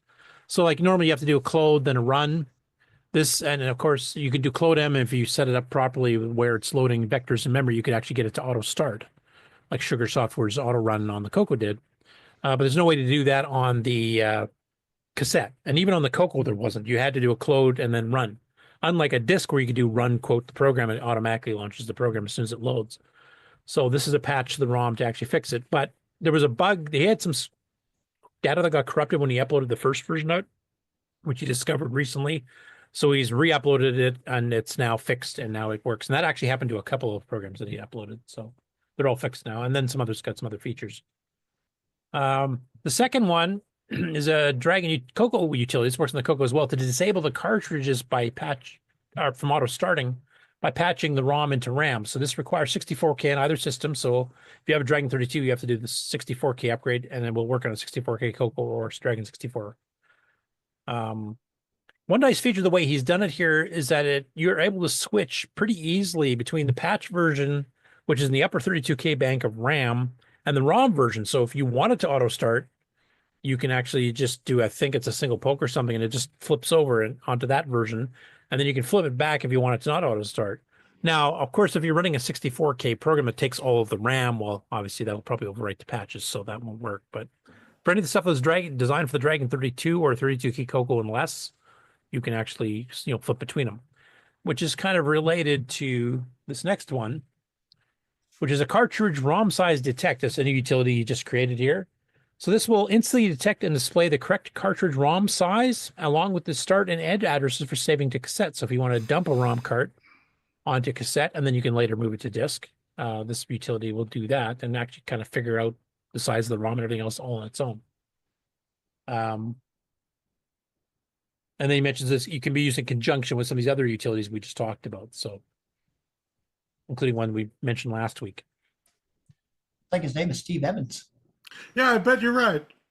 Oh, where'd you see that? In the link, cartridge ROM size. Oh, yeah, there you go. Steve Evans. Thank you. That was good. I missed that completely. And that is it for the news this week. Wow. So apparently, I thought everyone would be so busy watching all of our stuff last week on the virtual fest, they wouldn't have time to do anything new, and I'd have a nice, quick news day. No, I guess they were all ignoring us and just doing projects. Just doing their dang thing. They're multitasking. They're watching all the stuff plus working on their stuff. In other news, the CoCo tables are going quickly, as you may notice. Yep. Oh yeah. Yeah.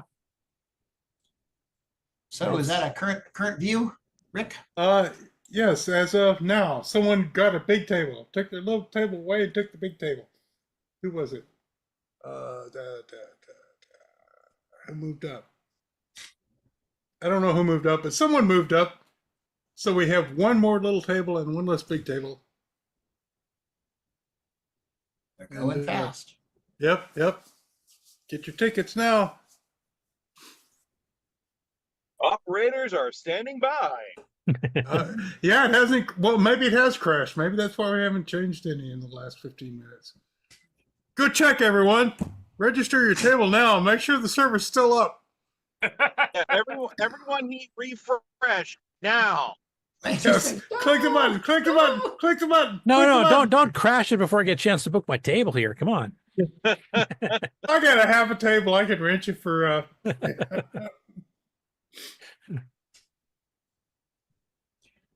Well, is that it? It's a wrap for the day. Yeah, I think so. Just a little bit over 4 hours, so I think we're doing good. Yeah, it's a short one. Actually, a short, long one. It just feels that way because we did the marathon with all the stuff last week that lasted, 12 hours total or something? 3 plus 7, so 10. Oh, so. Check it out. The demo's still running from the start of the show. Nice. Life is getting complicated. That's nice. Of course, life always does get complicated, doesn't it? Okay, running the outro. This concludes another episode of the CoCoNation, the world's leading live interactive talk show featuring the Tandy Color Computer. For all things the CoCoNation, visit us on the web at thecoconation.com. We'd love to hear from you. Send feedback, suggestions, even segments via email to show@thecoconation.com. The CoCoNation Show would not exist without the community and its cast and crew. The CoCoNation theme song, copyright 2022, D. Bruce Moore. Mixed, mastered, and produced by D. Bruce Moore. The CoCoNation is over. Join us on the CoCo Discord server. CoCo forever. Back. Well, that's it for this week. I want to thank everybody again for showing up for the Tandy RetroFest last week. I had 7 hours of content, 6 presenters, or 6 groups of presenters, and plus the regular show. And we'd like to do it all again. And any of those people are invited to CoCo Tech, show off on some other evening or maybe during the day on a weekend, and show more of your stuff when you get a chance. So also a big thank you to Mark O for taking over for Mark B today, who's mentioned. So I did most of it right. Yeah, you got all the buttons. We just switched marks today. Yeah, yes. We have the new mark and the old mark and the That sounded dirtier than I meant. Sorry. So we have O and B. Now we need Mark S. Who's that? Okay, well, I guess we all wave goodbye and say bye-bye. See you all next week, everybody. Happy trails, folks. Aloha.